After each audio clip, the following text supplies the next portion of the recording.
guest internet doesn't seem to be working, but their other one is. I don't know what. Ready? Okay. No, I know. Good morning, everyone. We are going to call this meeting to order. Today is Monday, October 28th. It is 9:01 a.m. All council members are present, town clerk, town manager, town attorney.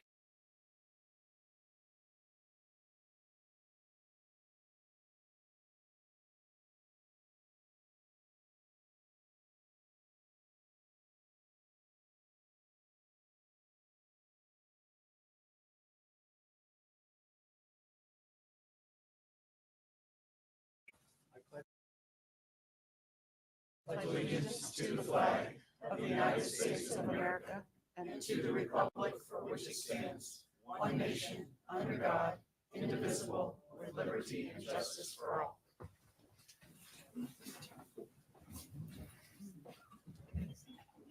don't think I was being picked up on the mic, was it? Next is the approval of the final agenda. There are a couple minor little changes. Town attorney, would you like to take the first one? Yes, thank you, Mayor.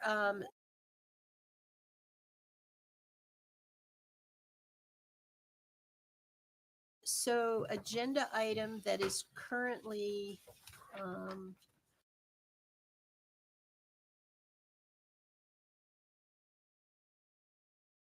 item E, unsafe structures appeal process. When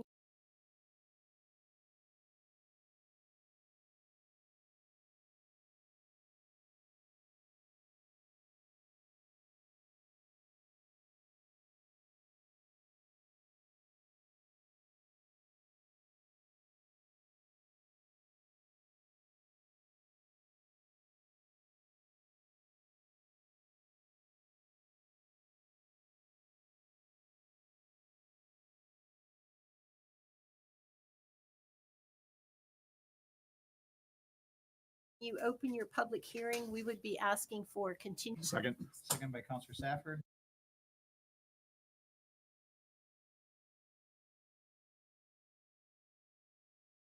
Any further discussion? All those in favor signify by saying aye. Aye.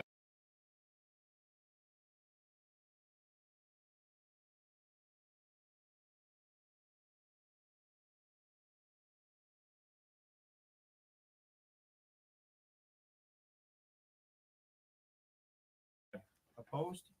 Hearing none, that motion carries unanimously. Next is public comment. Resident of Fort Myers Beach for 10 years.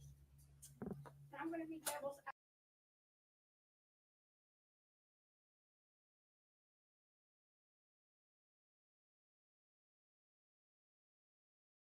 advocate today.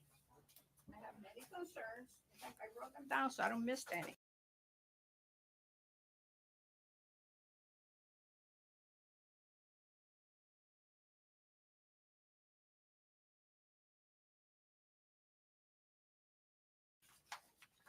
For the record, Okay. I have been a resident of Fort Myers Beach for 10 years.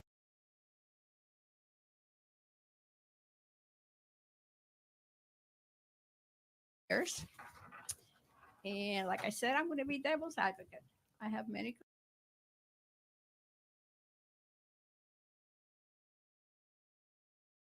concerns.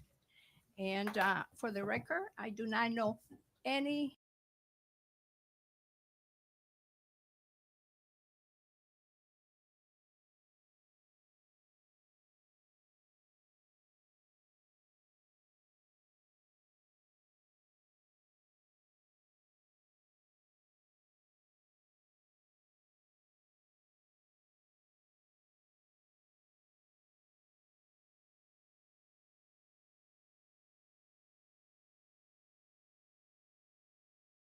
developers.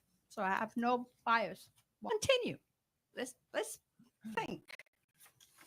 We're going to have an empty island. So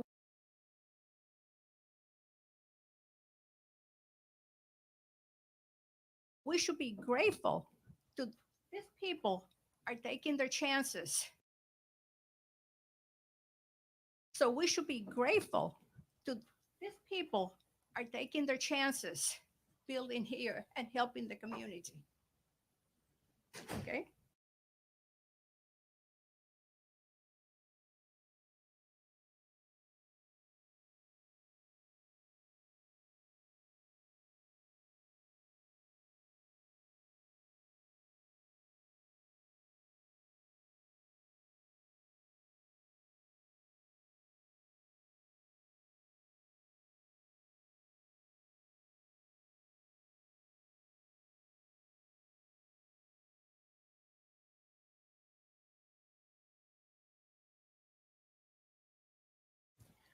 Uh, as you can see, we have the island. People are taking chances.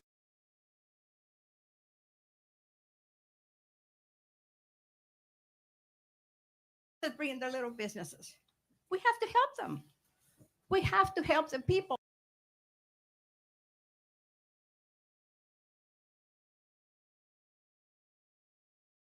They're going to rebuild better, safer.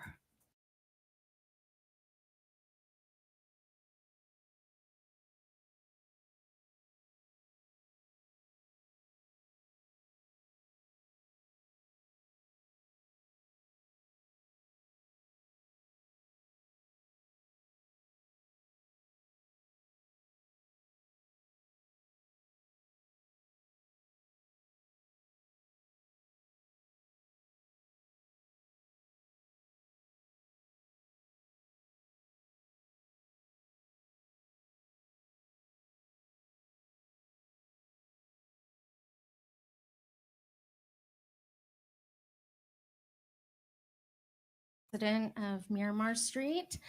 Good morning, council. Good morning, staff.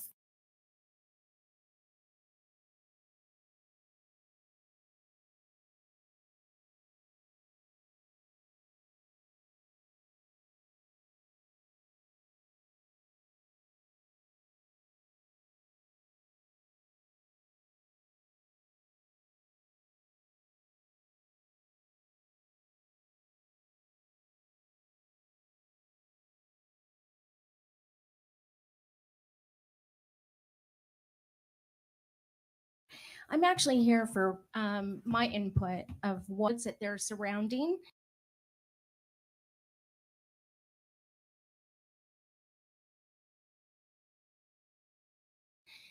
That's a plus. That's really important because we are neighbors.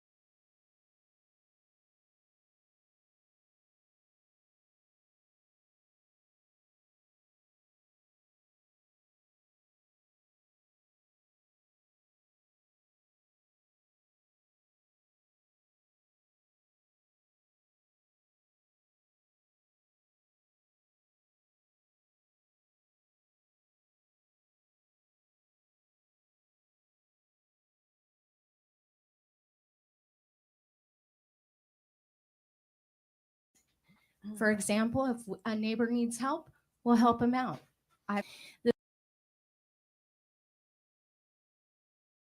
This is in regards to EIPC.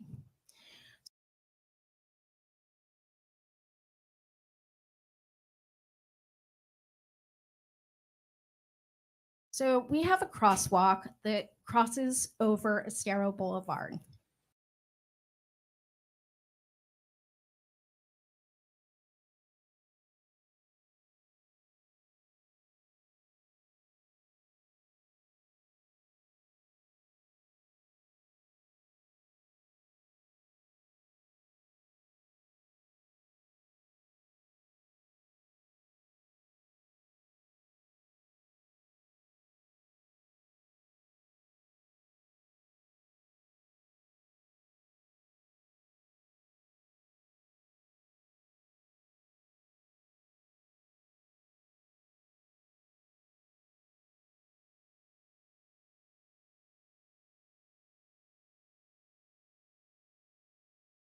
Through Miramar Street. So even though I'm here speaking to you, I'm actually reaching out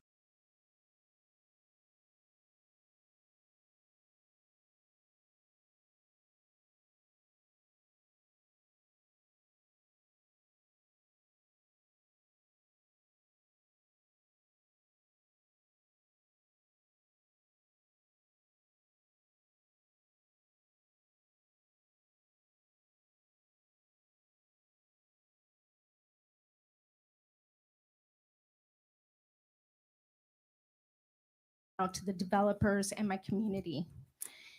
I would like to see at least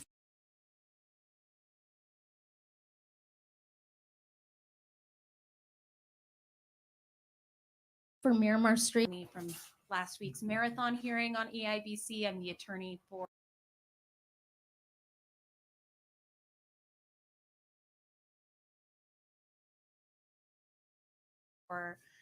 the property owner. Really appreciate your time and consideration.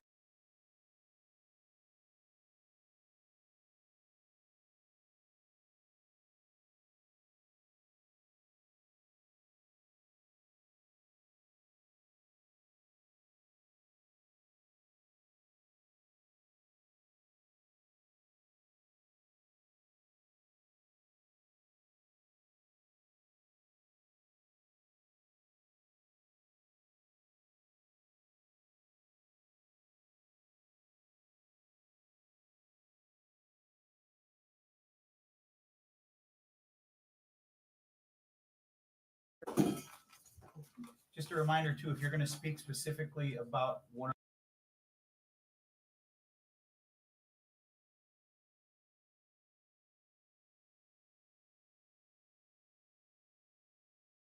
of the public hearings today, and you want that to be part of that hearing's record, wait till the public comment.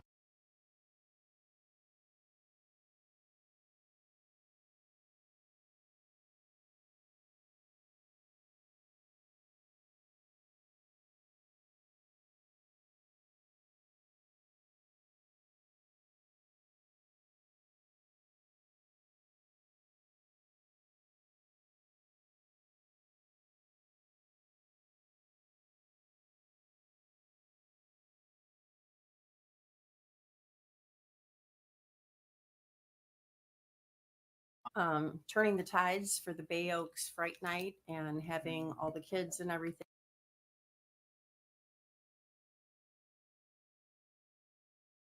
show up. It was like a 2 or 3 day turnaround, I think, when it was decided that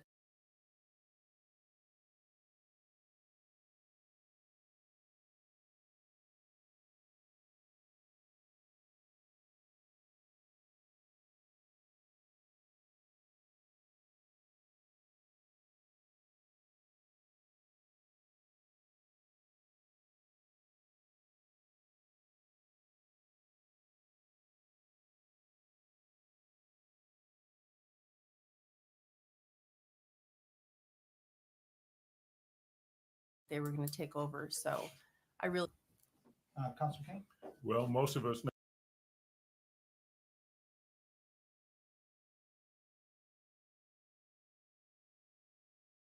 I guess we're all wearing pink of some sort in recognition of Breast Cancer Awareness Month.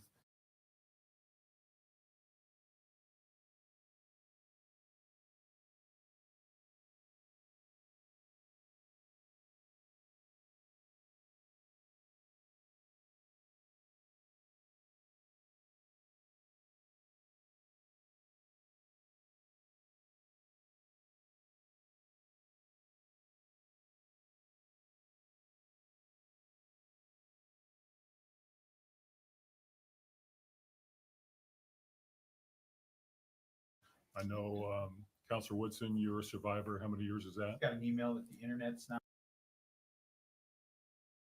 Got an email that the internet's not working on YouTube or Facebook.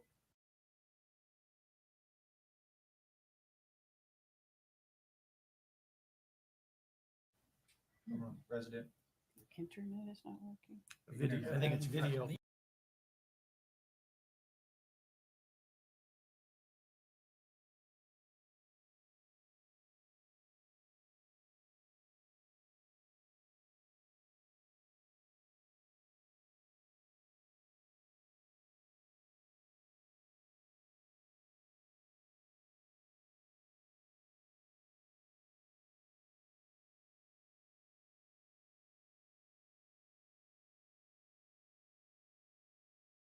The video, I'm guessing.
back here just so everybody can.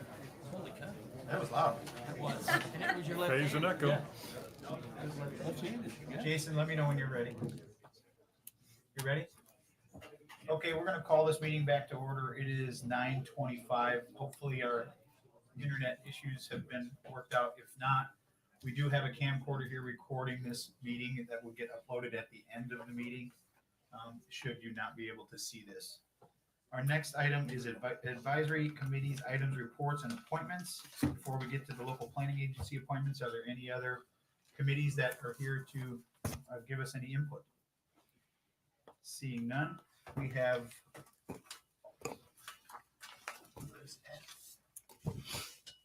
six people that have applied for 4 positions on the LPA committee. You want to read them, and then we'll allow, if you're here and you want to say a few You want me words, to read their names? please do.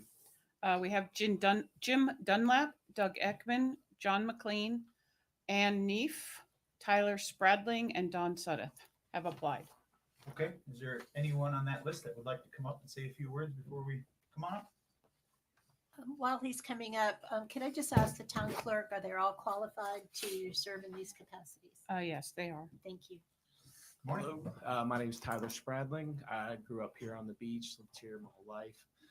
Applied to be on this committee because I think it's an important time in the island to have someone who's been here for as long as I have to give the perspective. And, I've gone on a couple different talks with Ed on Beach Talk and sent y'all emails, so I won't take up too much time, but just appreciate the appreciation. Thanks. Thanks, Todd. Anyone else? Jim? Good, unless you have questions. John?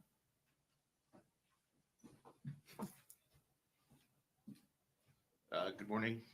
Appreciate the opportunity. So I was appointed by you all, and I greatly appreciate that. I've had, I think, very thoughtful experience as being part of the LPA, and I would hope that I would be able to continue to do so. I've been a few months that I've been able to support and work in service to the town, and I think the balanced approach to it has been helpful, and I'd very much prefer to be reappointed. Thank you. All right. Thanks, Sean. Anyone else that I can't maybe see out there? All right, if you will make your vote for the 4 candidates and give them to the town clerk.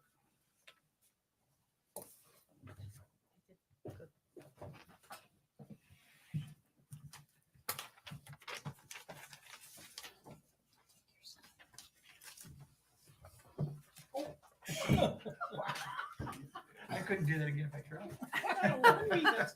Paper airplane. That was a reception by the Vikings. It's the best pass they've seen all year. Yeah.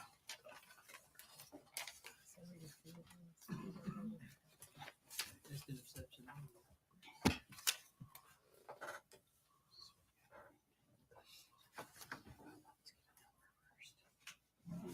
You know his name? Okay. Read this one too. When we read them out. So what we'll be doing is we're tallying the votes, and then we'll be reading each ballot into the record, and then giving you the compilation of it. Okay.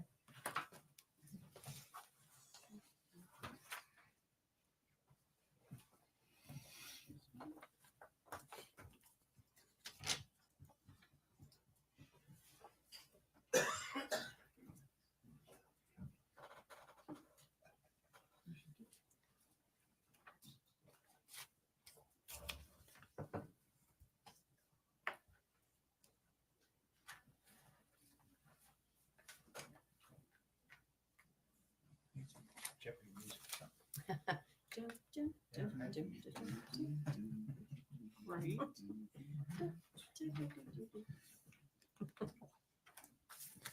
Now it's gonna be stuck in everyone's head. Earworm. This one. This one.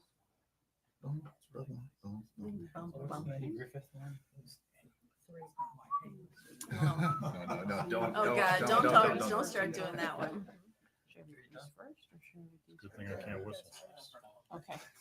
So we're going to read each individual ballot. Okay. Council members Safford voted for Jim Dunlap. My goodness. Jim Dunlap, John McLean, Tyler Spradling, and Don Suddeth. Councilmember Woodson voted Jim Dunlap, Doug Ekman, John McLean, and Don Suddeth. Mayor Allers, Jim Dunlap, Doug Ekman, John McLean, and Tyler Spradling. Vice Mayor Adderholt is Jim Dunlap, Doug Ekman, John McLean, and Don Suddeth. And Councilmember King is Jim Dunlap, John McLean, Ann Neef, and Don Suddeth. So the 4 appointees with a vote of 5 votes total would be Jim Dunlap. John McLean received 5 votes also. Don Suddeth received 4 votes. And then Doug Ekman received 3. Tyler Spradling received 2. And Ann Neef received 1. So the top 4 So are. the top 4 are Jim Dunlap, John McLean, Doug Ekman, and Don Suddeth. You need us to take a motion to, Yes. okay, is there a motion to accept the results of the appointments to the local planning agency? So moved. Second. Got a motion by Counselor Woodson, seconded by Counselor King. Any further discussion? All those in favor signify by saying aye. Aye. Opposed? Hearing none, that motion carries unanimously. Congratulations. Thank you for your service. Approval of the final minutes. Is there a motion to approve the final, the minutes? We don't have any. We don't have any minutes. Why don't we have any minutes from last meeting? We hadn't gotten them by the time, Okay. We'll get it because on there's the next one 3 weeks in a row of minutes. or, Okay, you know, so no motion needed then? correct. Okay. We do not have anything on the consent agenda, and there obviously will nothing be removed from the consent agenda. That brings us to our public hearings. The next 4 items on our agenda are public hearings for review of various land use requests. For the benefit of the public, please be aware that these items are quasi-judicial in nature. Our attorney will further explain. Thank you, Mayor. So several land use decisions are quasi-judicial in nature, and this requires that your public hearing today comply with procedural requirements that have been established in Florida law and in our land development code. So these quasi-judicial proceedings, they're less formal than the proceedings before a circuit court, but they are more formal than the remainder of our meeting, our public hearings, which will be legislative in nature. As quasi-judicial matters, they follow basic standards of due process that require certain notices, the application of the correct standards, and your decisions to be made on competent and substantial evidence that is presented to you either in written form or through oral testimony. It is your job to evaluate the testimony and the information on each item and draw a conclusion regarding whether the criteria in the land development code or state law, as may be applicable, has been satisfied.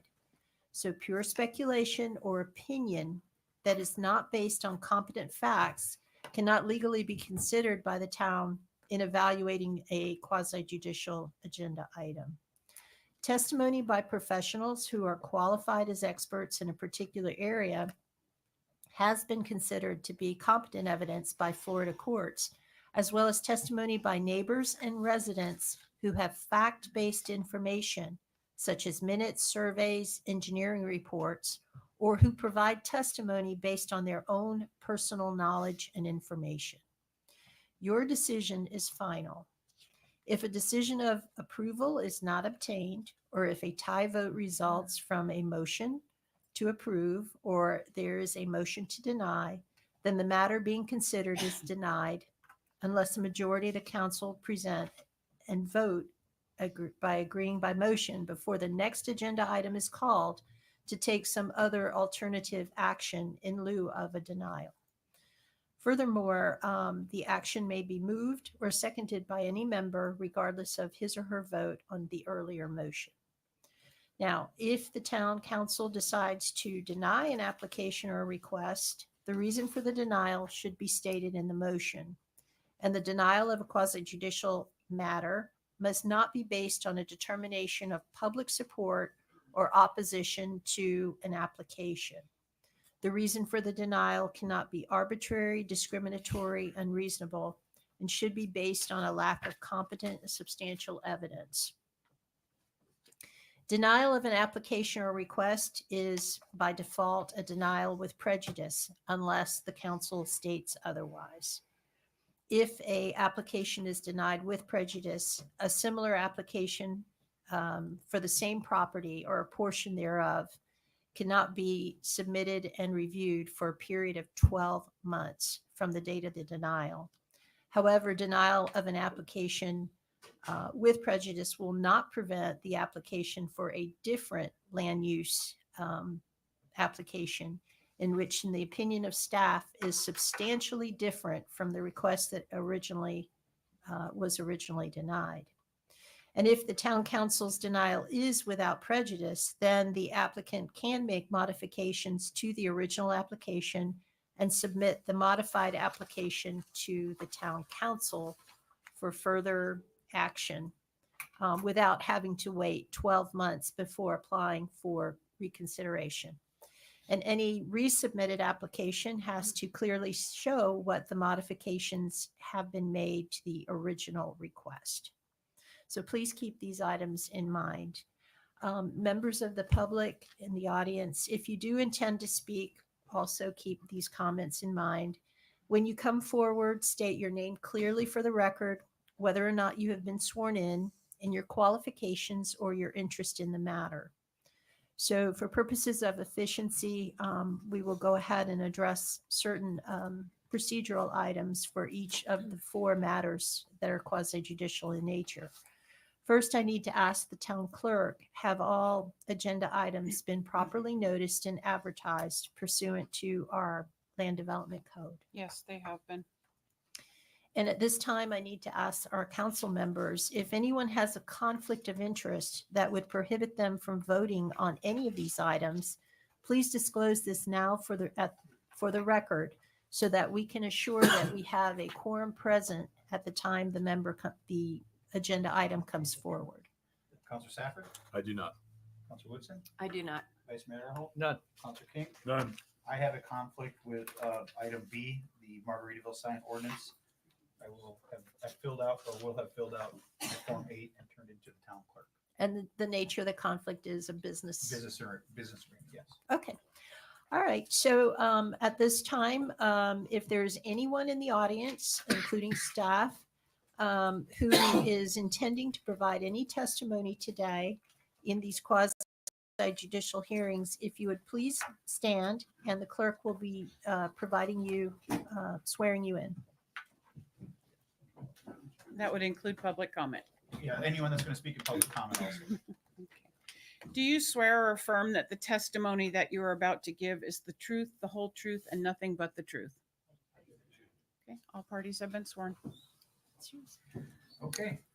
The first quasi-judicial item is a second reading and final public hearing on proposed ordinance 24-27 entitled An Ordinance of the Town of Fort Myers Beach, Florida, approving with conditions or denying the commercial plan development CPD zoning for the property located at 2545 and 2555 Estero Boulevard, generally identified as strap numbers 19-46-24-W3-00458.0000 and 19-46-24-W3-00458.0010 in Fort Myers Beach to allow a fire station and a mixed-use development, including civic, residential, lodging, retail, office, and marine uses, providing for other clarifications as necessary, providing for conflicts of law, Scrivener's errors, severability, and providing for an effective date.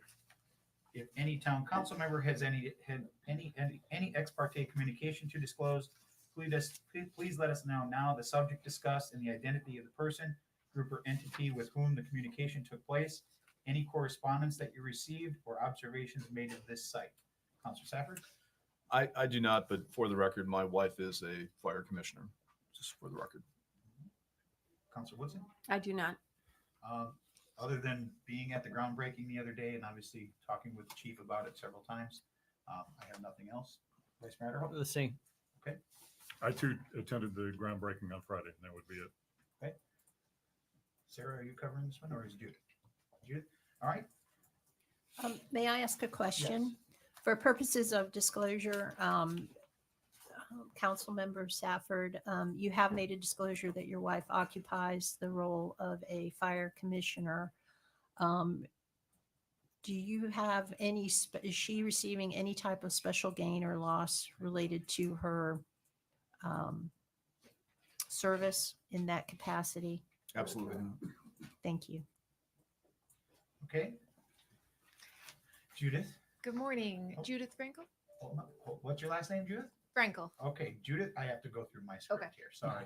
Judith Frankel has been qualified as expert already by this town council based on her education and experience, and has been accepted as an expert in the field of land use, planning, and development in the town of Fort Myers Beach. Are there any other individuals who would like to be qualified as an expert witness on behalf of the applicant at this time? Seeing none. Has the property owner applicant seen a copy of the agenda backup materials from staff? He is nodding yes. Go ahead. Good morning. Good morning. Close enough. Judith Frankel, Principal Planner, Town of Fort Myers Beach. Judith, before you move on, I just noticed that this has changed. We've always did the town first and then the applicant, but in this script, it's got the applicant going first. Does it matter? Technically, it's the applicant that would go first. Oftentimes, staff goes first just to provide a general overview, and then staff does their presentation. So you would prefer to have the applicant go first? It would So be we're gonna switch. preferable, Okay, yes. sorry, I just noticed that it has switched. Sorry, Judith. Okay, I'm just going to give a very brief introduction because Okay. you've already heard this at the September 23rd Town Council meeting and seen the applicant's presentation. So for the record, the applicant is Fort Myers Beach Fire Control District. This is a request to rezone 2.16 acres from a CPD under Resolution 0808 to a CPD with 6 deviations to include the essential services building of the fire station. The essential services building was not included as a land use under the previous CPD, and so this new CPD became necessary. The project is divided into 2 parts. The portion fronting Estero Boulevard, which will contain the fire station, and then a portion to the rear of the property, which has yet been not fully defined.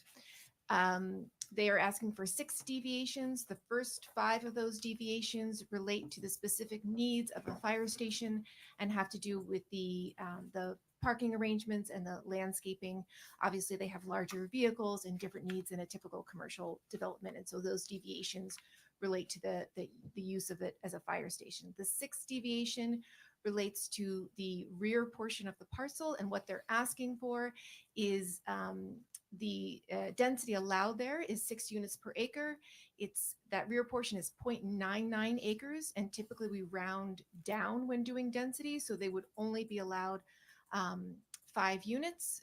When if you do the calculation, it's at 5.94, and so what they're asking is if they can round up to have a 6 units there. As you know, the applicant is here. They want to come up and speak, and we're here for So questions. I have a question. Why would you always, is it standard procedure to always round down Yes, at 5.99? yes. In general, just everywhere across the 0.99. board. Yes, because you want to go with the smaller density, because you can't build 0.9 of a building. Oh, I bet somebody would try. And that was applied in previous CPDs on that property. Okay, just wanted to make sure. Okay, thank you. All right. Applicant?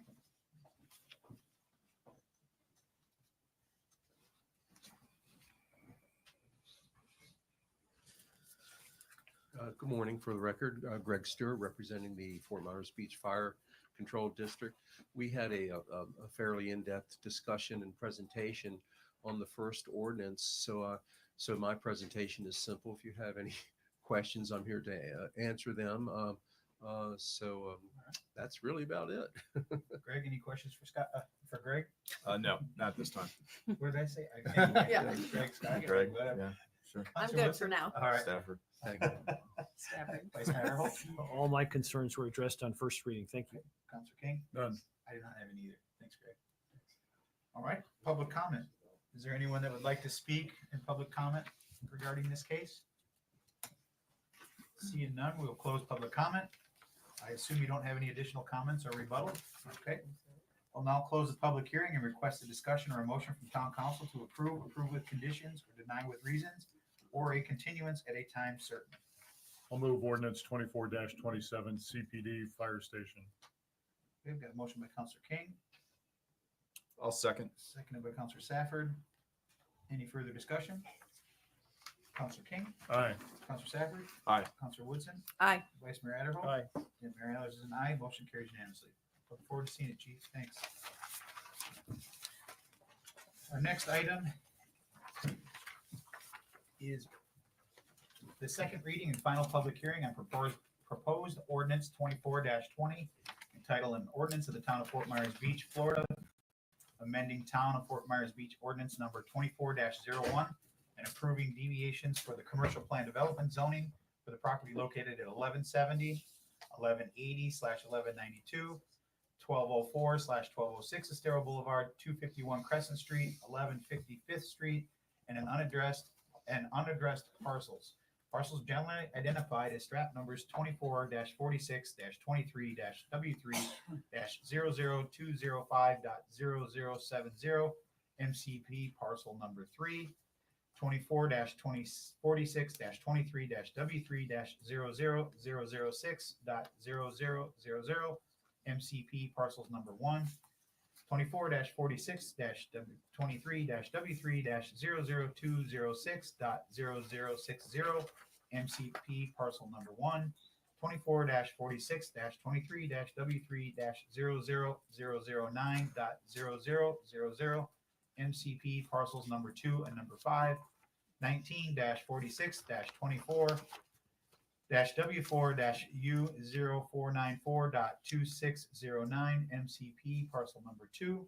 24-46-23-W3-00205.0070, 19-46-24-W4-U0419.2610 491.2610 MCP parcel number 2, 19-46-24-W4-0140B.0070 MCP parcels number 2 and number 5, 19-46-24-W4-U0496.2608 MCP parcel number 2, and 19-46-24-W4-U0498.2607 MCP parcels number 2 and number 6, Fort Myers Beach, providing for other clarifications as necessary, providing for conflicts of law, scrivener's errors, severability, and providing for an effective date. It's got a nice beat, but it's not bad. If any town council members had any ex parte communication to disclose, please let us know the subject discussed and the identity of the person, group, or entity with whom the communication took place, any correspondence that you received, or observations made of the site. Councilor Safford? I have none. Councilor Woodson? Not since the first reading. Okay. Vice Mayor Adderholt? Not since the first reading. Councilor King? None. And I am abstaining from the vote.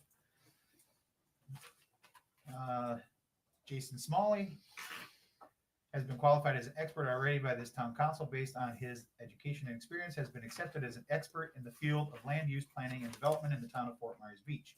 Are there any other individuals who would like to be qualified as an expert witness on behalf of the applicant at this time? Seeing no one out there, as a property owner, applicant seen a copy of the agenda, backup materials from staff. Don't see anyone out there. The applicant is not here, so we will go right on to the staff. Will the staff please proceed with the presentation at this time? Good morning, councilors, staff. My name is Jason Smalley. I'm senior planner with your planning and zoning department. So the application before you is a request to amend an existing CPD and a master concept plan. This has been read once before. This details or is relevant to 2 particular signs. They are requesting 5 deviations total. Each of the 2 signs has 2 of the same requests, and 1 of the signs has an independent request separate from the monument sign. I will briefly go through what the requests are. They have requested a deviation to the maximum height of a sign. So both the pole sign and the ground sign are taller than 5 feet. So they're requesting deviations for those. Both ground signs are within 3 feet of the sidewalk. They have requested a deviation for both of those to be no less than 6 inches from the back of the sidewalk. And the pole sign had a separate request because pole signs by themselves are a disallowed type of sign. So Margaritaville is requesting to have that type of signpost. Both signs are generally located at the intersection of Estero and Crescent. Staff is here for any questions you may have. Okay. Mayor, may I ask, does staff have a recommendation on this one? So staff recommends that the approval be made. This is, in our opinion, de minimis, and the requests themselves are in line with the general design originally approved by Town Council. And were there any conditions associated with it? So part of the conditions were to ensure that they just bring the any electrical, bring any of the signs or the site itself into compliance with the turtle-friendly lighting code, and I believe they're already in the process of working with our staff to ensure that everything is brought into compliance.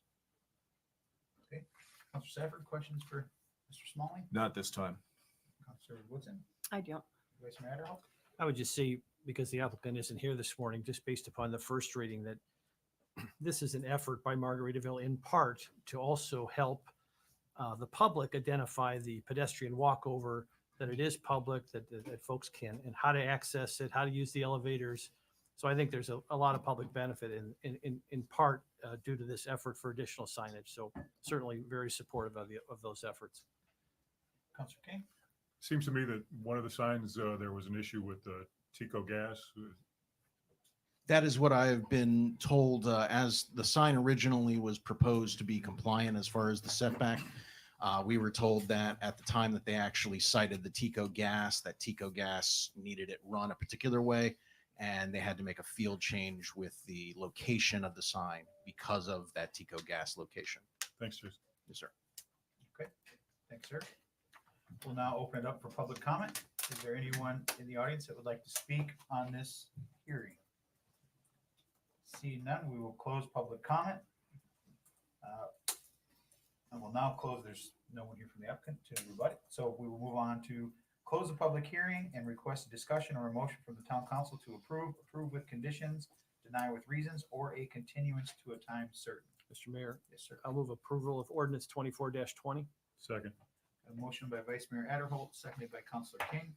Any further discussion? Vice Mayor Adderholt? Aye. Councilor King? Aye. Councilor Wilson? Aye. Councilor Safford? Aye. And Mayor Allers is abstaining from the vote. That takes us to our next one. This is a resolution vacating a 12-foot wide utility easement located over real property owned by the Fort Myers Beach Art Association, generally located at 3030 Shell Mound Boulevard, Fort Myers Beach, accepting and approving a new utility easement as a replacement easement to be located on real property owned by Fort Myers Beach Art Association, subject to terms and conditions as contained in the utility easement agreement, directing the town clerk to record this resolution and the new utility easement, authorizing the mayor to sign all needed documents and providing for an effective date. If any town council member has had any ex parte communication to disclose, please let us know the subject discussed and the identity of the person, group, or entity with whom the communication took place, any correspondence that you received, or observations made of the site. Councilor Safford? I've had none. Councilor Woodson? I've had none. I have had none also. Vice Mayor Adderholt? Well, I had extensive conversations yesterday with the former president of the Art Association, but this issue did not come up. So just in case anybody saw us talking yesterday. Yeah. Councilor King? None. All right. Judith Frankel has been qualified as an expert by this town council based on her education and experience, has been accepted as an expert in the field of land use planning and development in the town of Fort Myers Beach. Are there any other individuals who would like to be qualified as an expert witness on behalf of the applicant at this time? Seeing none. Has the property owner applicant seen a copy of the agenda backup materials from the staff? I don't see anyone out there. Oh, are you there? Come on up. You're hiding behind Barbara back there. Aaron Spence with Mostrick Engineering How are on you? behalf of the applicant. Do you want to be qualified as an expert witness? I don't think it's necessary, but sure. Well, if you don't feel it's necessary, then we certainly. Alright. Have you seen a copy of the agenda materials from staff? Yes. Okay, that's all we need. Go ahead. Well, this is the hope for a resolution on vacation of a 12-foot PUE that currently runs through the lower 2/3 of the property for the Fort Myers Beach Arch Association. As such, I think it's non-issue, should be easy to vacate, and per staff's comments, we have also added an additional proposal for a 6-foot PUE that will run along the south side and connect to the current PUE that runs to the adjacent properties to the east. So, Just for those that are listening, might not understand what a PUE is, can you? yes, public utility easement. Thank you. Any questions, Councilor Stafford? Not this time. Councilor Woodson? So my understanding in reading all of this, that there are no current utilities being affected No. by this easement? No current utilities are in there, and as such, we've received the designated letters of no objection from all interested parties regarding that for utilities. Okay, thank you. Vice Mayor Earl? Well, it's probably isn't the appropriate time, but I don't know where else to put it. But it's not germane to this particular issue. But again, visiting with the former president of the Art Association yesterday on location, it appears there's a I don't want to say abandoned, but I hate to use the word squatter, but there's a trailer on the Art Association property. So I see the director of our compliance here. I just wondered if you'd make a mental note of that and encourage some of our folks just to visit and see what's happening out there, because I think it's of concern. So I'm sorry to intrude on your Yeah, no problem. exercise here, but I think it's a concern of the Art Association. So I just want to make sure that everybody here, our team, got a chance to hear that and maybe address that when appropriate. That's all I've got, Mr. Mayor. Thank you, Vice Mayor. Councilor King? Nothing. All right, I have nothing. Thank you. All right, thank you. Judith? I don't really have anything to add, except that the LPA recommended approval 7-0 at their meeting. Okay. Councilor Stafford, any questions for Judith? Not at this time. Councilor Woodson? None. Vice Mayor Earl? No. Councilor King? None. I did not either. Thanks, Judith. Okay. We'll now open it up for public comment. Is there anybody in the audience that would like to speak on this hearing? Seeing none, we'll close public comment. I assume you don't have any rebuttal. You can sit down. You're all right. He's like, get me out of here. Yeah. I will now close the public hearing and request a discussion or a motion from the town council to approve with conditions, deny with reasons, or a continuance to a time certain. Mayor, I'll move resolution 24-190. Okay, a motion by Councilor King, Second? second by Councilor Woodson. Any further discussion? Councilor King, Aye. Councilor Woodson, Aye. Councilor Safford, Aye. Vice Mayor Adderhold. Aye. And I'm an aye as well, and motion carries unanimously. Thank you. Next, we will be doing, we did the change at the beginning. We're going to go to item F.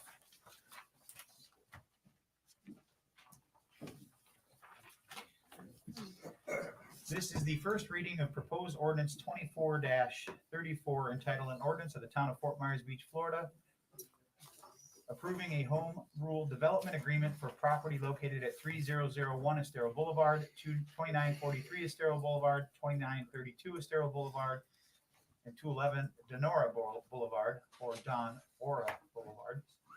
We just found out yesterday. Correctly, yeah. Fort Myers Beach, Florida. Strap numbers 29-46-24-10145.1000,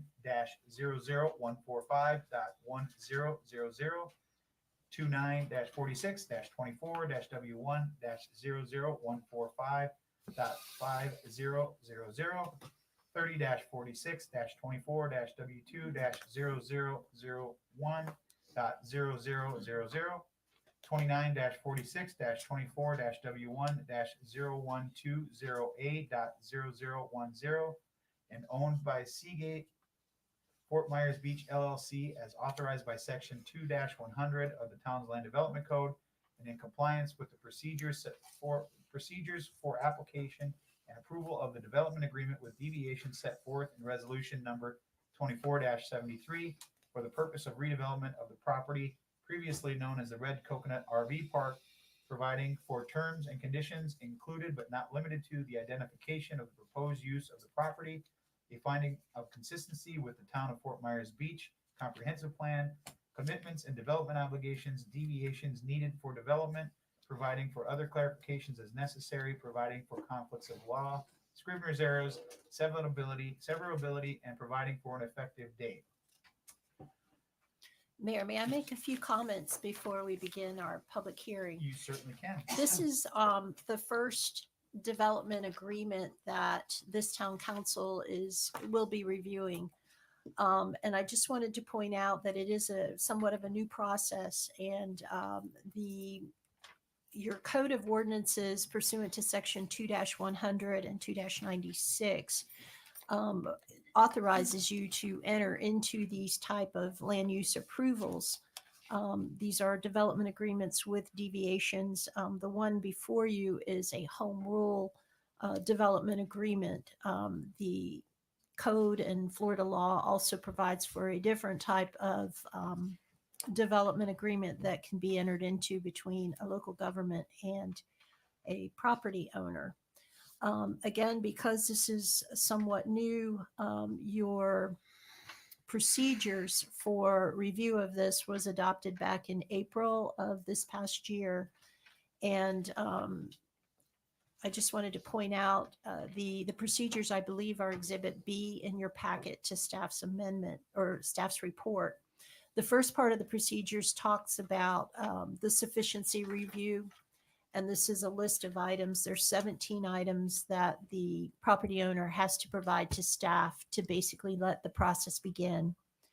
The second part of the procedures require the creation of a document, a development agreement. This one again is labeled as a home rule development agreement. That agreement has to have included in it 17 items. And that's kind of the procedural or the administrative side of it. How the process actually works is that an application is made, and then there is conversation that begins primarily with the town manager. And at that point, staff also comes into play. And there is a negotiation between the town manager, staff, and the property owner developer. That kind of goes back and forth as you would in any negotiation. And at the end of the day, a document is produced. And that document, again, will have at a minimum the items that are identified in your procedural rules. So once that item is reduced to writing, then there is a public hearing that is held by the local planning agency, and they will issue a recommendation for approval or denial to you as the town council. And then thereafter, you will have a public hearing. The approval of the development order is by ordinance, and that requires 2 readings of the title and a final adoption hearing.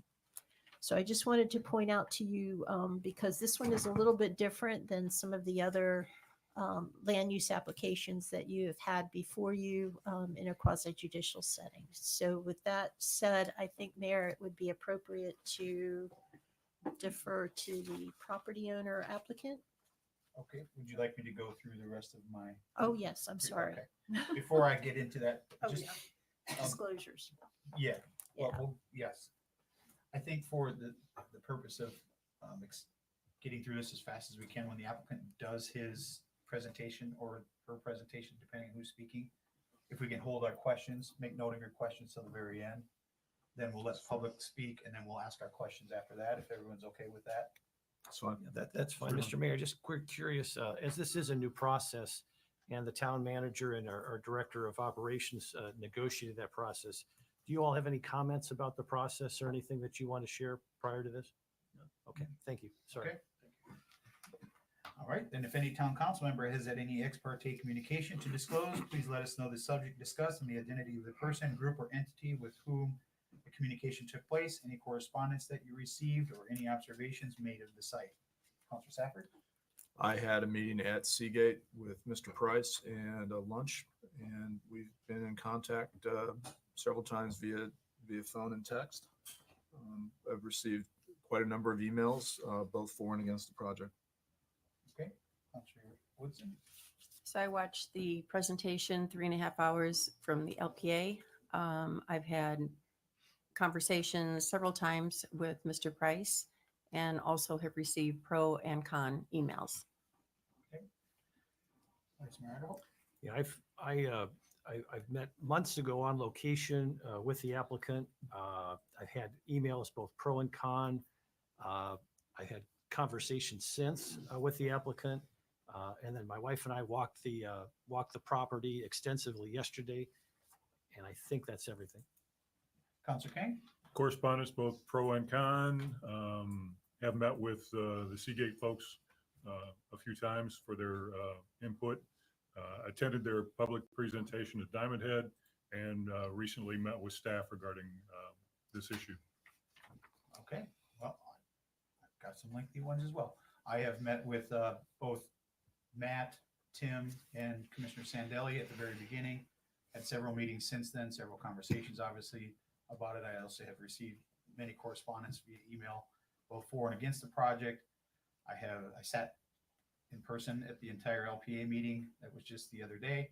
And I also have recently had conversations with town staff regarding this development agreement before today's hearing. All right. Do we need to take expert witness? Okay. Are there any individuals who would like to be qualified as an expert witness on behalf of the applicant at this time? Come on up. Good morning, Council. For the record, Tina Ekblad, Principal at Sage Entitlements. I am a certified planner in land use and the town's comprehensive plan and zoning. I have been accepted as such before and would ask to be accepted today. Should you have any questions about my qualifications, I'm happy to answer them. Would you pronounce your last name again? Ekblad is how it's spelled, and it's pronounced Ekblad. Never would have guessed that. All Yeah, right. Any it's questions? Any questions for Tina? Councilor Safford? Not at this time. Councilor Woodson? Not right now. I do not have any. Vice Mayor Adderholt? None. Councilor King? None. All right. Is there a motion to accept Tina as an expert witness for this hearing? So moved. I have a motion by Councilor Safford, Second. seconded by Councilor Woodson. Any further discussion? Councilor Safford? Aye. Councilor Woodson? Aye. Vice Mayor Adderholt? Aye. Councilor King? Aye. I'm an aye as well. You are now an expert. All right. Mayor, Yes. just for housekeeping, we want to make sure that the applicant has had the opportunity to review the agenda materials. You've received a copy of them? Yes. Okay, and there's reference to numerous emails, both pro and con, and I believe the clerk has been able to provide you with copies of those? We received them. Yes. Okay, anybody get an email that was not forwarded to you from the clerk that needs to be disclosed? If I could clarify about the emails, we did receive between 4 and 6 negative emails. We haven't received any positive emails. If y'all could make sure that those get forwarded along as well, we would appreciate it. Okay. Okay. Any Go more ahead. questions? No, so if you have received any emails that did not come to you through the clerk, just through directly to you, before our second reading, we want to make sure that they have the opportunity to review Yeah, those. just for the record, some of those were conversations as well, just by just running into various constituents on Fort Myers Beach. So, Mr. Price, based on the disclosures today, do I'm you have fine. any I'm questions? fine with the disclosures. Okay. I'm All right. okay Thank with you. the disclosures. Okay. Matt? Okay. I think I'm here for the expert thing right now. Oh, you Yeah. want to be, all right. We jumped ahead. They want Sorry. they want me to be an expert, so Okay. yeah. So I Well, went we through all- this one more time. I'm not used to this stuff, so it's All right. so again, Matt Price, CEO, Seagate Development Group, here to be recognized as a development expert. And so, any questions for me? 20 plus years experience. I think we've all talked many times. I do not at this time. Not at this time. Councilor Vice Mayor Adderholt? None. Councilor King? None. I do not have any. Is there a motion to recognize Matt Price as an expert witness in this case? So moved. Got a motion by Councilor Woodson, I'll second. seconded by Councilor Safford. Any further discussion?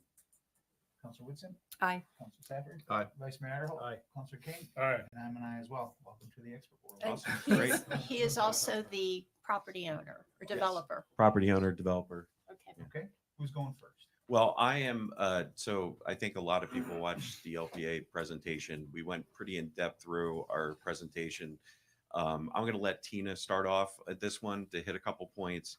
I'm going to jump in and talk about some of the public benefit and how we got to some of the public benefit, because I think there's been this idea that the public benefit was just thrown out at the end, but there has been a process to get there. So I'm going to walk a little bit through that process, and then Tina's going to come back up and talk through some of the comp plan language, and then we're going to present it to council for any questions. Again, I'm just like the LPA. I'm interested to hear questions and concerns you may have for the project. So that's how we're going to do it, unless anyone on council has any issues with that. Works for us. Good. Okay. Thank you for the record again, Tina Ekblad. Oh, perfect. Okay. So the presentation is up on the screen. You also all have hard copies in front of you. And for housekeeping, I have these 2 copies for staff if you'd like them. Thank you for the qualification as an expert. I will skip over that. And maybe we can get this to work today. Probably not. Is it on? Okay. Is the clicker on? I saw the red light. So. It's vibrating as though it's Jason, on. do you have the ability to advance the screens back there? It Okay, might if you be want to just go to the easier. second slide and I'll kind of shout out if you don't mind keeping up with me. Thank you. So as you know, today we are here regarding the development agreement for what is known as the Red Coconut property. First and foremost, I want to thank staff and the town attorney for the very expedited timeline as a result of the rescheduling of all these hearings. We appreciate you all being accommodating to that. And we did agree to several changes to the development agreement between LPA and today. So the document in your packet, we accepted all the changes from the LPA and then put in strike through underline any new agreements that came about as a result of that hearing. So it was easier to follow along. As a result of that, we're going to keep our presentation brief, but there is some necessary substantial and competent evidence that we do need to put onto the record. And we do want to clarify a number of concerns and misconceptions that we heard in the last hearing and online and through some of that correspondence that we received over the last week. So if we can start with the existing conditions and the baseline regulations.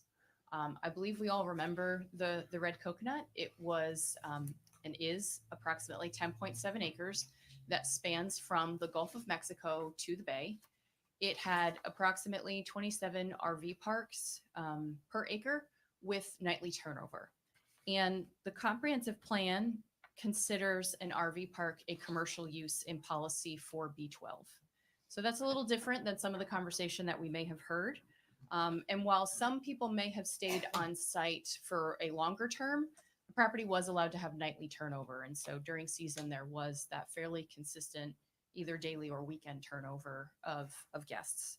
The property was also private, and so there was not the ability to cross through it and interconnect adjacent neighborhoods.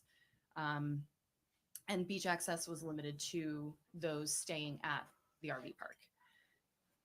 So when we talk about why we're here today, the Red Coconut property is within what is known as a redevelopment area. So your comprehensive plan in Objective 4F states that redevelopment areas are to promote redevelopment in areas that have reached obsolescence. And unfortunately, as a result of Hurricane Ian, the RV park has reached obsolescence. And bless you. The specific area to Red Coconut, quote, provides an opportunity for landowners to replace vulnerable recreational vehicles with permanent structures. And I want to clarify that there seems to be this concept, there's a very specific design plan for the property in the comprehensive plan. And unfortunately, there is not. There are actually 3 different conceptual plans of what the property could look like. And then there was the village zoning district that was established in 2003 that gave parameters and allowed for flexibility and some shifts to occur in those conceptual plans so that the ultimate developer could move forward with this redevelopment concept. Additionally, the community design element acknowledges that in 1999, the floodplain and the coastal setback regulations severely restrict redevelopment. And as we know, since Hurricane Ian has hit and those 2022 maps went into effect, those restrictions have only grown more stringent. And so with those foundational policy elements in play from 1999 and 2003, and also the 2022 floodplain maps, we set about looking at what can we do. And unfortunately, what we found is there were a number of places where we needed to come to the town and ask for flexibility. Most importantly, we are no longer allowed to enclose ground level space related to residential or commercial development within the VE zone, as you all know. And so at a minimum, we must come to you to eliminate those requirements from the village district. We considered whether or not to do a CPD, and we considered whether or not to do a development agreement. We chose to go through the development agreement process because as we understood the objective in watching their meetings and establishing those procedures, it was expressly to promote faster redevelopment of properties while also promoting flexibility from the design standards. And so that is why we are here today. We're the first, we acknowledge that. There's gonna be some hiccups, but we're here to work through it and to hear what the concerns are and try to come up with reasonable solutions. I do want to clarify that the development agreement is not just the 10 pages of text. There are also 4 additional exhibits, and that complete package is what we are anticipating will be adopted and will guide the future development of the property. So the first exhibit is the legal description. The second is a conceptual plan. It is not an engineered document. It is a concept plan to put forward those asks related to the flexibility that we need in the hopes of being approved so that we have a box of sorts to move forward and get technical engineering documents for utilities, structural, stormwater management, and roadways. The third exhibit is the public easement areas, so the locations on site that we are proposing to place an easement onto to provide public access and also access for the town. That's approximately 25% of the developable area of the property. And then last but certainly not least is a pattern book so that once we have structural engineering drawings, we can guide the architectural elevations, and that can be reviewed by town staff to ensure consistency with what is before you today. For clarification, we know that this is the first step. There are additional permits that we need to get from the town, specifically a development order and a building permit. There are multiple permits we need to get from the Water Management District. We have specifically proposed not to phase this project so that our stormwater management is reviewed by the Water Management District to ensure that there are no flooding impacts and other issues off-site. And then last but certainly not least, we also need to achieve permits from the Florida Department of Environmental Protection, which leads me to another note of clarification.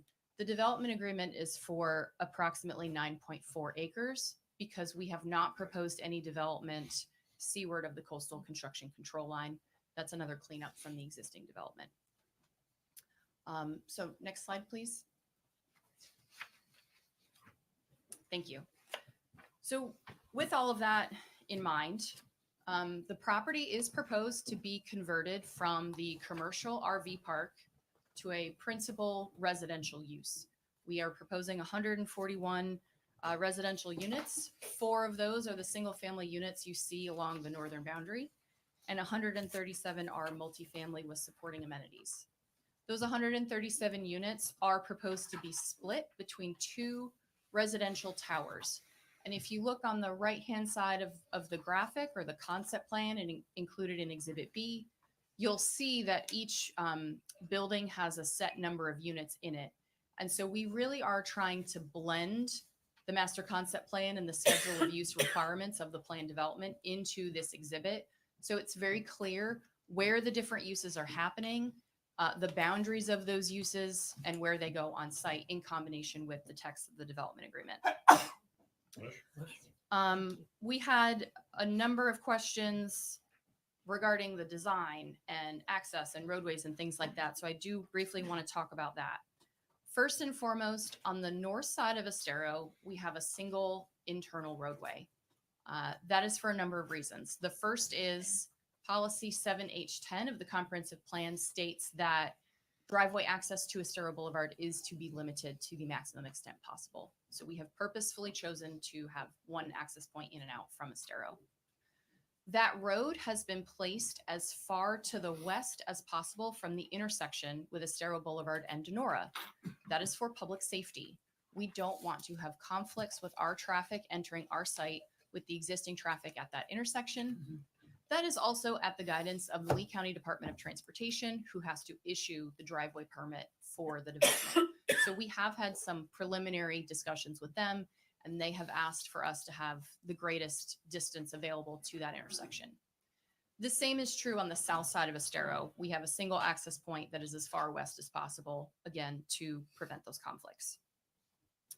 The internal roadway also curves into the proposed structures. That's to promote screening, so you won't see the stacking of cars from Estero Boulevard. It's also to increase the stacking distance so that any vehicles entering our property are not stacking onto Estero Boulevard, creating additional conflicts. And then while this plan is up, I want to clarify some of the concerns we had regarding various development parameters. The first is along Matanzas Pass Preserve, we have proposed perimeter setbacks, and those range from 15 to 25 feet for the single family lots. So what that means is any rear or side structure setback for the single family is in addition to those perimeter setbacks. So you are ensured that we will always have 15 feet of separation to the boundary on the west, and then 25 to the perimeter boundary on the east. Additionally, the multi-use path that extends along the new east-west road and then along the western property boundary, that pathway is 8 feet wide, but it's within a 20-foot linear park. And that is to promote Objective 2A and the commercial design element of the comprehensive plan, to get people out of their vehicles and moving through the town, not utilizing Estero Boulevard. That policy and that language occurs within, I believe it's 4 different elements within the comprehensive plan and a multitude of policies, which we've listed for you later on in the presentation for your reference. Finally, the origination of the beach park and the linear park are concurrent to be central to the village district so that we can support not only our future residents, but any development that occurs to the west that is within the village district as well, and the existing residential neighborhood. The same is true for the park adjacent to Matanzas Preserve in the northwest corner of the property. And last but certainly not least, we heard very loudly and very clearly that the elements of the beach park were not well refined at the LPA meeting. So we have agreed to the following changes. The first is that any vehicular access would be open to the public for them to drop off and utilize the beach access. The beach access will be a minimum of 10 feet wide. It cannot coincide with the private platted beach access. And there will be the provision of, we're calling them park-like features, because quite frankly, we don't want to assume what the town would like, but we're generally describing it as bike racks, picnic tables, shade structures, landscaping, etc. There would be an easement placed over that section, and we would anticipate continuing to work with the town on exactly what those programmatic elements are. Next slide, please. And so that brings me to what we heard the most about from the perspective of deviations in the building height. The property owner is allowed to request a deviation from building height through this process. But your comprehensive plan also considers in policy 4C4 that the redevelopment district shall have different heights than the rest of the town. And that when a property owner comes in and requests such a deviation, I want to read this language very specifically. It says that the town will pay particular attention to any permanent view corridors to the Gulf or Bay waters that could be provided in exchange for height. And that in each case, the town shall balance the public benefits of height against other public benefits that would result from the proposal. And so I want to take a minute to talk about the view corridors because I do feel like that became a bit confusing in the last hearing. We actually have 3 view corridors on site. The first is in the northwest corner of the property adjacent to Matanzas Pass Preserve, which provides a permanent view to the bay and is approximately 120 feet. And then the second 2 corridors are on either side of the beach club, and each one is 120 feet. So in total, we have 360 feet of view corridors that will be provided as a result of this redevelopment project. The Village District does require a view corridor. It only requires 50 feet. And so we have exceeded that standard by 310 feet. The Village District permits building heights at 30 feet above base flood. We have asked for 235 feet. And so yes, we are exceeding the height by 205 feet. Now, I also want to talk about the tiered architecture that is proposed in this development. The heights are included on the concept plan included in Exhibit B, and I just want to generally walk through them utilizing this slide. So the portions of the structure that front Estero are consistent with the height requirement. So the beach club will meet the Village District requirements of 3 stories and 40 feet. And then the enhanced water feature and landscaping and the public restaurant will meet the 3 stories and 30 feet requirement in the land development code. What that does is ensure the human scale that is described in your community design element. So anyone driving their car down Estero or walking down Estero Boulevard will be greeted by a 3-story building consistent with the land development code, ensuring that human scale. It also shields the perspective immediately adjacent to the pedestrian of those taller residential towers. Now, based on the correspondence I have received that came to council, I want to clarify that there are 2 residential towers, and there are only 2 points where we are asking for 15 stories above parking and 235 feet.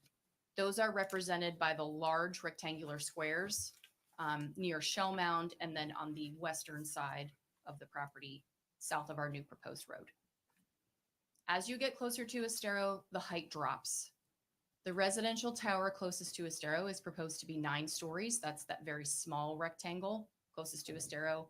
Same thing in the northwest corner at the intersection of Denora and the new road. It's 9 stories. And so we have a situation of varying height to ensure that we're not overcrowding the property, we're not overshading the property. And to that point, if you look in the left-hand corner, there is an angle of the shade provided from June to December, so you can see where the sunshade would occur during that time of year. And I want to note that because of the immediate north-south orientation of the property, our shading is less than it would be in any other location within the town because we're not angled towards the east or west. Next slide, please. So to kind of put it into perspective, Policy 4C4 states that view corridors will be prioritized. We are providing 310 feet of view corridor, and we have requested a height of 205 feet, in addition to all of the other public benefits that we will discuss throughout this presentation. So it is my professional opinion that the height deviation is consistent with Policy 4C4 of the town's comprehensive plan. Next slide, please. When the text of the development agreement is combined with the conceptual plan, we are ensuring that the height is appropriately tiered and oriented towards the existing mixed-use location south of Shell Mound Drive between Estero Boulevard. You just talked about the arts building. We know the fire department used to be there. That section of the town is within a 17-foot VE zone, and so height will very much exceed that 30 feet that's outlined in the land development code. And then I talked about shade already and the human scale. So we can move on to the next slide. Another deviation that we are requesting that had quite a bit of conversation around it was the floor area ratio. So the floor area ratio in your comprehensive plan, Policy 4C2, is for commercial development. As I mentioned, this project is primarily residential. However, policy 4B2 identifies commercial uses as retail, office, a restaurant, RV parks, hotels and resorts, churches, and civic buildings. So our initial design did not include a restaurant, and it did not include public membership to the beach club. As soon as we added those elements, we had to consider FAR because our main structure on the north side of Estero and the beach club became mixed use. So we have two asks related to floor area ratio. The first is that we not be required to count the structured parking, the 2 stories of structured parking in FAR. That is because when you consider the flood elevation of 17 feet with a, oh, my mind just went blank. The 3-foot. Freeboard. Thank you, freeboard.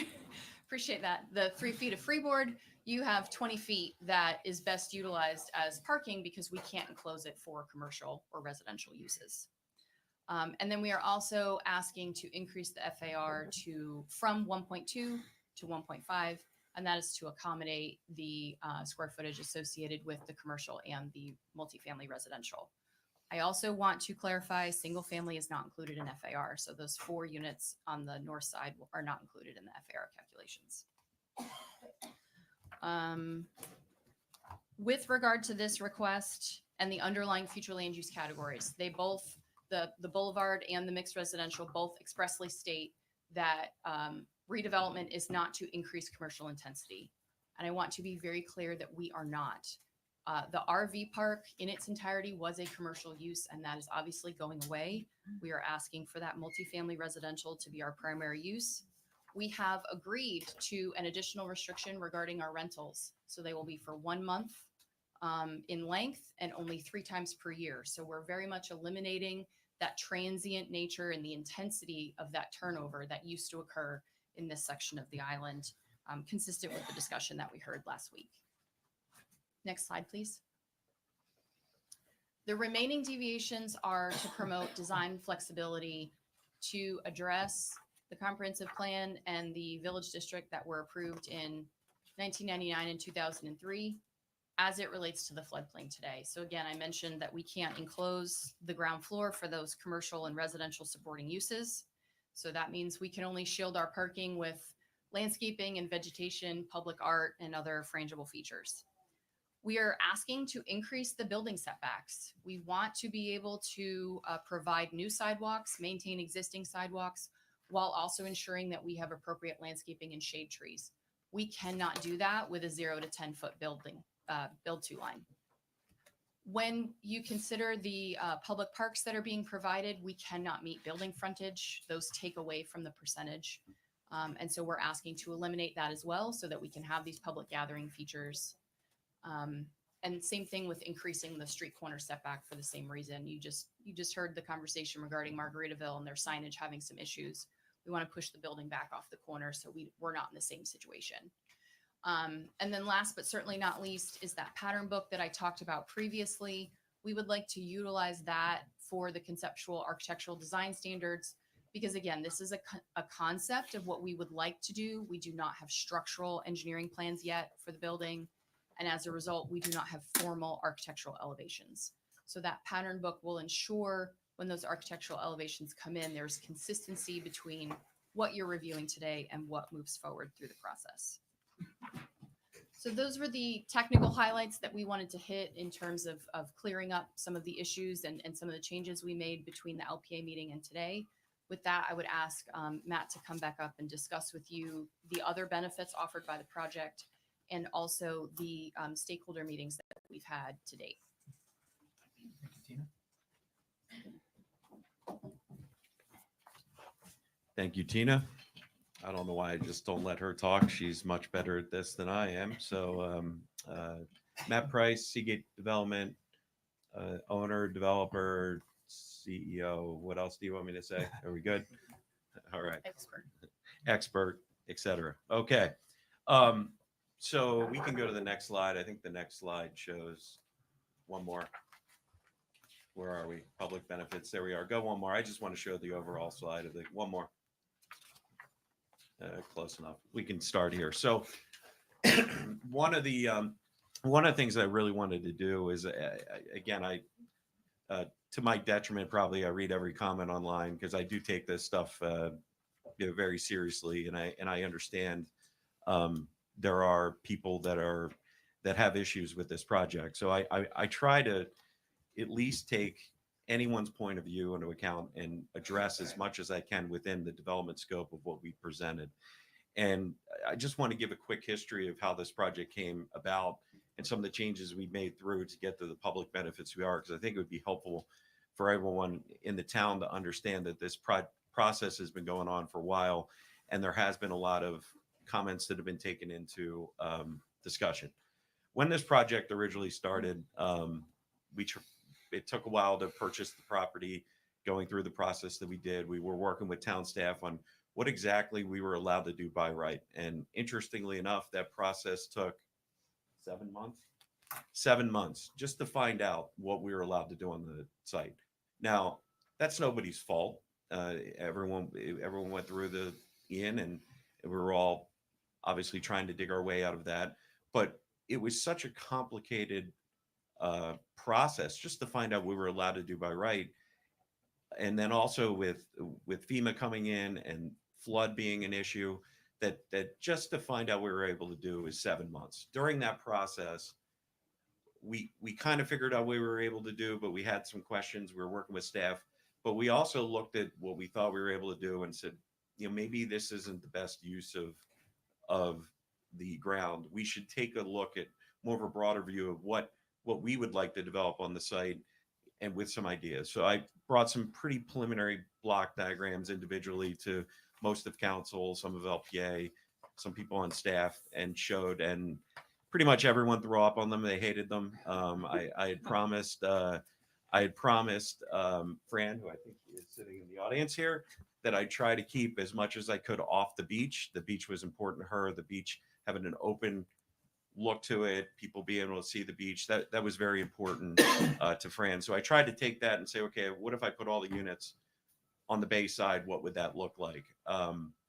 And so our first plan didn't go great. Got a lot of suggestions, some from staff. That road on the plan north of the property has to go through. It was part of the comp plan in the beginning, and the vision of the town. Having that road in was very important, and going to be paramount to getting anything approved development wise on this. And people ask me the question, what if you build by right what you're allowed to build? That road is still there. There is still a connection that is necessary by right to put that road on plan north side. So I could not put that connection in, even if I built by right. That has been asked. Now it's answered that road would need to go in. So obviously that road there adds a little bit of agita for a developer. Everyone likes to work within nice rectangles or boxes, and putting a line through it certainly cuts back on what we're allowed to do. So we started filling in the units. Some of the other comments we got, they wanted to increase the corridors.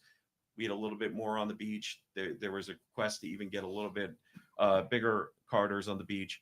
Public parks and biking areas, walk areas. They wanted more interconnectivity. Again, this was just a box diagram, but even at the beginning, there was a lot of comments that we need interconnectivity. We need public areas. If you're even thinking of doing something like this, this is the direction we want you going. There were a couple comments on accessing Matanzas Pass. Fran always allowed access to Matanzas Pass, even if it was an underlying agreement, or maybe it was just a handshake because she's a woman of her word. But they allowed Matanzas Pass and the association to access there, use their maintenance from there, and then the public to go through and access the site there. So that was important. Public restaurant came up a lot. Mostly people from Mid and South Island. Not a lot of people from the North are asking for public restaurants. Totally understand. But you take Mid Island down, there is a huge need for restaurants, and that was a big ask. As Tina got in, that complicated our project, because then FAR becomes a calculation, but she explained that a lot better than I could. And then there was a discussion about stopping traffic, and is there a way to do a connectivity with a pedestrian walkover? I've talked about that pedestrian walkover many times, how we got to a public and then we went to private because private allowed us to put a lot more area for the public on the green space and the walking area. And we didn't know how many people would actually go up and go over, especially Mid-Island. Margaritaville is a little bit different case, a lot more people down there walking across the street all the time. So there was a discussion, and we ended up making that private deeper. So then we have our first public meeting after a couple interviews that I did, showing the plan, tweaking the plan, and there was significant stuff that came up in that public meeting. One of them was rentals, not something that I thought people were as passionate about on this island. I learned my lesson. I've had very long conversations with a lot of people on this island about rentals. Some people are very against it. Some of the business owners really love it. I made a comment at one of our public meetings that the HOA is probably not going to allow rentals anyway, so I am no issue with limiting rentals. That went over pretty well. We got with staff, sat down, and we had at that case daily rentals, and I asked staff, what would be good language to put into the development agreement? And I don't want to blame staff. This isn't a blame staff thing. They gave us language. We looked at it. We put it in the development agreement. Everyone seemed okay with it until it was made public. And then there was an issue. You said no rentals. We talked a lot about that at the LPA agreement. We've changed that language and even further tweaked it. I think the LPA members seem to be okay with it to where we got in that meeting. We actually put it even more of a limitation, Tim, on number of months. So hopefully that gets us past the rentals. Again, I've tried to be very open in this process, so I apologize to anyone in the public if they thought I misled in that area. But truth be told, that's not who I am. And if that happened, I want to make sure that I apologize to anyone out there for that. The improvements on Denora. Had a lot of public comment in our meeting on Denora. A lot of neighbors in Denora coming over, shaking our hand, talking to us. Not all of them were for or against the project, but a lot of them had some pretty good ideas. The access on Denora we were showing 6 drives into Denora. That was an architect just putting pictures on a piece of paper, and it really got a lot of comments. We cut those we cut those access points to 2 for our residents to come out onto Denora, and then we do have some service access. Again, all this stuff was talked about at LPA. I'm sure we can go back into it if people want to. That situation was talked about a lot at LPA, but point being is that we got a lot of Denora neighbors comfortable with the access. We also talked about a bus stop. There is a bus stop right around there for some of the kids. There are some kids that live back on Shellman and Denora, and we had talked about having the bus pull off in our pickup lane and drop off lane for the restaurant during school hours to be able to use that as a bus stop. A lot of residents like that idea. Have to get approval from Lee County on that, but I can't imagine that they would push back on that. Let's see here. We got the rentals. We actually had a request for a written easement from our friends at Mantanzas Pass. We are completely okay with that. We were already giving public access to that, but they wanted to cement a easement for themselves and not just through public. We were fine with making an agreement with them. We're very happy with that. We've also talked about putting some signage through the property, some informational signage for Mantanzas Pass, if anyone wants to use that as nature walkthrough to help them throughout the project, for directional signage plus informational signage, which we thought was great. Then we met with staff and went through our agreement again after that public benefit. Again, agreed to a lot of this stuff with staff in the discussions. Then we went to the LPA. Tina hit on a lot of the LPA changes that we made, so I won't belabor that. But what I'm trying to show through this process and opening the doors to everybody out there is that this process has been ongoing. There's been a lot of comments from a lot of different people in this room, sitting in this room. I have given my cell phone number out. I've agreed to meet with anyone who'd asked me to meet. I've answered every email, text message, phone call. I got a phone call yesterday from the ladies at the artsy right over there, and they had some comments. We're going to do some public art. We talked about maybe getting them involved, and then maybe there could be some other interesting relationships between our project and theirs next door. So again, this has been an ongoing process. We've tried to do this open and honest as possible. I am who I am. Not many secrets in a room I'm in. I talk loud anyway. So the joke is I have my Jersey whisper still. I get that from my mother. So this is the project we're presenting. I think that this project is the right project for Fort Myers Beach. I think that I understand the pushback. I really do. I understand that other people may have a different vision of the island that I have, and I completely get it. But I do think with Ian and then the last two storms, I think it's becoming clearer and clearer that this island has to be different to survive going forward. Now, the next 5 years, yes, everything will be fine. I'm not here saying the island is going to be bankrupt next Tuesday if this project doesn't get approved. It won't. But I will say that eventually this island has to change. And I think there's a unique opportunity for the island to work with local developers in this process who are here and are meeting and are answering questions and are tweaking their designs through a process. Because if this doesn't go through and some of these others don't go through, developers aren't going to give up. They're just going to get less recognizable. You'll be working through attorneys. You'll be working through letters. And it happens everywhere. And it's beachfront property and it's going to get developed.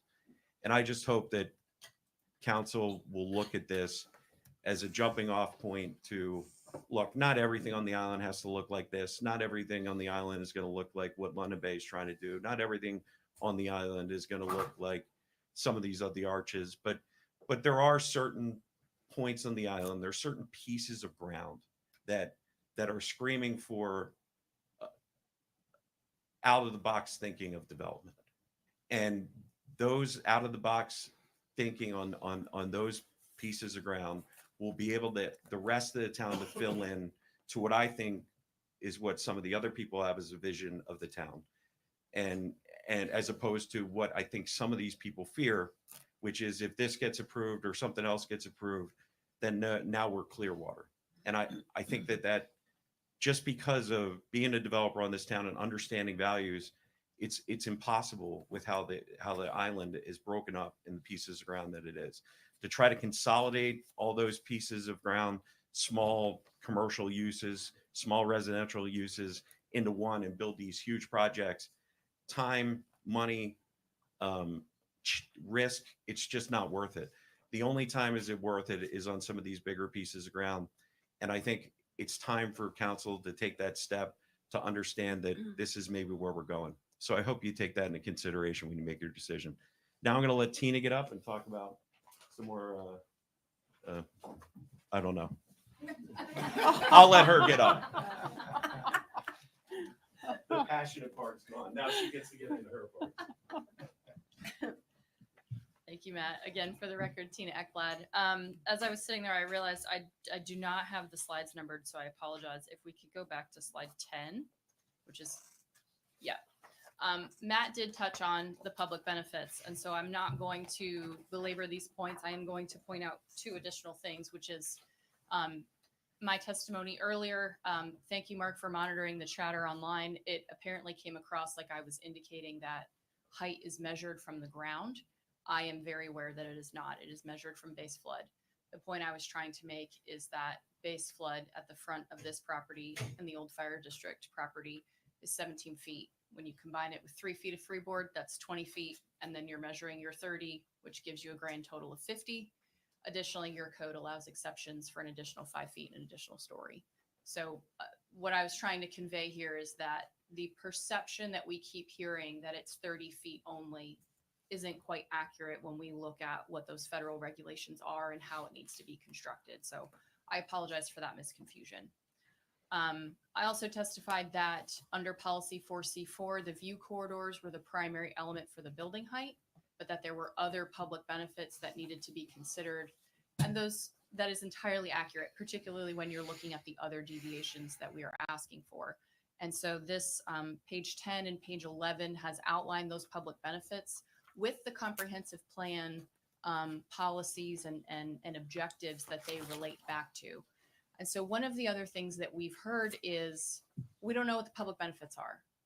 That may be true from the perspective of if you give this benefit, you get X thing in your development package. But your comprehensive plan is very clear about the vision that it wants to achieve.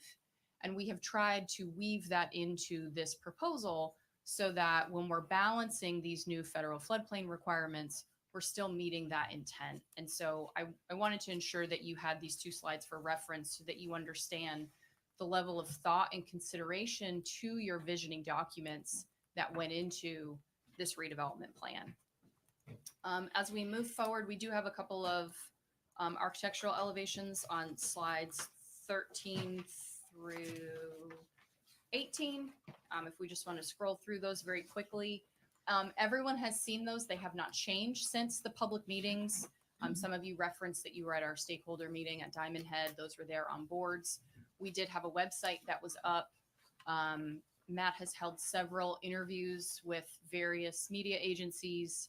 And then, of course, we've had this public hearing process. And so if we advance now to slide 19, the overall comprehensive plan consistency of the project.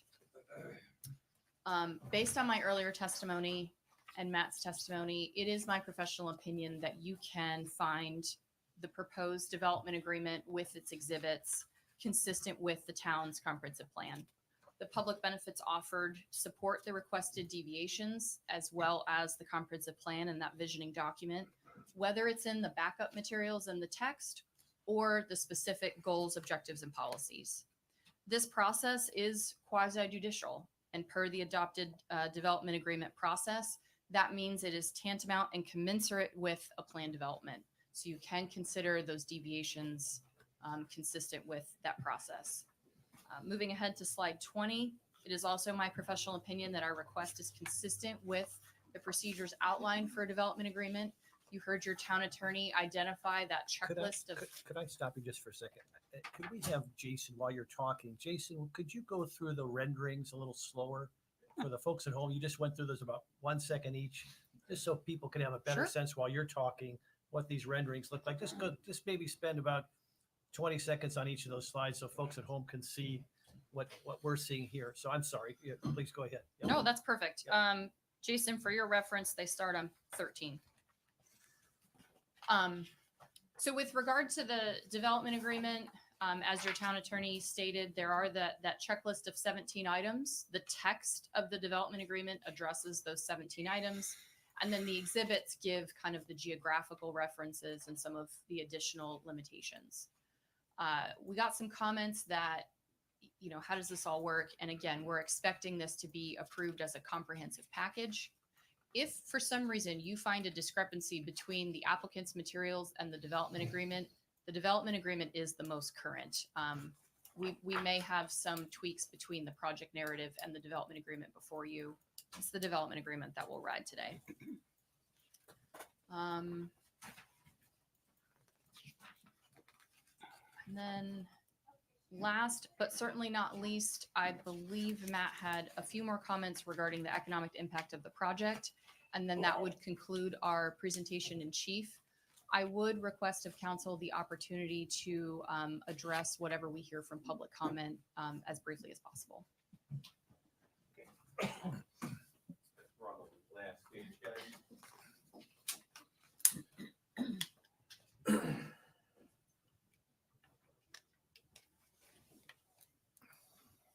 There we are. Okay.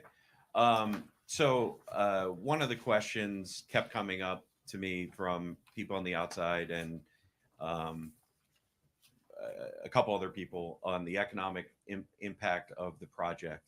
I've been careful to stay away from this because just like when stuff was asked about me is why don't you show everyone what you can build? You know, to me, this is icing on the cake as opposed to as opposed to the real point we're trying to push. But I was asked to present this, so I would. The 2024 tax bill, we paid 588. I can't see anymore, guys. 588,454 in real estate taxes. The town portion of that is 134,539. Oh, my eye doctor will be happy. I can read. The projected tax receipts at full build out. Now, this is when all the condos are sold, et cetera. The estimate is about $8.2 million of real estate tax payments. And again, the town only gets a portion of that. So, you know, just want to make sure that everyone understands. So that would be about $1.9 million a year. And again, that's something that could obviously change. I don't know exactly what things are going to sell for, conservative estimates, but just as a starting point. So that would be a yearly tax benefit to the town as it comes in on real estate taxes. And then permit fees, 2.3 million. Again, an estimate. We'd have to go through the project in the town. We also have the impact fees that'll be paid. Again, not something that we can do. So we tried to put an estimate that kind of gave everyone an idea of how much revenue the town will bring in for this project, just as a high point, just so everyone can understand the benefit analysis of this project getting built versus not getting built. So with that, we're done. We're good. We're gonna end, and I'm gonna ask if council has any questions. Do they want to go in, or are we doing public benefit, or? How would you guys like to do? Would you like to ask the questions based on the presentation, or would you like to go through the deviation or the development agreement? Yeah, we can do first? the develop. Or would I you don't know. rather I don't know if you want to hear from the public and then. I'm okay with any direction, but I'm ready for some questions. okay, let's go But through that's the just me. questions. That's just me. I think let's go through the. I think that way the public, if they have comments, if we go through the questions based on your presentation, and then go through briefly like we did. Or like we did with the Totally LPA fine. and the Yeah, development I'm agreement. okay. That way, all the information's out there for the public to make comments, and they can make their comments, and if you have rebuttals, you can.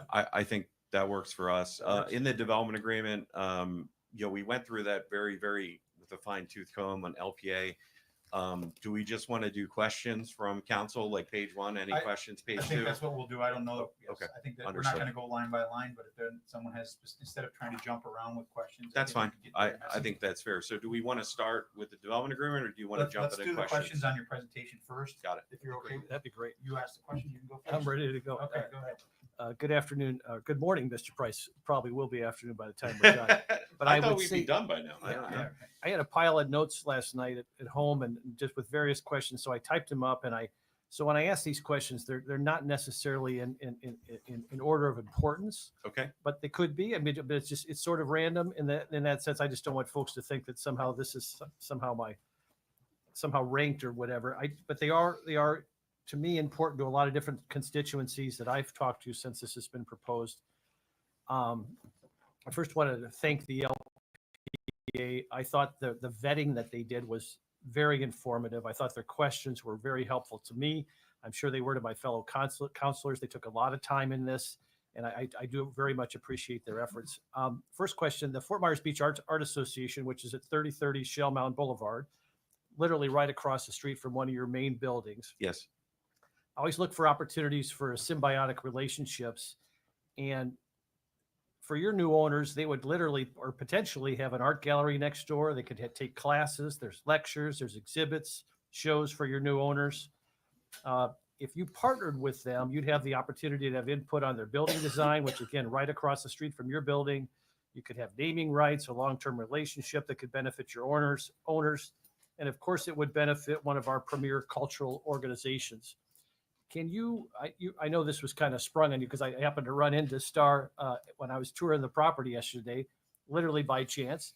And although I don't think anything's by chance, I would say, I know you had a chance to talk yesterday, but can you give us a little bit, can you give us an idea of, in a more concrete way for the record, in your mind, I know you've not had a lot of time to think about it, and hopefully you'll have some time before second reading, how that partnership could work and how it could be enhanced.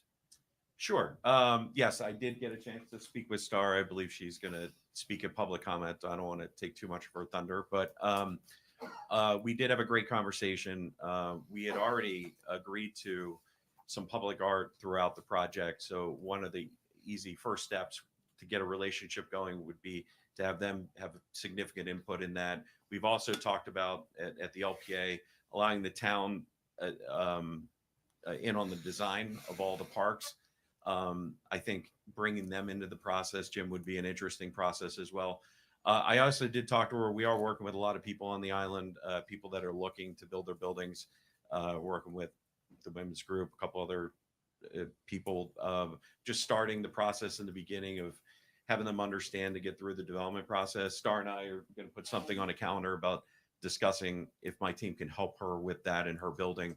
A lot of people run into the same issues of what is the cost, and they design a building before going through the cost. As a developer, we price things as we go through. So I'd love to hear more about what they're trying to do, Jim. And so we're going to get a meeting on the books, and we talked about that yesterday, and I'm looking forward to meeting with them. But obviously we've tried to help a lot of nonprofits on the island. We've been working with them as just like we would any other nonprofit. But I agree with you. There's a lot of synergy. They're next door, makes a lot of sense, and I just need to understand what they're really trying to do and get to. I appreciate that, and hopefully by second reading you'll have a little bit more clarity on the potential for that relationship. Sure, You can share with I'd us. love it. Again, I know it just happened yesterday. Yeah, we just talked for 25 minutes yesterday, and it was great to get to know her, and looking forward to meeting her and her team, and introducing them to my team. As you know, we've got 7 miles of beautiful beaches on Fort Myers Beach, and you can literally go from one walk. Well, you could until you will be able to again after beach renourishment. You could walk literally from one end of the island to the other, and we have more beach accesses than one can imagine, and it really democratizes our beaches.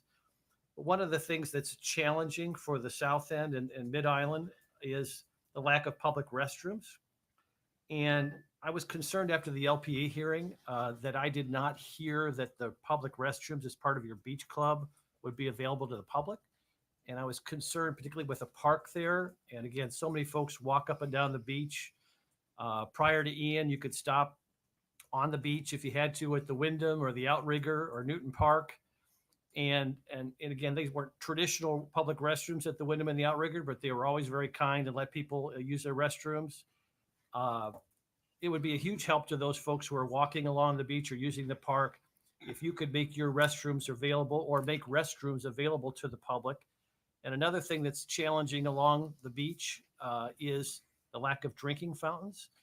And in that park, if we could make sure, or part of that restroom complex, we could have a drinking fountain for not just the public of a normal bubbler, as some folks would call it, but also to fill your water bottle, but also a lower drinking fountain for dogs and so forth. And that to me would be a public benefit that would really be a public benefit to everyone here on Fort Myers Beach, not just the residents, but those who visit as well. And I wondered if you could give that some serious consideration and have some kind of a proposal for second reading for that kind of a dynamic. Sure. So, and again, I've been open and honest about both ways, if we can do something or not. It is going to be tough to do that. We've run into issues. Obviously, FEMA has made this really tough on us. What about some kind of access to a restroom across the Stero? Would that suffice, or are you really? I think the pushing- restroom needs to be on the beach side of the property, and I think, and the mayor's better at this because is a builder, but I know Margaritaville did some unique construction work to make their restrooms available and make them FEMA friendly. Well, the only problem is they're in a different flood zone. Okay. Right. Well, To be able to do what Margaritaville has done on that side of the road where they're located is impossible because of. But the maybe beach there's zone. an opportunity for a portable restroom or something. You'd want it to be nice, obviously.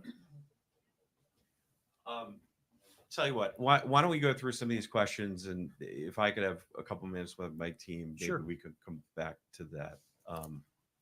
Very fair, very Okay. fair. But I that to me is a very important issue, particularly with your interfacing with the public beach. What would this development look like if you were denied additional height? I'm sorry, not height, health. If you were denied additional height, Do you? Was that a Freudian slip? No, it's not. It's not. But I mean, there's a lot of, I know you Sure. don't want to show Yeah. renderings and all that. So- but could you just sort of talk us through what it would look like if it was just built with the traditional confines of the comp plan? Right. So chances are what we would probably do is maximize, at that point, we would have to maximize everything we put on the beach. And we probably have to work within if we came with a PD, then we would probably ask for more units.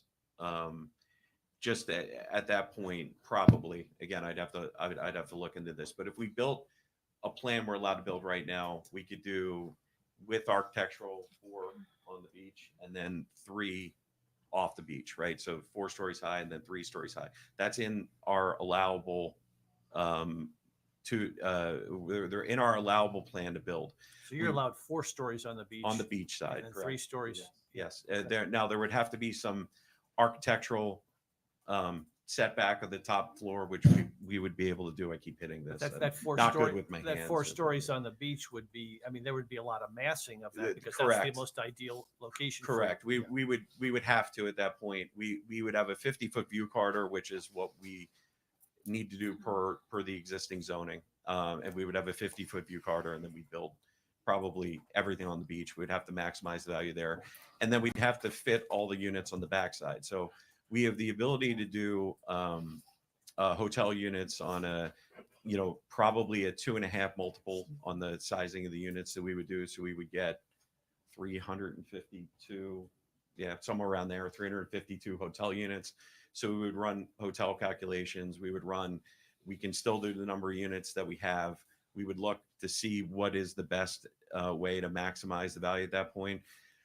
So I don't want to put words in your mouth, just so Sure. I understand the economics of this. So if you had to build this traditionally, you would lean more towards a hotel concept than the residential? I don't know. I'd have to run it both ways, But but it would certainly become a possibility. it when otherwise would be. become a possibility. And in all honesty, it's probably not a project for my team. I mean, at that point, we may be able to go work on entitlements or if they need something else, but that's not a project that Seagate builds or wants to be a part of. I mean, it's just not what our wheelhouse is. At that point, you're talking about probably trying to cut as much cost out of the project and ram as many units in there. So I would assume that if us or another developer would do that, anyone would be asking for more units, because at that point it would become a cost play, and it's going to be how many units can you jam in versus what can you build them for, and then what can you sell them for. I've heard a number of concerns from residents that are concerned about being in the shade as a result of your height. Have you done a shade study? We have. There are some members in the crowd here that I had offered to meet with them. There were a couple of people in Denora that had that question. Can you give us just a 10,000-foot overview of that shade study? Sure. So we did shade study at a couple times out of the year. That's how shade studies are. Typically, it's a couple times out of the year. And then you do it at, 10 a.m., noon, 3 p.m. You kind of spread it out and you see how the shading is. And it's relatively minimal impact on most of the neighbors. In fact, the people that get the most shade in most of the year is our houses that we're building in the back.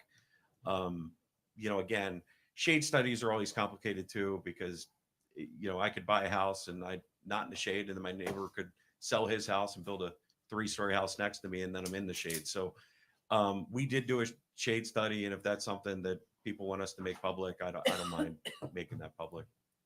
When you People can do it online. I know people have. They've gone on Google. I mean, when you have conveyed the shade study to the neighboring residents, what's been the reaction?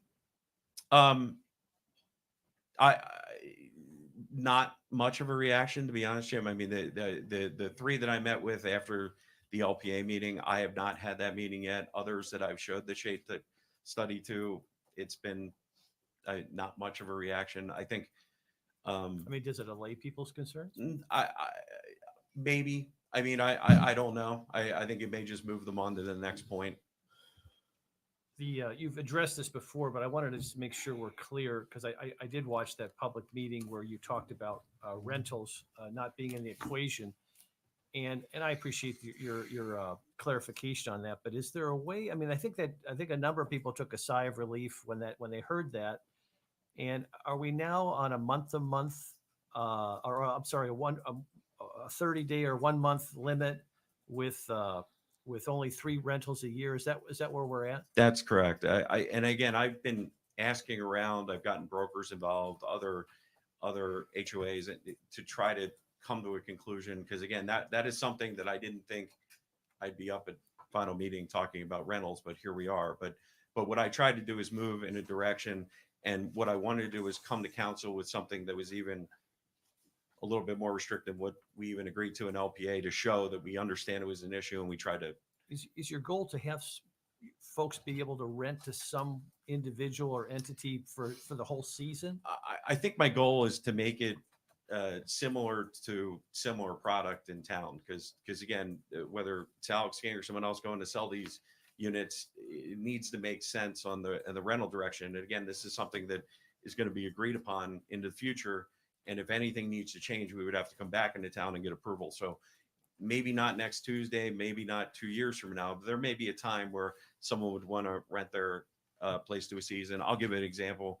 My father and I, we rent a house on the beach up at the Jersey Shore. We're the only people that rent from this gentleman. He rents it 1 month out of the year, July, and we rent it for July. And so, yeah, and I don't think that would cost. And I think that's kind of where we're going with it, is that there may be an opportunity like that where someone would want to. So you might consider renting, limiting the rentals to once or twice a year. I think we're at 3 now. It's actually in the development agreement. Yeah. It's 30-month minimum and only 3 per year. Right. We limited it to 3. That was something we added even after the LPA agreement. I think that gave a lot of people some peace when they heard that. And I think if the closer we can get to maybe once every 6 months or once annually, I think that would just enhance people's thought that this is going to be a very quiet, stable neighborhood. Just some thoughts. The park, if you look at the aerial view of the park, and this may not be fair, but it looks like it's more roundabout than park or turnaround. Is there a way to have it look like more park and less turnaround? And so who's requiring this turnaround, and why does it look so? The turnaround was there for what I didn't want to do is show a green piece of ground right there and then come back and say Lee County is making us do access on this side of the building. In order to do that, we need to put a turnaround. So remember that park I was going to give you, Lee County is saying they can't do it. There could be a chance that Lee County doesn't make us put in access on that side, or fire could get involved in that decision. Again, that's something that may be out of our hands. So instead of over promising, I under. Now I would have people go and take a look, because there are trees that kind of line that diagonal area, so you can kind of make out how big that property is going to be, even with a roundabout there. And it is a significant piece of ground before you get to the beach. It does widen up even past that. And I have some pictures of that, and people go out and take a look at it. But there is enough room for public amenities there. And we agreed with the LPA that it's probably fair for us to have to put some of those public amenities out there. And that's one thing that I look forward to working with staff in the town on. And would we potentially be able to see something on second reading that just shows a little bit of that transformation? I think, I mean, we could try to put some pictures together, but I'll talk to my team on that. One of the things that was raised at the LPA hearing that I thought was really interesting, and I was looking at it yesterday, is when you're headed south on Estero and you need to turn into your complex, that third turn lane goes away for a while. And I guess what I want to make sure I have a sort of on the record, an agreement on, is that, if you don't have that third turn lane, that could really back up traffic on Estero. Sure. And it looks like you guys just make it. But at the same time, if there's a need to expand that third lane, and that requires you providing an easement to the county or handling those costs, Sure. Are you in agreement that you'd be willing to make those adjustments to accommodate any traffic concerns on Estero? Yes. So as part of the LPA agreement, we made an agreement to not only pay impact fees, but to pay offsite mitigation for any kind of approvals that be needed in a DO process. Neither us nor the town have control over that because that's a Lee County road. So they're going to be part of it. Luckily, I was out there this weekend. That turn lane ends right at where our entrance is. So it's close. I don't know if they're going to make us extend it, but certainly I would assume that Lee County would look at that in the development order process. And if they do make us do it, we've agreed to pay those costs. I think it's probably certainly beneficial for the project that we do it, but we just don't have the control. That's Lee County's road. It would shock me if Lee County didn't take that into account, approving our project. But again, that's something that'll come from them, not us. So your colleague said this morning that you've got this view corridor on the bay side. Yes, I was walking the property and I tried to get to the bay, and I don't even think Bear Grylls could make it through the vegetation and the rough terrain to get to the bay. How explain how that view corridor on the bay side works? So I didn't write the code, but the code expressly says that any sight lines to the to Matanzas Pass, which isn't necessarily does not exclude vegetation. And I believe you go to jail for a long time if you cut that type of vegetation down. So I'm not going to touch that vegetation, but there is a walkway back there. And that's something that the Matanzas Pass Association is working on, trying to get that cleaned out eventually as they go through. And I believe there's actually a dock at the end of that.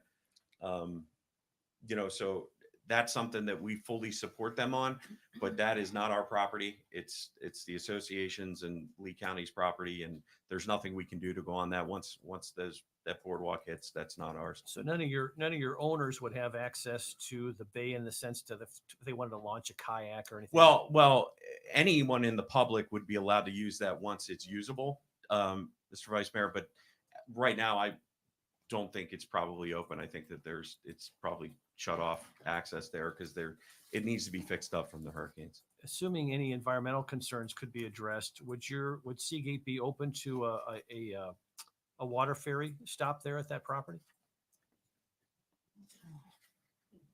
Water taxi, really water ferry. At the end of that dock? No, just anywhere in your bay area, wherever it makes the most sense to put it. Yes, again, we don't own any of those mangroves, but we already are given a public easement on that piece of ground. So if we want to write in the development agreement that developer will not push back on or will agree to, I don't know, staff, what we would have to put in there, but I just want to make sure that there's an opportunity for a water ferry if we develop an extensive system. I won't stand in the way of that, and if I have to put that in writing, I will. That could be helpful. Thanks. And any other environmental concerns with respect to the development along the bay side there that you've addressed and want to talk about? I don't think so. Just that we're trying to be very good neighbors to Matanzas Pass, and we obviously think that is a big portion of our property. It's a big chunk of ground that we're there were opening up to the I heard public. some shading concerns from some folks on the bay environmental impact. Did your shading study show that? It really doesn't go that far back in Matanzas. The times of the year, it more covers our property. Now, again, at 5 o'clock, there'll be some shading. There always is anywhere, but it's not going to be the hours and hours that were originally discussed. This road that really could, in essence, be in a very enhanced bike path behind your property or through your property. You say that it would have to be a road regardless of what track you developed. But it wasn't a road under the Red Coconut. It was not. It was not a road that was passable through the Red Coconut, or at least it was private. As part of the underlying 15 units per acre approval, that's where that road access comes in, because as part of that, those entitlements that were written, and Tina, you can talk more eloquently about this, but you want to just explain that a little. Well, let's, before we get to in the weeds, and I know this is speculative, but I've got to ask it. I know you have an interest in the property to the north of yours. But if would that road then continue through that property as well, so we could have a bike path that could My, continue? my out there? understanding is that staff is going to make any approval on that property contingent upon that road going through it to keep into the village zoning. Sarah, I don't know if you. Have you had any further discussions with staff regarding how that bike path would then continue on north? Has staff mulled on that at all? Or At this time, there is no connection to Lover's Lane. That is an option. That is an item that we've brought up, that there is no way to get all the way through to Lover's Lane, and that needs to be something that the town is considering. got it. All right. For another day. For today. The just briefly on the proposed restaurant, do you, and I know you're just in the sort of the beginnings of all this, but is there going to be indoor and outdoor seating, and how many people, if it was at capacity, could the restaurant seat? There will be indoor and outdoor. Whoa, that was loud. There will be indoor and outdoor seating.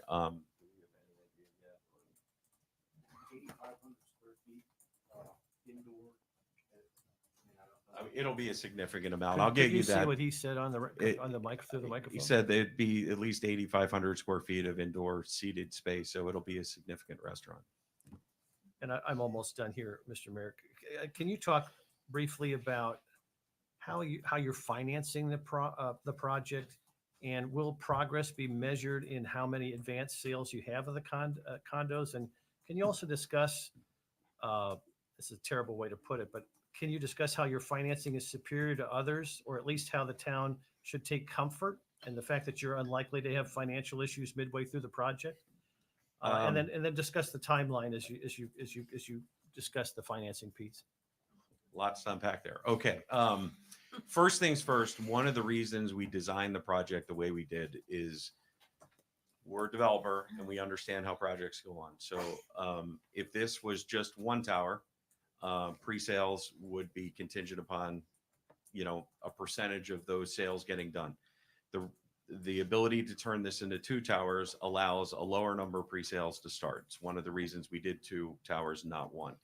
The other reason that we put the beach club on the beach and separated it is because what we'll probably end up doing, and what the plan is to build the beach club as quickly as possible. Use the beach club as the amenity to attract sales on the other side, and to start that process as a sales center, as a glorified sales center, as we ramp up to get people and members in. Then it would be to build the first tower as the first tower is going. As sales get to over 50%, second tower starts. That's the game plan, Jim. So we have, probably about a year in final design on the towers and everything. So we'll be going through that as soon. Now we started preliminary design, but until we get the entitlements, it's hard for us to pull the trigger on final design on towers we don't know we're allowed to build. The beach club is a little bit farther ahead in just planning, but again, the beach club is tied to the memberships of the towers, so it's really important for us to know the whole sandbox we're playing in. It's hard for us to get too far ahead on design when we don't know the sandbox. Lastly, Yes. one of the view corridors is over your pool that's attached to the beach club, and I'm Yes. curious, what's the risk of that view corridor being diminished by the sort of the fencing that you're going to have to surround that pool? Will it be transparent, or how do you maintain that view corridor when you have that pool there? Sure. I mean, the game plan for us was to maintain it as much as possible. A lot of that'll happen in the development order process. There's not a lot of product that lives through that beach there, as a lot of people are seeing right now. So enhanced landscape and everything sounds great until a storm comes through and kills it all, and then you got to replant it. So I mean, people see what at Margaritaville, it is a lot more transparent, and it's done for a reason. Obviously you have, so I think there'll be some transparency there, but I don't have final plans. We can talk about what that means, but the most important thing that to me was making sure that we had a view from the restaurant to the beach. That was brought up a bunch of times. And on that point, Matt, is that you've got your beach club, and then you've got potential development Yes. to the south of that, which would probably be large homes. Probably. It seems like you're a bit sandwiched there, or especially if you're sitting at the restaurant, or you're driving down the street, or you're walking along the sidewalk. It seems like you're getting closed in on there. Is that just is that not fair? I mean, I think there's 120 feet on both sides, so we kind of centered the building as much as we could, and we have the public side on one side and the private side on the other. So I think we did the best we could with trying to get. If you felt too squeezed, you could potentially give up one of those lots and just leave it open, right? If you bought those houses. Oh man.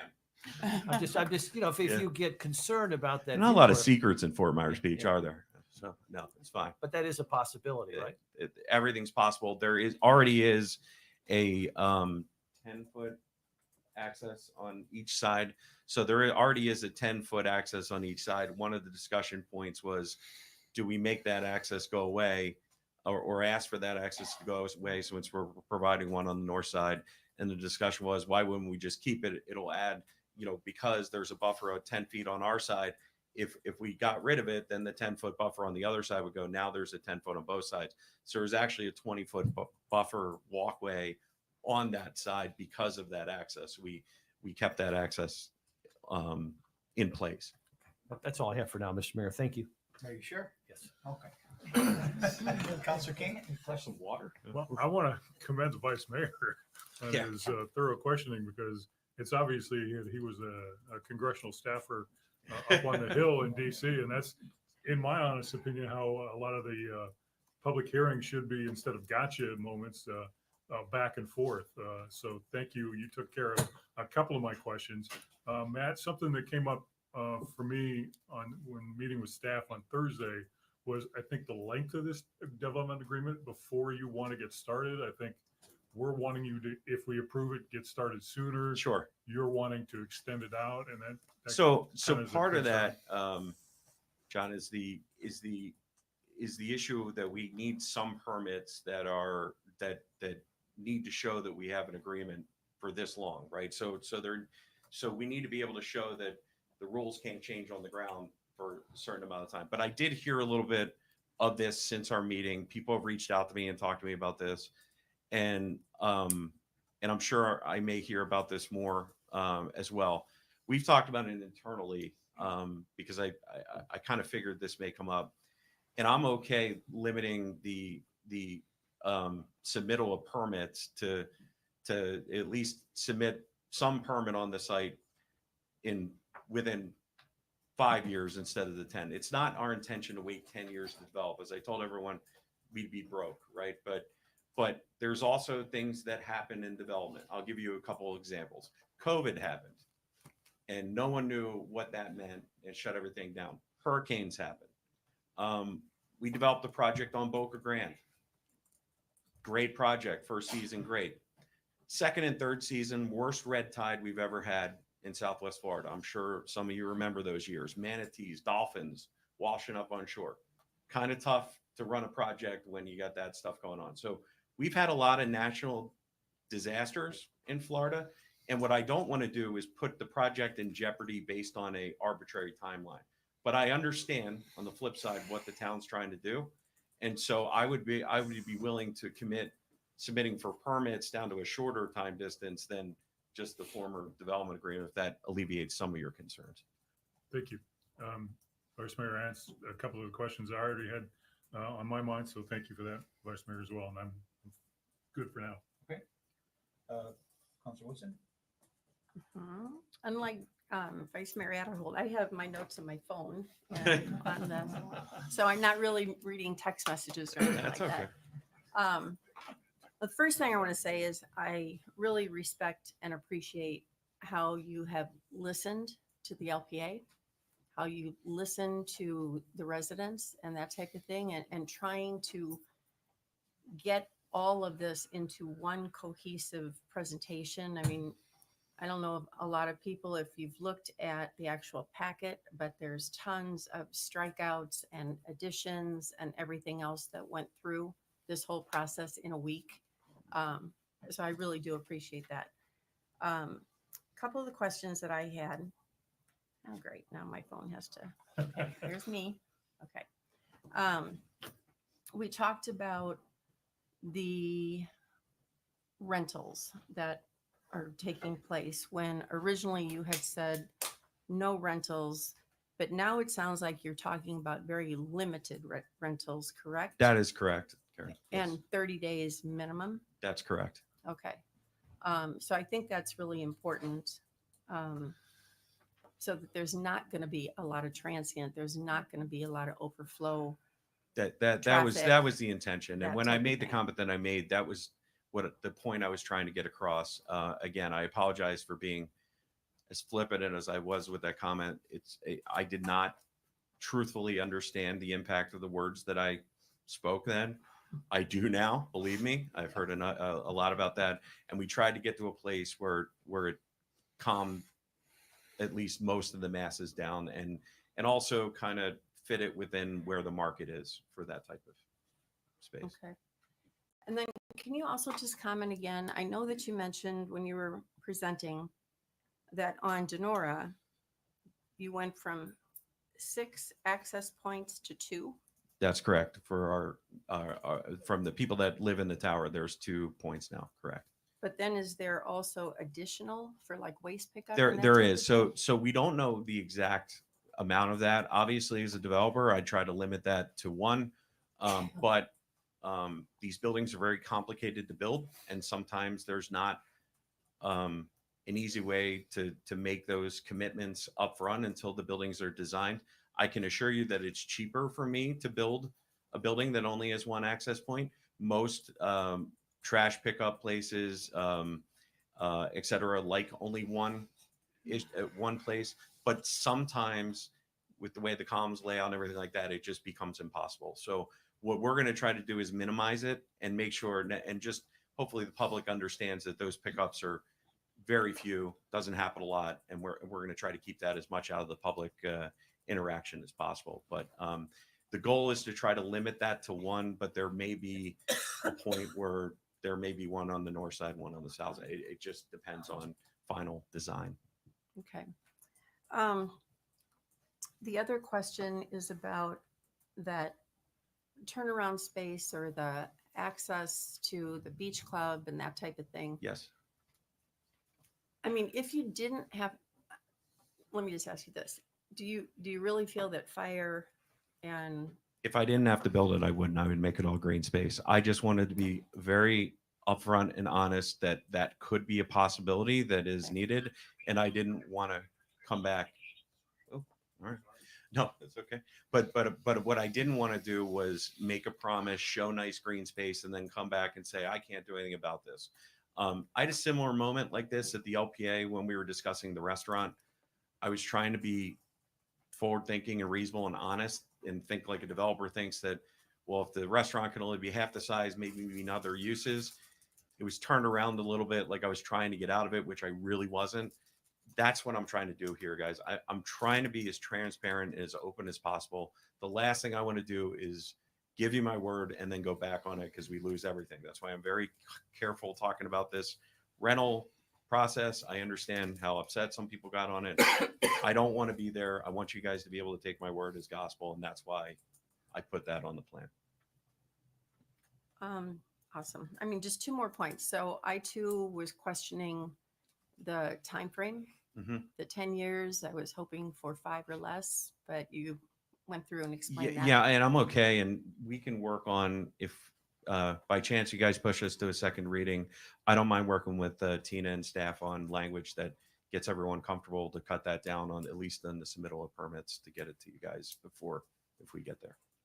And lastly, I didn't even think about this, but Vice Mayor Adderholt brought it up, the restrooms and having, I know, sorry, but you know, I know that I know we cannot build restrooms there. I mean, Margaritaville got in through a grandfather and that type of thing, but there are beautiful restroom,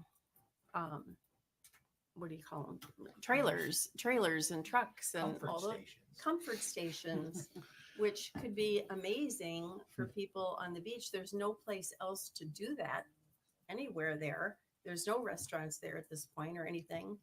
And they wouldn't have to cross the street then again to go to the restaurant. But it'd be so much easier for me if they cross the street. It's not about being easy for you. No, I would request Tim send some. Let me table that. I'd like to talk to my team after a public benefit or public comment, and let me just get with my team and I'll try to address that situation. Okay, thank you. And I, like I said at the very beginning, thank you for all of your concessions. Thank you for listening. Thank you. Really appreciate it. Yeah, you don't want to hear from me because I'm going to ask you the same question. So why don't you get with your staff, especially what the vice mayor pointed out too. So, you know, a water station as well for not only people but for pets. I think that'd be great. I personally don't think you should have that turnaround there. Now, if you're forced to, I think you. I would much rather not have it. I can guarantee you that. I think you're creating that's just creating traffic. I don't disagree. I'll bring you to my Lee County meeting. Okay, let's go. Yeah, the other thing with regards to turn lanes, I'd like to see not only turn lane into your property, but also on Denora to help. Is the turn lane on Denora?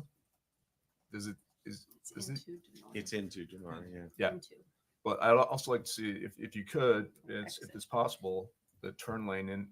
You're going to have entrances on the north end of your property, correct? Which end? I think you mean the west. I mean, Northwest. on the left side there. I'd like to see turn lanes there too, Okay. if possible. Yeah, again, I don't control Lee County, Well, but I understand, but I understand, and I think they're going to look at. I think they're going to look at that strongly. I think, luckily, there is a turn lane coming from the north, which I think saves a lot of heartache for all of us like that. There's also the bus lane that pulls over. There is some reconstruction that could happen there on Estero that maybe could clean this up. Yeah. But and if we get into this process and we are going through with our development order, maybe it would be helpful if council, if they're passionate about that, writing a letter or giving me something that I can take with me when I go and have those meetings, Tina, just to basically have that in my back pocket that council would really like to see this. Again, they can make their own decision, but that I don't have any issues with it. Anything that helps traffic in front of this project helps me, because no one in this project is going to want significant traffic jams in front of it. So. And my final question, I'm super confused when you said you've talked to Matanzas Pass. What? There's an association friends with there's an association that kind of controls what are they called? Friends of Friends of. That's who you're talking to. Yeah, sorry. No, it's okay. It's like you talked to. Yeah, I'm more like up here. They're more detailed guys. So okay, that's all I have for right now. Thank you.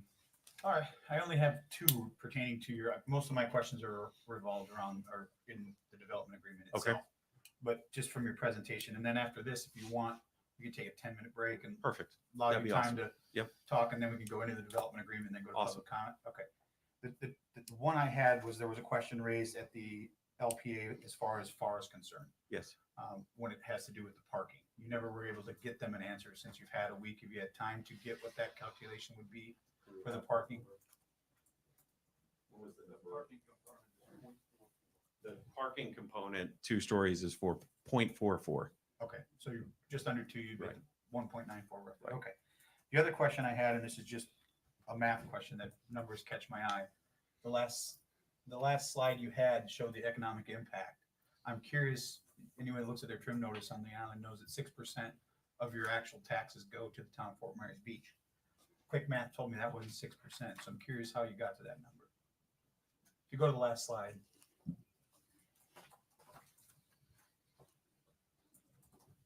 $588,000, I think you said it was 184,000 currently would go to the town based on 134.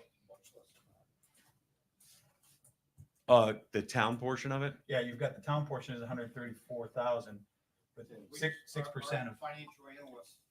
You have to come to the microphone, sir. Oh, you gotta be sworn in. That's okay. You can do it. Oh, goodness. Yeah. Let me find my script. Hang on. If I don't read it, I'll forget it. Do you swear or affirm that the testimony you are about to give is the truth, the whole truth, and nothing but the truth? I do. Okay. So unfortunately, that was something we created late last week, and our financial analyst took the actual tax bill, and I mean, the request was take the total tax and take the line items that pertain to the town of Fort Myers Beach and those are the. My guess is you got to using the school board. Probably the school board. It wasn't just the town itself, it was. We can Fire figure that department. out. No, I was just curious. wasn't trying to- No, I know you weren't. It just caught my eye and I thought, wait a minute, that doesn't seem like 6% to me, but. And sir, So, can I you, mean, that makes a big difference when it comes to economic impact, so. Understood. Those are the only two questions I had, so. and sir, can we get his name in the record, Oh, please? sorry, I didn't catch that. Thanks. Thank you. I'm Tim Bile. I'm the Vice President of Development for Seagate. Perfect. Thank you. Okay.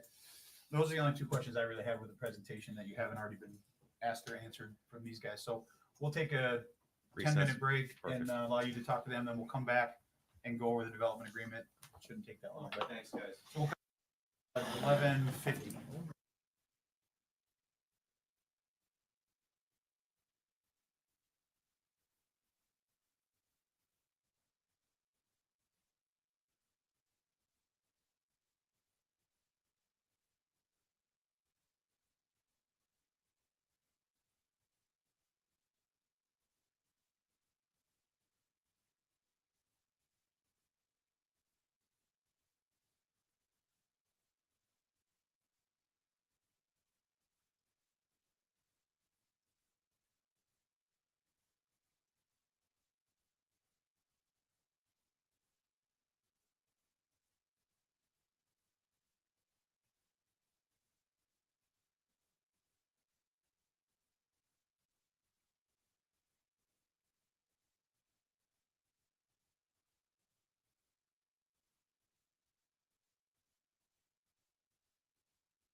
It's 11:51.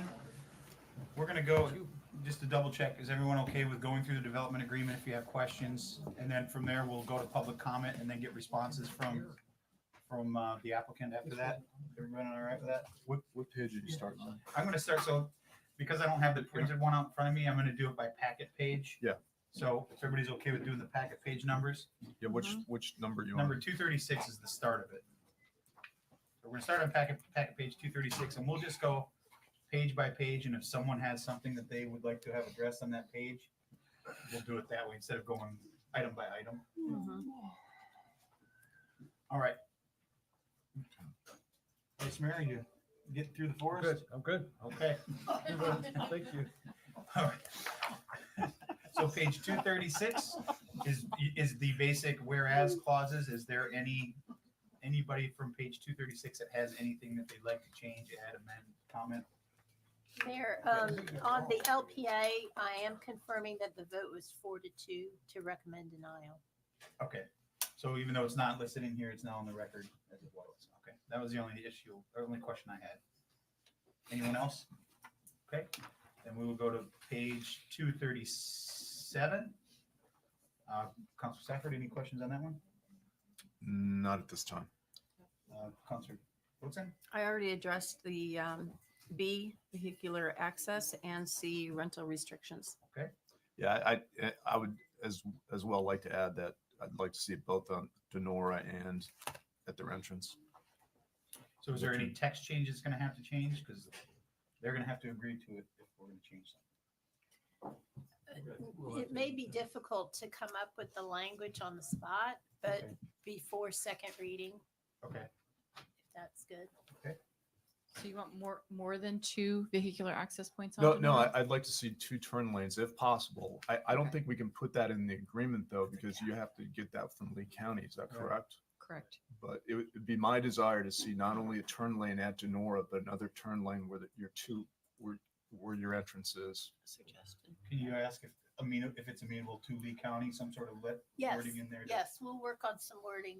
I think getting your concepts and your concerns would be really very beneficial. Okay. You guys agree to that? I mean, I don't have any issue with it. I don't have an issue. Certainly with that. worth exploring. Yeah. And you then guys are okay? Yeah. Okay. Thank you. Anything else? No, sir. Councilor Woodson, anything else on 237? No. Vice Mayor Adderall? No, again, my questions were sort of premised here, but you're trying to build these into the actual. Well, this agreement is development essentially, this is going to be their development agreement if it's Mhm. approved. So anything that you want to see in there as opposed to, I'll work on it, or Yeah, if my- it's something that can be amenable to both sides and it's added, now's the time to get it added. Okay, because my hope is that based upon my line of questioning, that you were obviously taking notes and the staff was taking notes, and that we could build into this some of these details. Because I don't expect to have the language today, but I was hoping to see some of that language for second reading. For example, the restrooms and the drinking fountain, et cetera. Are you hoping to have that language codified this today? It's completely up to you. I mean, I'm comfortable with staff working with our council to prepare that language for second reading. For second reading would be preferable. I guess what I'm getting at is it seems very presumptuous that we're going to a second reading. Oh, that is. That's fair point. I That's would fair point. I would ask that we talk about the restrooms and the turnaround after public comment. I'd like Fair to enough. address that, and then maybe we can We can make go some back. progress with that. If it's, as long as somebody's got notes that they're taking, then we're gonna circle back and cover that. Are you okay with that, Tina? Yes. Okay. Councilor Woodson, anything else? No. On that page? Nothing. Sorry, I forgot it was already done down here. Councilor King? None currently. The only thing I had is, and I had spoken to staff about this, but I don't know if Tina, if it's made it to you yet. It seems like there's some conflicting language on page 237, and then later on page 247 for under item 4A. It talks about the density it says the density from other properties owned by the developer within the town may be transferred for 8 additional single units located to the north side of it. And then later on page 247, it talks about, that's all stricken out. Correct. We moved it from 247. So that's just a moving, it's not a, okay, I just want to get clarity because looking at it at first glance, it wasn't clear. So you just moved it up essentially, that's why it's crossed up, okay. As part of the comment I made on because this one stays out of it, I've already agreed to move the the submitting a permit, the 5 years. I think that if I'm going to be submitting a permit, I'm going to need to make my decision up about moving density. So I'd be willing in that section to tie that to whatever we agree to on 5 years, if that is something that you guys are okay with, and tying permits and also moving density to that 5-year restriction. Makes sense. Okay, that's the only thing I had on page 237. Page 238, Councilor Safford. I think Mr. Price said he was going to, we're going to talk about the park afterwards, correct? Okay. That's all I had. I'd like to hear from. Okay, no problem. I'm the same thing. So the vehicular access. All right.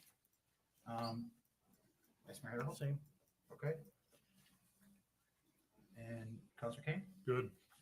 The only issue that I had, and I just lost it. I thought it was on this page. Is this the page where it talks about the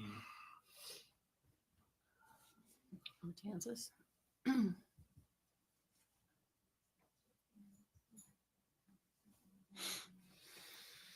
Maybe I have the wrong page number. I'm looking for it was concerning the commercial area. There it is, item E on page 238. I know at the LPA there was some pushback about keeping it specifically a restaurant, and I know there was some discussion back and forth. Although I think I understand where the LPA was trying to go with this. I've never been a big fan of just pinning something down to very specific, and I don't know that that is what council really wants to do, because when you look at the CD zoning district things, we're trying to make it so it's allowing more, if it makes sense. Is there a way to add some sort of verbiage in there that if you want to keep it a restaurant, to keep consistent with what the LPA says, but I don't want you to be pinned to just a restaurant. If it's something that needs to be changed, if it's nobody likes the food, you know, and nobody goes there, and you don't want something that's going to be sitting as an empty space, but you do not have the ability to at least come back and say, we want to change this from a restaurant to, you know, indoor skeet shooting. I don't know, whatever. Just make it illegal. Wow. My interpretation is that item L on the next page would give us the opportunity to come back and to staff and do just that. Oh, never, I'm being legally tapped The jacket walks So for your record, good afternoon or good morning still. Richard Aiken of Henderson Franklin. I represent Seagate on this matter. I'm an attorney. So the question about the commercial area, I think that we could have a discussion later on of if throughout the process, if we just put restaurant in here, about whether that language is going to prevail over any other language in the agreement because of the specificity of it. The reason why we had left it originally, and you can see the strike through, such as hair and nail salons, a laundry service, daycares, small scale convenience retail, and we had restaurant as well.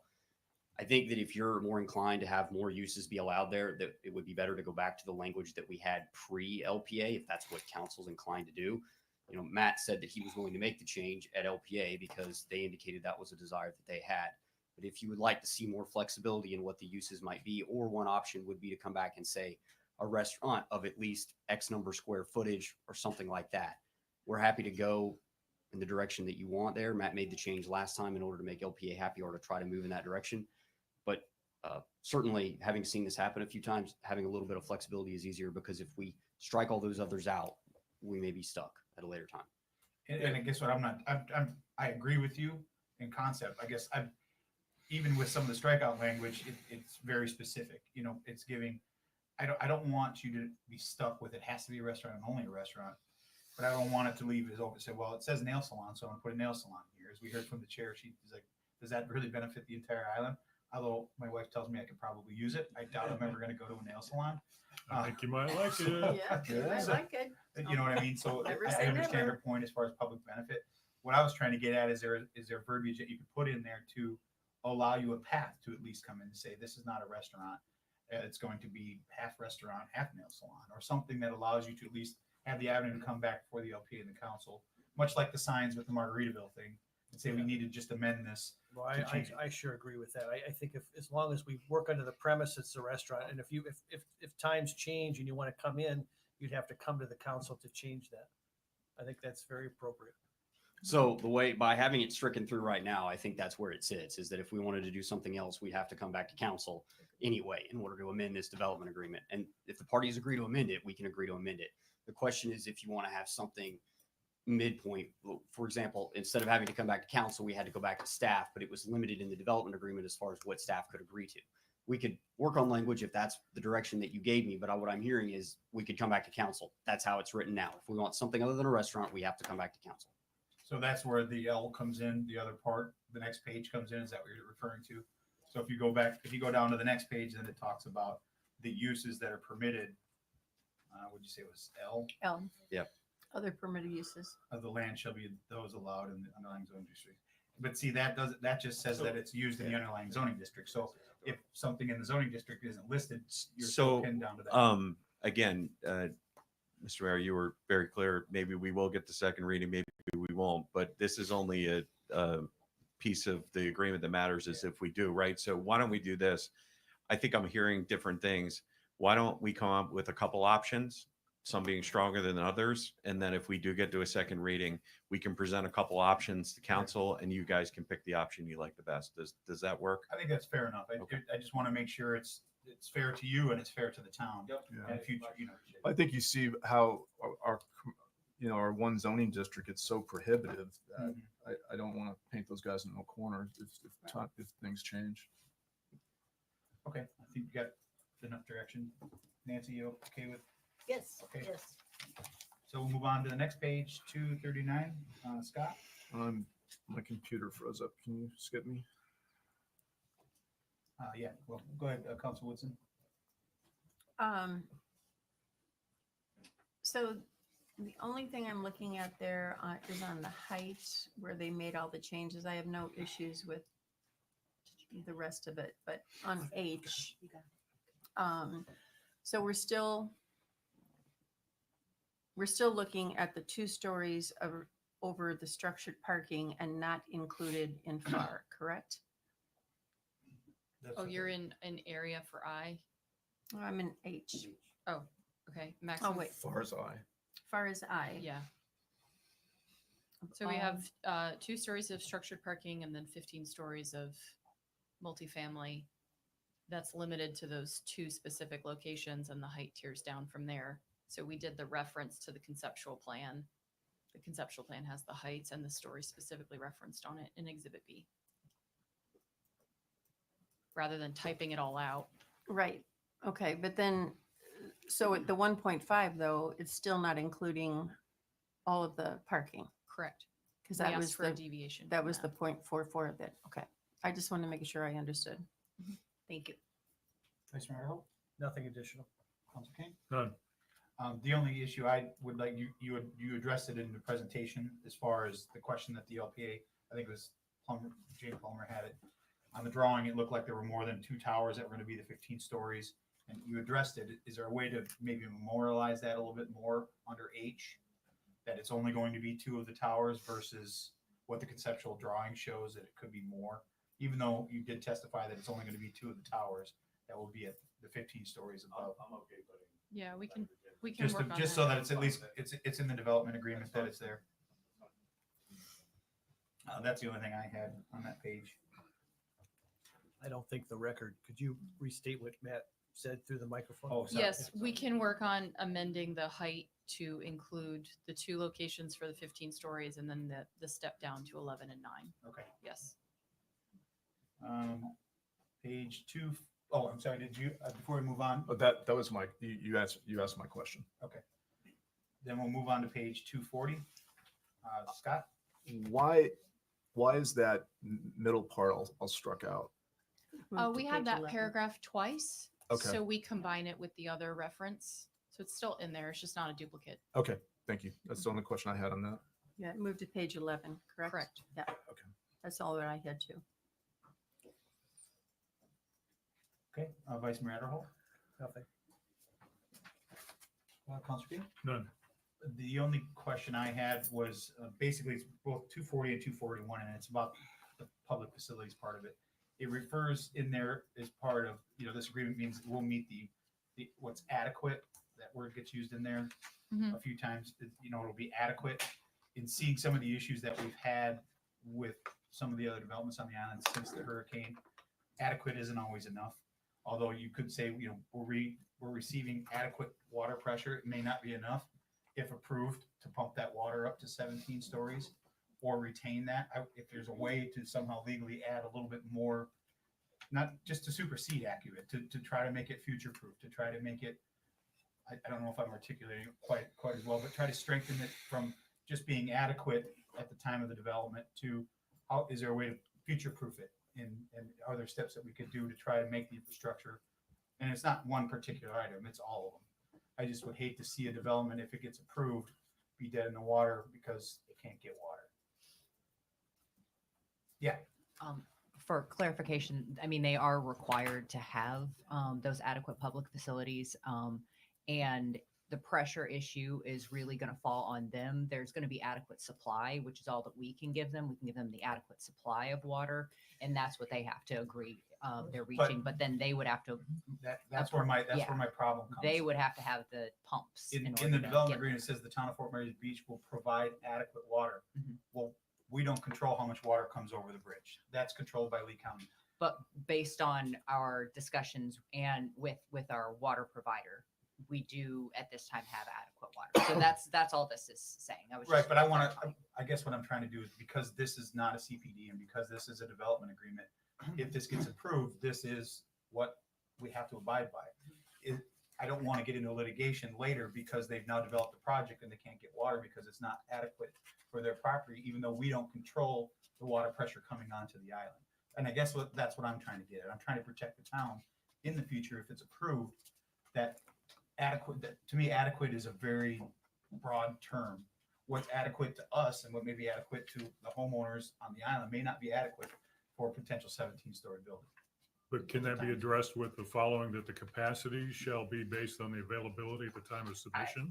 I'm going to rely on the lawyers in the room to be able to work that out. I'm just trying to make known the concern that I have that could potentially come out of this down the road, because we did see it with Margaritaville where they couldn't get water pressure to their upper floors, and that's only 3 stories. So we can't control how much water comes onto the island. I know the county's working on it, and that's going to get updated, and we're going to have higher water pressure. But as we build back as an island, water pressure is going to be an issue. And just trying to address it, I just don't want to get into a legal battle 10 years from now or 15 years from now.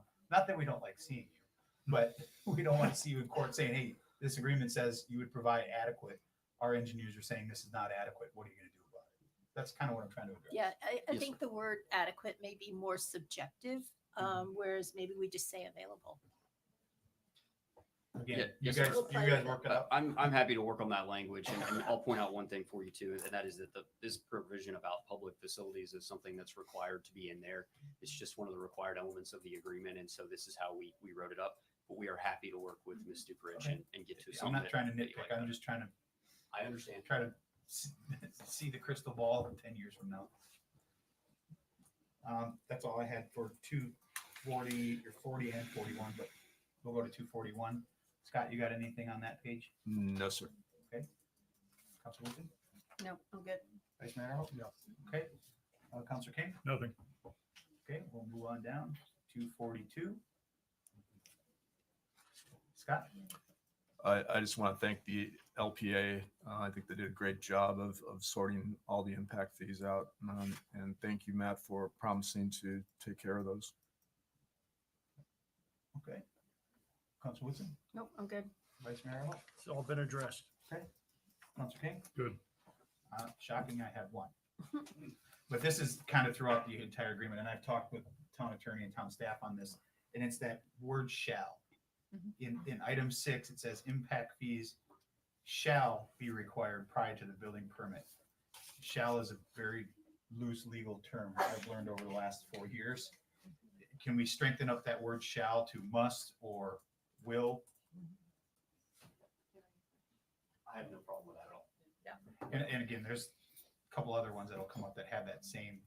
If we could just take a second, look at anything that uses the word shall. I know it's commonly used in the legal world, but we have found in the past that that word shall has gotten us in trouble. It has been problematic in certain situations. So we'll do a universal check of the whole document, and I'll work with Richard, and wherever we can put will, that's what we'll do in substitution of shall. Okay. And then the other one was item number 7, same thing, the word shall is in there. So if you're gonna look through it globally, that's all I care about. Moving on to page 243. Scott? I have nothing. Okay. Counselor Woodson? No, I have nothing on this Vice one. Mayor Holt? No. Counselor Payne? Good. I do not have anything. If I may, Yeah, go ahead. I guess I should ask you, Tina. we need to add a view corridor that we missed to the bay. Oh, that was described, yes. Yeah. That's why it wasn't a question, because you didn't talk about it till today. And which one is that? Just for It's the 120 feet to the bay. So we'll add it under F. under F, that's what I was trying to get at.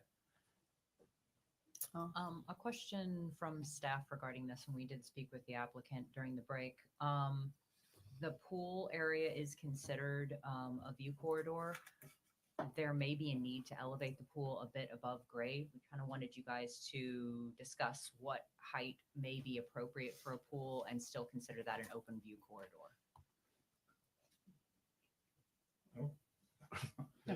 Wow, That's a throw me a big change. curveball. That's a big change, yeah. Well, and it's mostly because it's going to come to the staff level and it'll be view corridor, but we don't have like an elevation above grade. So it's going to be on staff to figure that out. And I'd rather you guys sort of opine on that rather than it being a decision by staff. The discussion came up, is a foot, 2 feet, 3 feet. People are seeing what's Margaritaville is going through with the water coming in. So obviously being a view corridor, it couldn't be 10 feet because no one could see over a 10 foot. So I think staff came up and they said, look, we just want to have this conversation today and get council to opine, which I'm okay with. If we got to build it to grade, we got to build it to grade, but we all see what Margaritaville is doing with it. So even a foot or two is helpful when it comes to that because you're trying to keep seawater and sand out of the pool. Man, in your business, I mean, you know this better than anybody.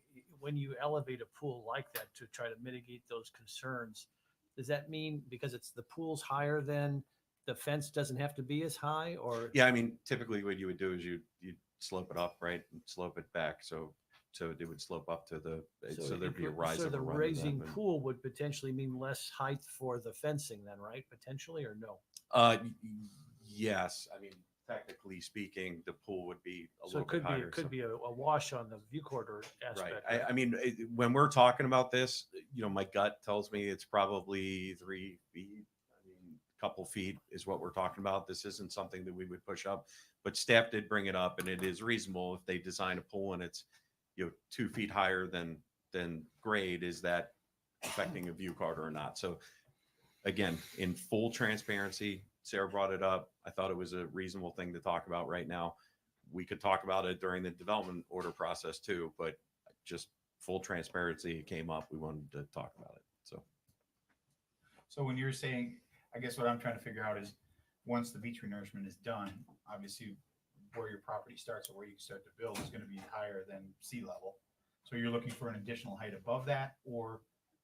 I think we're just looking for direction from council on what, when we say ground level pool, does ground level pool include 2 or 3 feet of wiggle room, or does ground level pool mean ground level pool? And again, full transparency, and maybe this is something that we could all do a little bit more research on. It just came up from Sarah, kind of caught off guard, but I mean, to me, an easy 3 feet of leniency to that is reasonable. You're still gonna be able to see over it from the road, but again, it certainly can't be 5 or 10 because then you don't have a view corridor. So just trying to bring it up, have the discussion right now. I'm certainly okay with a little bit of leniency. As you said, we see what happens to the pools. Right.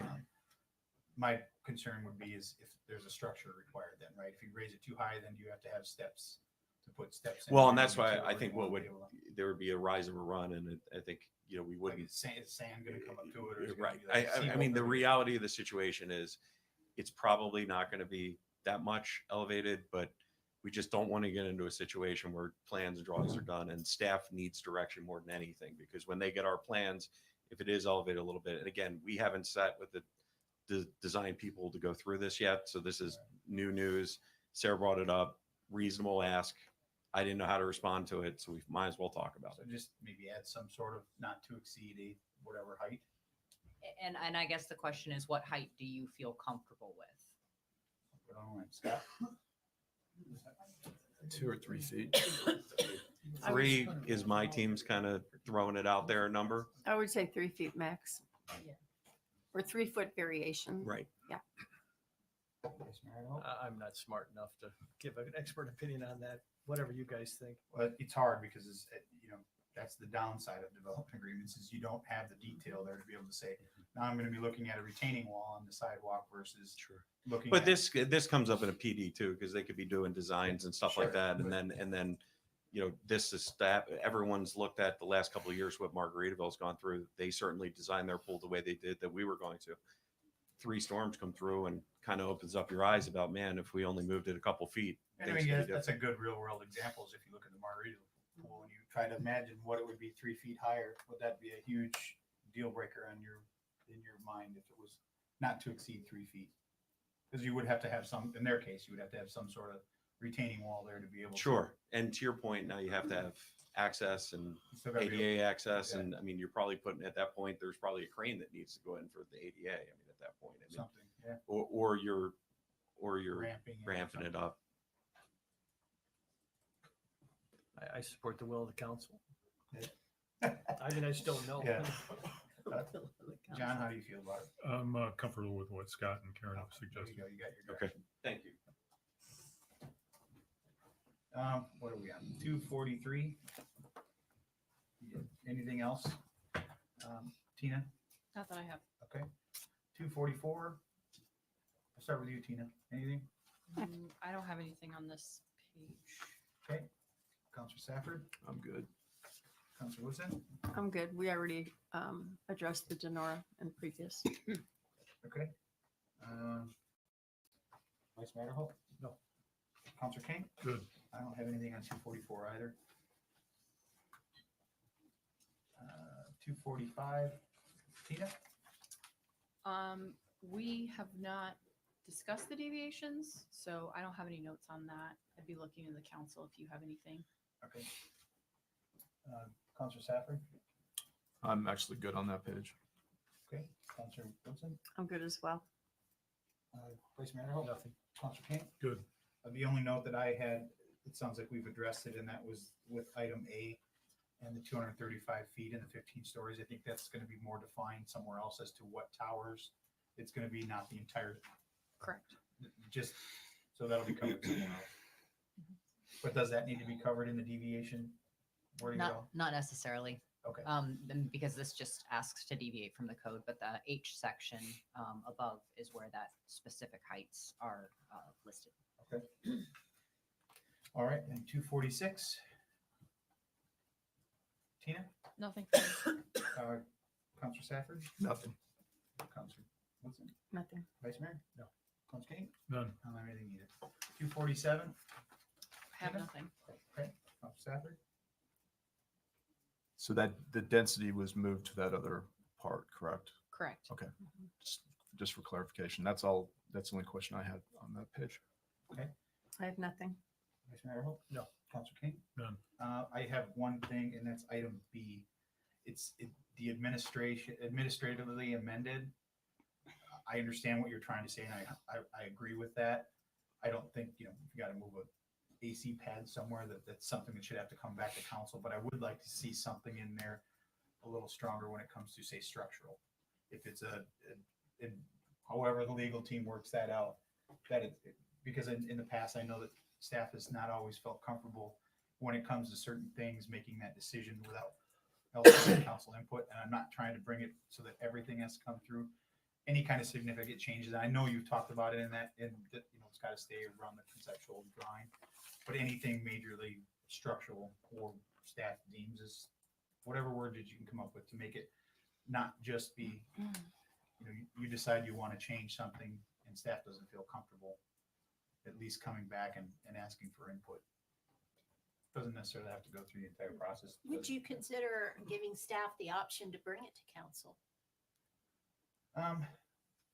So if something comes then up I and think, they're not I sure. think you defeat the purpose. And what I mean by that is if, you know, depending, it could be a whole different staff, could be a whole different council by the time this thing starts coming out of the ground, if it comes out of the ground. And maybe that staff feels comfortable making those decisions, or maybe they just like, I don't want to risk my job, feeling that they're going to lose their job if they make a decision like this. I don't want it to be that every little decision has to come back. We've tried to, I think as a council and LPA, work very hard to streamline a process as much as we can.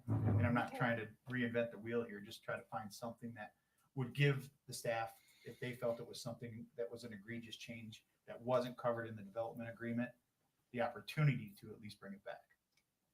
Can we get a little clarity on structural? So we have a pattern book for the architectural elevations, we have setbacks, we have a general, you know, box that the structure has to fit in. What are I we guess what I'm trying to which get at is aspect are we we've trying already to focus covered on? like the 215-story towers. Right. If all of a sudden you start going through all your projects and Swift Mud is like, no, that tower can't be there because of whatever, and now it has to be moved over here. Okay. Administratively, they could say, go ahead, right? And it would be, I would just assume instead of having to redo the thing all over again, you could come through and say, because of this, we need to move this from here to here, much like we had to do with that was done with the Margaritaville sign, something outside that could possibly have been. What if amended. we put language in there that says significantly deviates from the approved plan? Something to that effect. So there's a deviation shown. There's a plan in there. It's pretty specific on Yeah. what we're trying to do. Everyone understands it. If it specifically deviates from that, obviously we're going to need to talk to people anyway. So I'm okay with that. I think that's all I'm trying to get at. So what about language like that? That specifically deviates against the concept of the plan, the concept. Significantly. Something like that. Because as it's been testified here today, you have plenty of other permits that you have to go through and get. Yes. And we don't know as a town what they're going to require you to do to meet what you're trying to do or what was approved. And I'd hate for staff to be put in a position to have to make that decision that could significantly have an impact to the neighbors to one side or the other. So if you're okay with it, all of you guys can figure it out from there. Yeah, we're good. Okay, moving on. 248. Tina?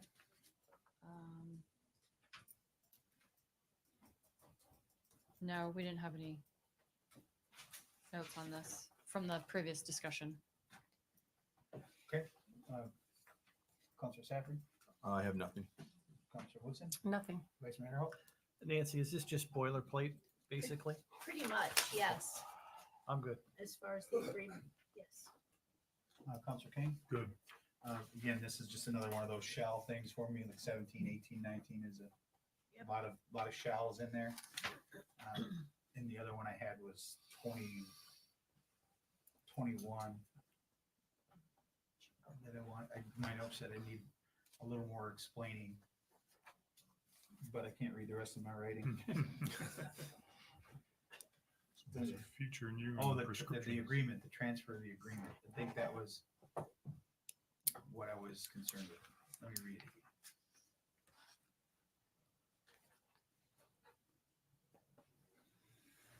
I think what I was trying to get at is if for some reason it gets approved and now you have the entitlements, I was kind of reading this as it could be then transferred or not transferred. I guess that's what I was trying to get some clarity on in number 21. My understanding is that if for some reason Seagate sold the property, the agreement runs with the land.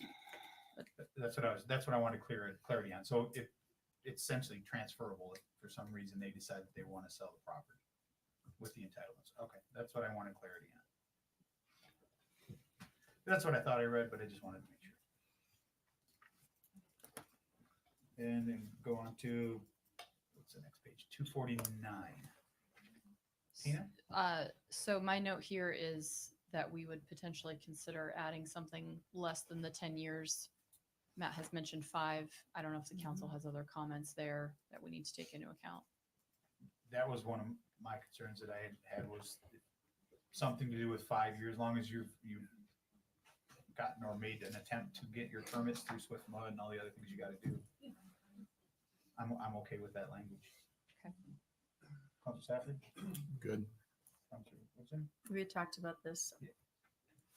Vice Mayor? I agree. Council King? Yes. All right. Okay. And then the rest, I think, is just 250 is just where everybody signs, right? Yes. Okay. And then we agree to come back after public comment Yep. on the park and the turnaround and the restrooms and drinking fountains. Okay, fair enough. With that, we will grab the cheat sheet. Are there any members of the public who wish to comment on this matter? If so, please come forward to the podium and identify yourself, provide your address and whether you were sworn in. Go ahead, Madam Clerk. Okay, first up, I have John Munger. After Mr. Munger will be Justin Tybo.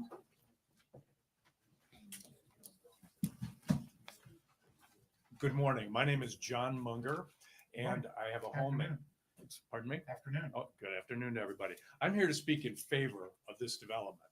I have a home at 21501 Madeira Road, which my wife Leslie and I have owned since 2013. So we've had a home here for 11 years. I'm also the president of the Yachtsman's Cove Subdivision Association, which is the HOA that manages the 18 homes that are in our little homeowners association along Madeira Road, Mid-Island on Fort Myers Beach. I'm here on my individual capacity, but I wanted you to know that because I think I have some credibility with my neighbors, and also I'm invested in Fort Myers Beach. There are three, in my mind, very obvious reasons why we should vote yes for this project. The first is that we have a rare opportunity to work with one of the preeminent developers here in Florida. When you look at their website, you look at the quality of the homes that they build, it's just fantastic. I have two friends who live in Quail West, which is a Seagate development. They are extremely happy with their homes. Number two, when you watch the slide presentation, we saw just how beautiful this development is. In my opinion, this is a drop-dead gorgeous project, which will enhance and add value to Fort Myers Beach. Another thing that's very important, we talk about public benefit. Well, one of the thoughtful things that the developers did was that they pulled those buildings back, the residence towers, back from the Gulf of Mexico, across over to the bay side of Estero. What I think is going to happen in the end is that the towers are going to look like the Twin Towers at Ocean Harbor, which is just 3 blocks north of where I live. And so I can see those Twin Towers at Ocean Harbor. They are closer to the bay than these buildings will be to the Gulf of Mexico once they're completed. And I can tell you that those towers look absolutely beautiful when I look at them off the back deck of my house. And I think that's the result we'll see when these towers are built over on the Red Coconut property. The third reason is this is going to be a tremendous wealth generator for our community. The direct and indirect financial benefits to this property, the jobs that will be created, the money that the residents will spend once they are living there, it's just going to be a fantastic benefit for our community. But there is a fourth reason, one that I think is even maybe more important than the other three, and that is the word confidence. Confidence.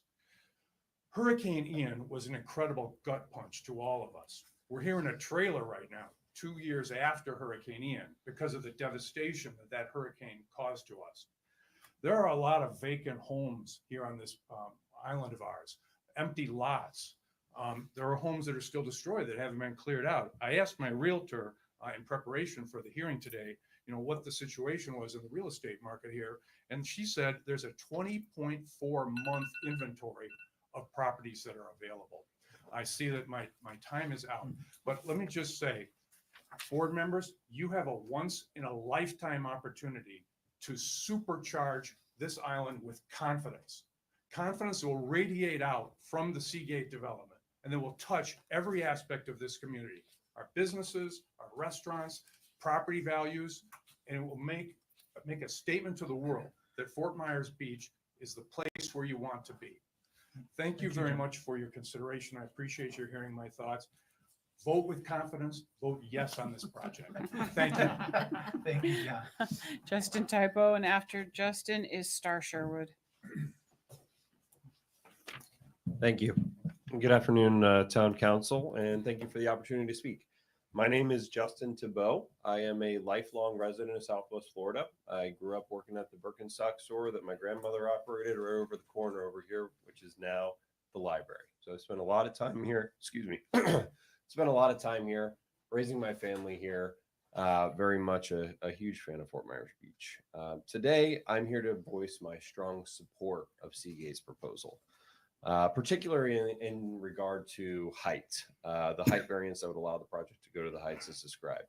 I understand that traditionally the council has been cautious about approving taller buildings throughout the town and along the coastline, but I believe that this proposal offers our community something truly unique and vital in a time of recovery, which has been a long recovery. The development is not just about adding height for the sake of it. There's a lot of public benefit that was discussed today. I know that's a hotly debated topic right now throughout the town, and there's a meeting tomorrow to discuss public benefit.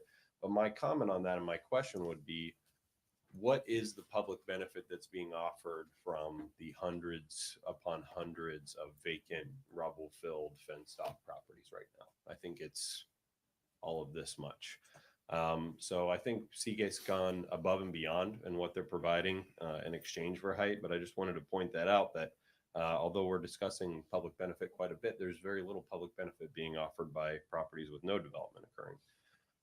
The reality is, because of the strict height restrictions that have existed in the beach and other regulations, very few significant projects have been brought forward to this council.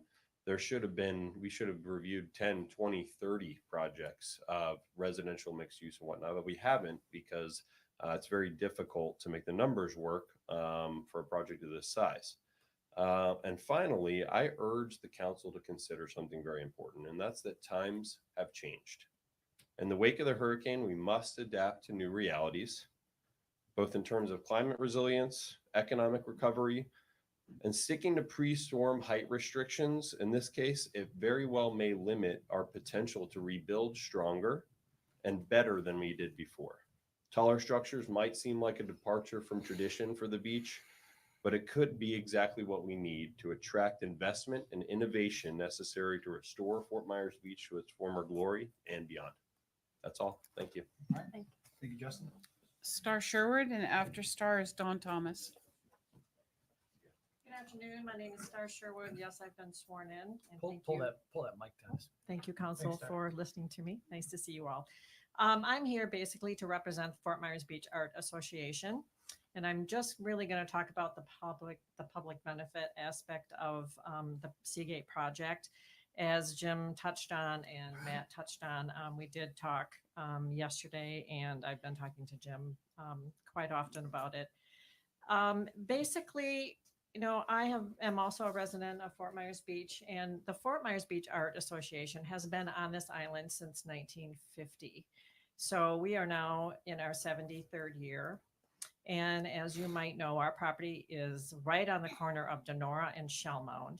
And we have a very vested interest in what Seagate Development is doing there because it does directly affect us. And as you also know, our building was devastated by Hurricane Ian. And we are a nonprofit organization, and we do not have a lot of money. So it's a very big if we will be able to financially rebuild our building. That is obviously our goal. And we are hoping that we have the same kind of relationship with Seagate that we had with Fran and the Red Coconut, who we just absolutely adore.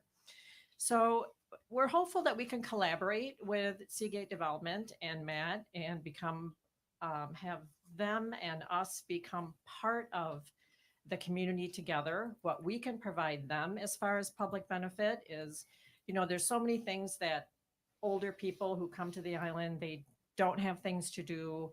We provide so many things already as a public benefit to this community as far as workshops and classes, and we can teach them about art. We are always out in the community. We have a wonderful plein air group that paints out on the island all the time. So we can provide things for them as well as hopefully they can provide things for us. So with that, we think it would be a wonderful relationship to collaborate with Seagate. But again, you know, our vision is, of course, to rebuild. Financially, we're not sure that we will be able to do that. So in the next few months, say a little prayer. We're hoping that things look up for us. So thank you. Don Thomas, and that's the last person I have signed up.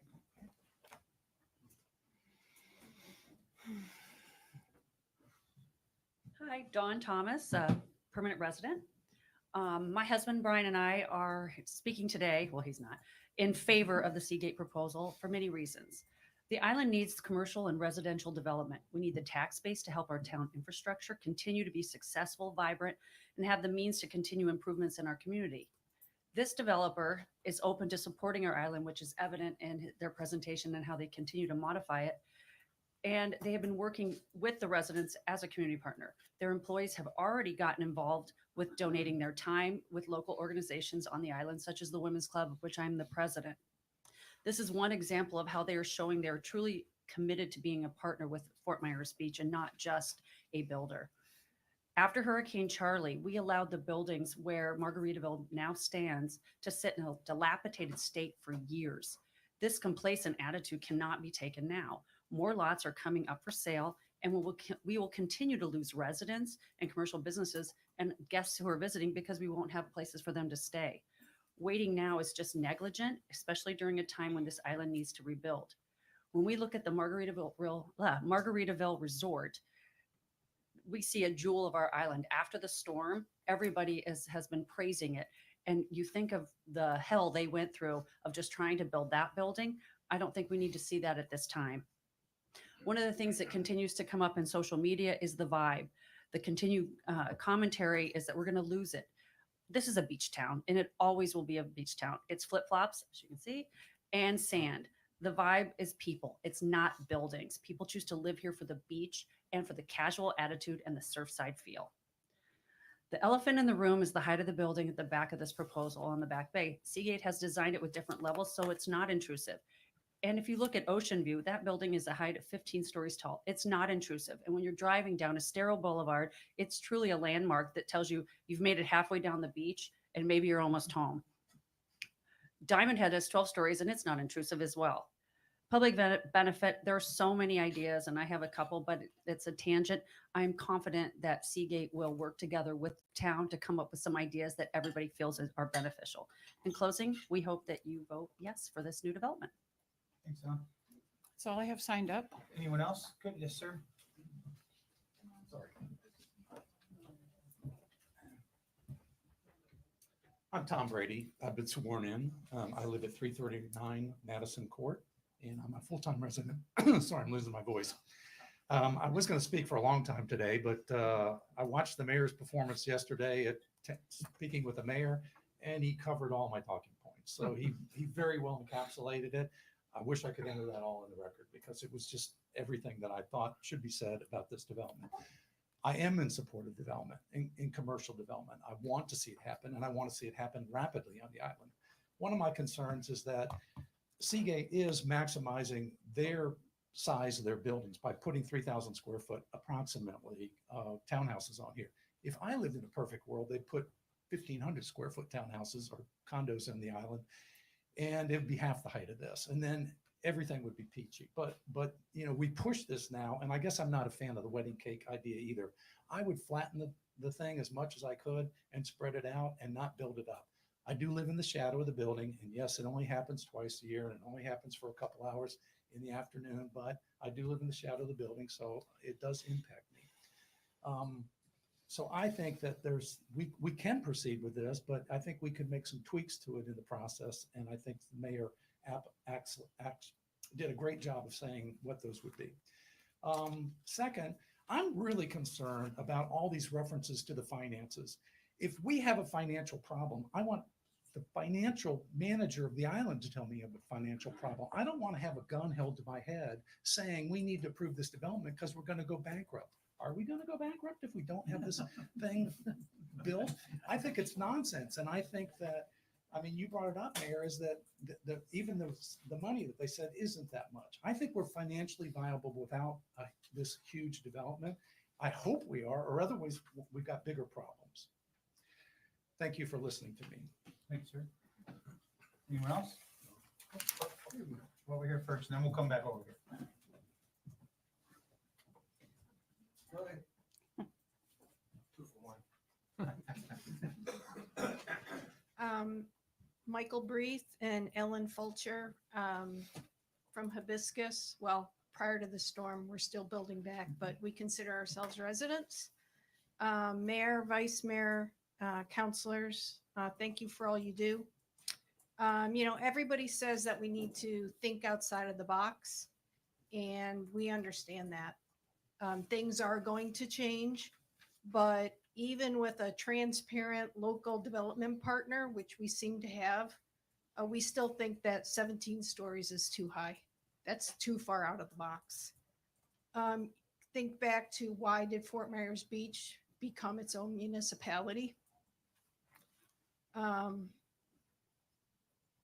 So when you look at just how much higher this is than what would be allowed by right, it's hard to say yes. I see it as limited public benefit when we're talking about water fountains. And there's so much still undefined. So we say, please vote no. Thank you. Go back to this side. There's someone over. Oh, come on. We'll go from the front to the back and we'll just keep switching sides. How's that? Hi, Kathy Turner. I am a full-time resident of Shell Mount Park, so I am adjacent to this development process. I'm not in favor to the Seagate Home Rule Development Agreement as it's currently presented. We chose FMB for the community, the development project, the vibe, the ability to get around without driving. We like the quieter residential neighborhood where we live, and we're able to get around easily. We've got a fleet of bicycles in our garage. We had a few more before Ian. Our retirement plan in Fort Myers Beach are and were to be the last chapters of our lives. So we're watching very carefully as to what's going to happen in Fort Myers Beach. The proposed Seagate development is beyond what is available by right. The agreement order is conceptual, so we really don't know exactly what's going to be built. And it really is a very confusing process.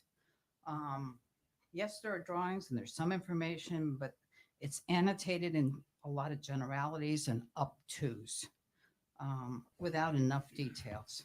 My specific concerns are the proposal will increase height at over 400%. So 4 towers on top of what is available by right.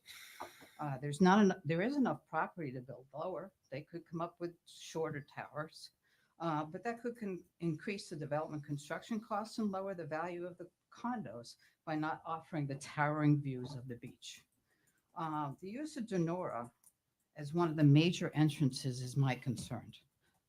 Shell Mound Boulevard during season becomes a thoroughfare to bypass the sterile boulevard for about 4 or 5 blocks.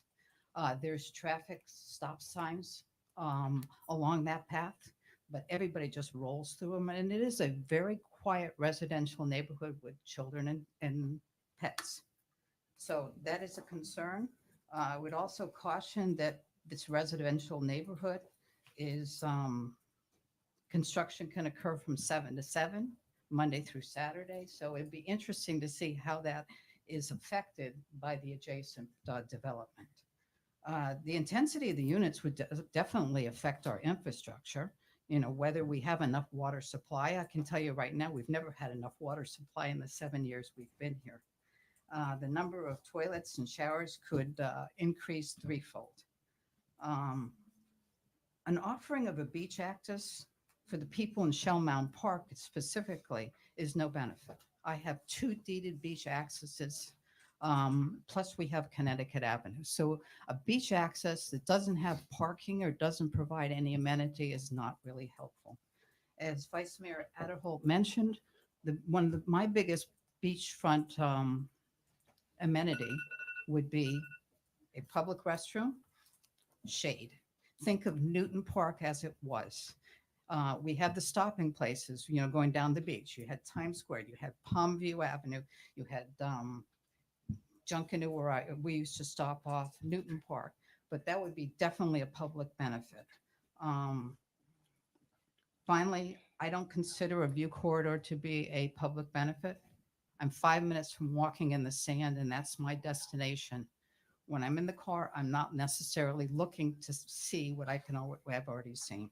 So I appreciate your consideration of my input.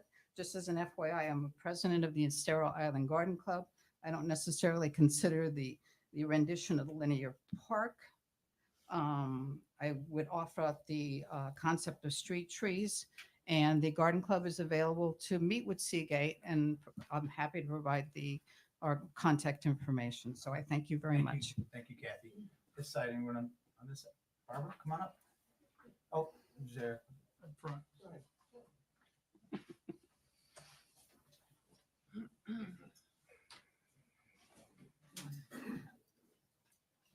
Good afternoon, members of council and staff. My name is Barbara Hill, and I'm a resident of Shell Mound Park, and I'm a property owner. Thank you first for your reappointment to CellCab. I look forward to continuing to serve the community as your volunteer. I'm here really today to voice my opposition to the Seagate proposal for that red coconut property. And it's, by the way, really wonderful to see Fran Myers today.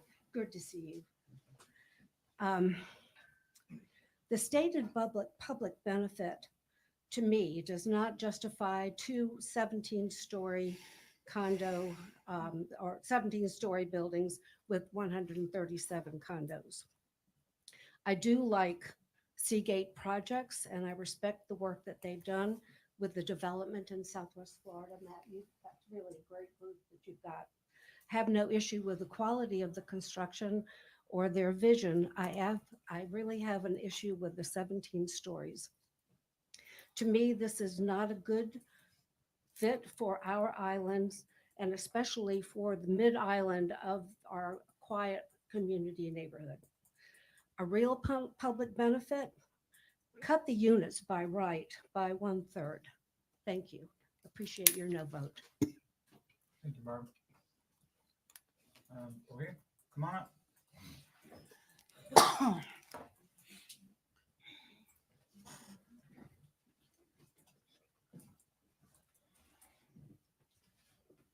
Hi, my name is Mike Dagnese. I live on Shalom Boulevard, right next to this place. One thing, you guys are doing a great job. There's only one problem. I'm going to say it first instead of last. Is the height. Okay, so we have a height plan for a reason. They built Diamond Head. We built this height plan for that reason. Now, if you're going to turn around and change it and let them get away with a 17-story building, we don't need you. You can go away. We can go back to Lee County. I love you guys. I love the beach. And I love what we do. But if you're going to do this, what's the purpose of being here? The purpose was to keep the height down, to keep our beach beautiful. That's one thing. Okay. You know, they developed the place. They're here for a few years. He's gone. You never see him again. So he can promise you the world and see you later. They built parks in this place. The parks are not for people on the beach. They're for his project. They're in the back by Denora on the backside. They're on the beachfront. There's no parking. Where do you park to go to any of these parks for them? You know? One question. How big are the rooms inside the units? How many square feet? Mike, How many square feet is the rooms that you're building? You have an answer? They're going to come back up after. Okay. What was there was probably 600 square feet. That was a truck and a trailer. The height was 10 feet. The whole thing was 20 by 30. That was it. Now you're trying to, from what I heard, 2,000 square feet. Okay, I live in a 1,000 square foot with 2 bedrooms, 2 baths. Why do you need 2,000 square feet or whatever it is? That's another thing. You shrunk the rooms down, you shrunk the size down, half of it goes away. The view from the back bay. Nobody's seen the back bay from that view at all, ever, unless you walk back there. The only way you're going to see the view of the back bay from there is if you go up 5 stories and get up over all the trees and everything else, then you'll see it. Nobody's ever seen it before. That's something new that they want to add. Just drawings. Why do they have the little 1-story buildings in the very back? Why wouldn't you put the single-story houses like on the side of Denora and put the towers in the back, or put something taller in the back, out of the way? You're going to turn around my house, I'm not going to have a view of the sun or the fireworks. I'm not going to see anything anymore. Thank you. Thank you, Mike. Over here. Dennis? We'll come back.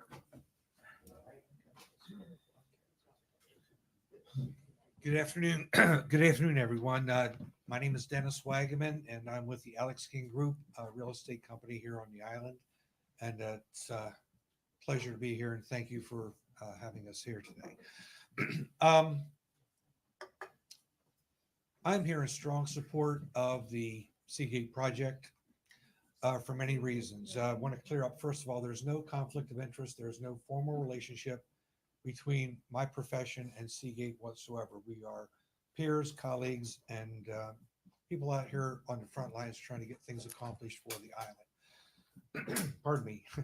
Speaking about being on the front lines, we're out here, I'm out here talking to buyers and sellers of real estate daily, other developers daily, and there are a number of comments that I continue to get, questions I continue to get asked. Again, being on the front lines in my little narrow space of what we're all working hard to get accomplished together. And that is, when's the island coming back? When are we going to have developments coming back on the island? When are we going to have restaurants if I buy a home here? Et cetera, et cetera, et cetera. And, you know, I know everyone's working hard. I know there's a lot of varying opinions, but the island, as we all know, is never going to be the same. We have to look ahead. As the old Shawshank Redemption saying is, you're either getting busy living or getting busy dying. And we need to get busy living here. Need to get busy living with respect to everyone. With respect to everyone. Let's talk about developer very quickly, and not just Seagate, but the entire concept broken down. Yes, they're going to need to make money at the end of their project. At the end of their project, they're not here for the practice. They're not here just to do it for something. You have to make money doing that. All of the things they're doing as far as public benefit have to be included and calculated in this process that they're going through about whether or not to do this project. I applaud Seagate for what they're doing. The local folks, I believe the folks that have Seagate live in Fort Myers, correct? So they're not going anywhere. They're here. They're part of our neighbors. The developers that I'm talking to and working with, no one's here trying to take advantage of this island, take advantage of the people, in spite of how hard that might be for some people to believe. Many people want to be a part of this island. One developer in particular I'm working with right now grew up coming here as a kid. He loves this place. He wants to do the right thing. But in order to do that, for example, we're talking about height. I hear a lot about height. When we're driving down Estero Boulevard or down Denora, we're not looking up. We're looking in, and we're looking at the ground level. So by going up taller, you're putting a smaller footprint actually on the property itself, thereby giving more viewing corridors, more viewing areas. So I think that's a very good design that Seagate's come up with for that particular reason. And the density that they're asking for is less than what was there at Red Coconut. So I'm not sure the concerns with infrastructure challenges may be warranted. So I guess that bell was my time up. It was. Thank All you, right. Dennis. Sorry. Thank No you. problem. Yes, sir.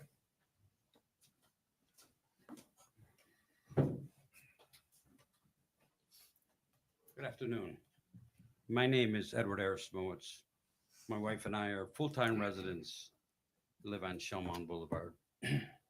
Our home was destroyed by Hurricane Ian. We decided to build a new home with existing restrictions in place by the town. We knew those restrictions to build a new home. With all due respect to Matt and Seagate, Seagate bought the Red Coconut property knowing the restrictions they had to work within, just like we did when we built our home. Pertaining to developers on the island, part of an article from Beach Talk Radio. Some developers are saying if the town doesn't ease up, get with posting times, and allow higher building, they will leave Fort Myers Beach and properties will sit vacant for years, not decades. I find that statement interesting since a residential property just sold for $11 million on the island. If those developers leave the island, the vacuum will be filled very quickly with another developer that will stay within the comprehensive plan. There's a very big demand for residential and commercial development on this island. Let's look at opportunities developers have on Fort Myers Beach. In my opinion, if you were to look at the best opportunities on or near water for development in all of Florida today, Fort Myers Beach by far would be the best place for development. You have the uniqueness of living on a subtropical island with beautiful white sand beaches. You have new infrastructure in place already. You have an international and private airport 30 minutes away. You are near cultural events and arts. You have some of the best hospitals, doctors, and schools around. There isn't a lot of prime properties for sale near or on water from Marco Island to Bonita. There is a lot of prime property for sale on Fort Myers Beach. When Red Coconut went up for sale, Seagate was not the only developer looking at that property.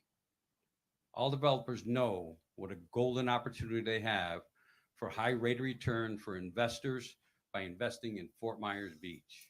I encourage responsible building of commercial space on the island as long as they stay within the comprehensive plan that is in place. Pertaining to public benefit, developers should present a proposal that stays within the comprehensive plan, then show the town council and the town residents what they would give for public benefit in order to build on the island. Not use the public benefit as a bargaining chip to go higher than the restrictions that are in place. The town and the residents have already done the heavy lifting, putting the infrastructure in place.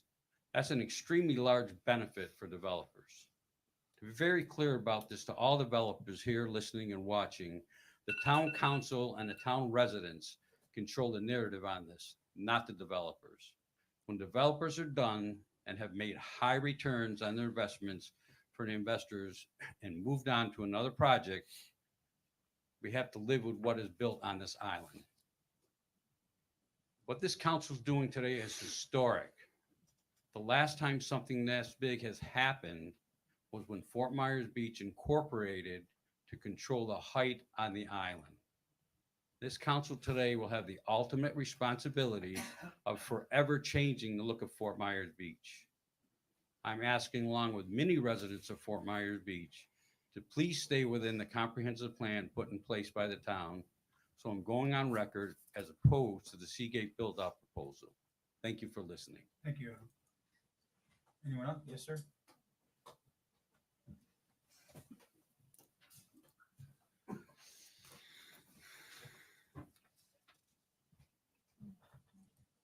Good afternoon, Mayor, Town Council, and staff.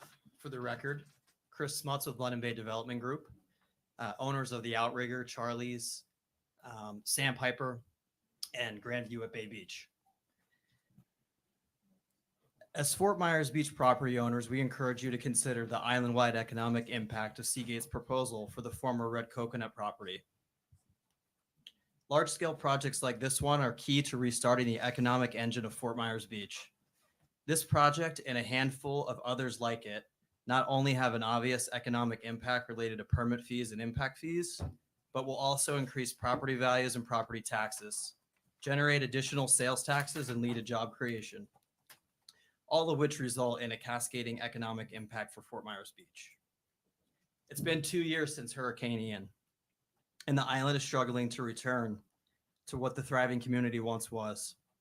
This year's storm season reminds us that major hurricanes will continue, which highlight the need to build to current codes, including FEMA and FDEP flood elevations and requirements.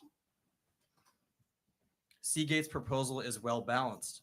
They offer a variety of public benefits, including a public beach access, public parks, walking paths, and a public restaurant, while also planning a resilient development built for the future.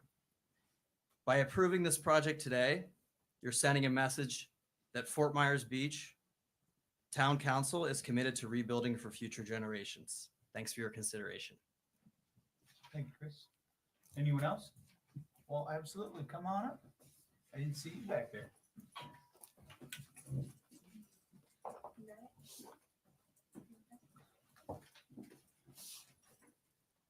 Hi, good afternoon. I think it's afternoon by now.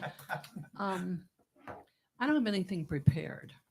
Just say your name But, for us, Fran, oh, just I'm so- sorry, Fran Myers. And actually, I own 200 Denora Street, which is right where you come in the back of the park. That's my property too. So I guess I could be listed under 200 Denora. I kind of wanted to say today about density and intensity. I can't tell you, I mean, you would all be in shock if you knew how much intensity we had in the Red Coconut. I know that a lot of you have been in the park, but in full season, I had 250 sites, and you could say that there maybe was only 2 on each site. That would be 500 people a night. But I can tell you there's a whole bunch more than two a site. If I had a double store unit and there were buttons that you push and the RVs just lifted right up in the air, there were places that are RVs that came from Germany that had 30 people in them. They were like laying in a little casket, and they were 2 and 3 stories. And not only did these people, when they came to bring their units, they brought all their toys.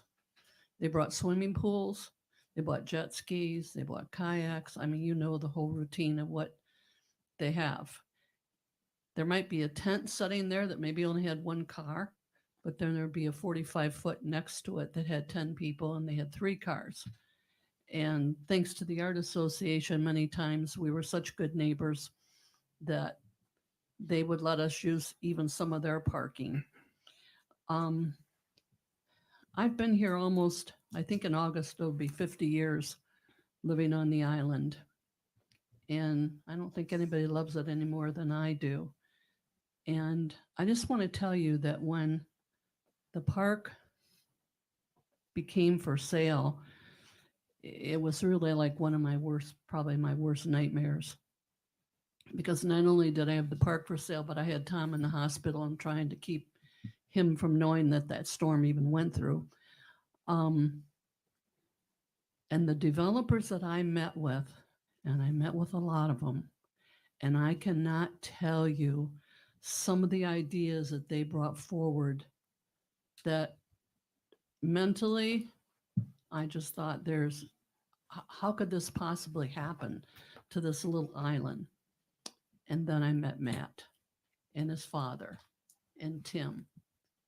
And I can honestly tell you that this beach is very lucky to have the Seagate Development Group, because I can't tell you, they're just good people, and they're good family people. They're family oriented. I'm sorry, I know I went over my time. I also wanted to introduce Pam Beestrom I have here, she's not only my niece, but she was my CEO for over 20 years.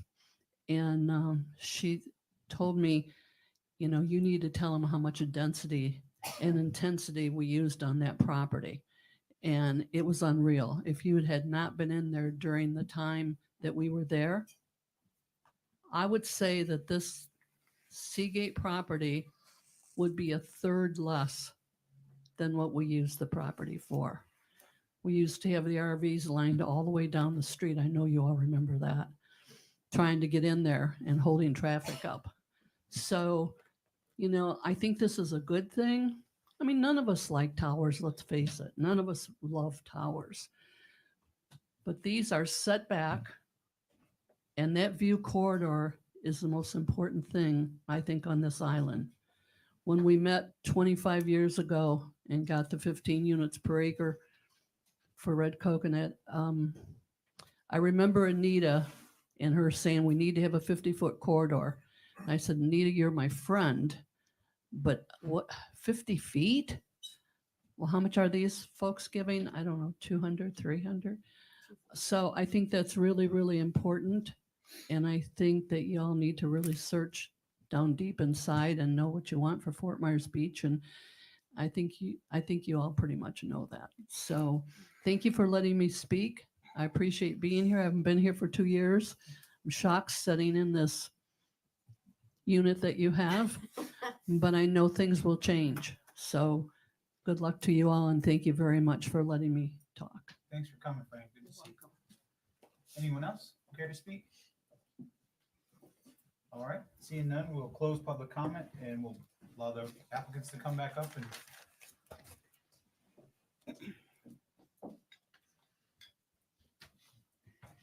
Good afternoon. Tina Ekblad for the record. I just have 3 points in response to what we heard from the public. The first is consistency with the comp plan. This concept that we have to stay with the plan. I stand by my previous testimony that we are staying with the plan. We are within a redevelopment area that your comprehensive plan establishes is allowed to have differing heights. Policy 4C4 states that we can request a deviation to increase the height, provided that view corridors to the Gulf and the Bay are offered as a public benefit and other benefits are considered in the entirety of the project. You have my testimony from earlier in the day in the slide presentation showing that we have exceeded the 50-foot view corridor that is required by 310 feet. And yes, we are asking for an additional 205 feet. We have walked through how that only occurs on 2 locations of the towers and everything else is less than. And so we are consistent with policy 4C4. The remaining, public benefits come from your comprehensive plan and are consistent with your community design element, the future land use element, the conservation element regarding how we interact with the beach and provide these public recreational spaces. And finally, your transportation element regarding access to Estero being limited and, quite frankly, not providing additional parking because we want people to move via pedestrian and bicycle. So I want to leave you with that. There was a comment that we need to eliminate our density ask. To be very clear, we are allowed 15 units to the acre, and that is what we are asking for today. There is no density increase as part of this project. And then with regard to the public facilities, we've had the conversation. I understand your point, Mr. Mayor, and we will work on that language, but facilities are available. Should additional infrastructure needs be necessary, pump stations or whatever regarding the pressure, we will absolutely have to handle that. The language in the development agreement addresses that, whether it's an impact fee or offsite mitigation, and we will take care of that. With regard to restrooms and parks, you want to take that? Sure. I appreciate everyone's comment. I really do. There are some people in this audience that have been coming to every meeting that I've had and have been against the project and still are.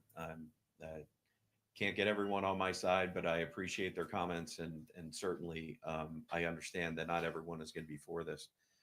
When it pertains to the 2 comments that we talked about before, I am okay with some kind of language that the developer and town, I don't know how to say this the right way, so I'll look for my team and staff to go through this, but to get away from that roundabout turnaround, I'm okay trying to put a park there, only a park there, and we can try to do access off as long as we're allowed to. So if we want to put it as a preference language or something to that effect, that we'll try to get that approved without the turnaround in.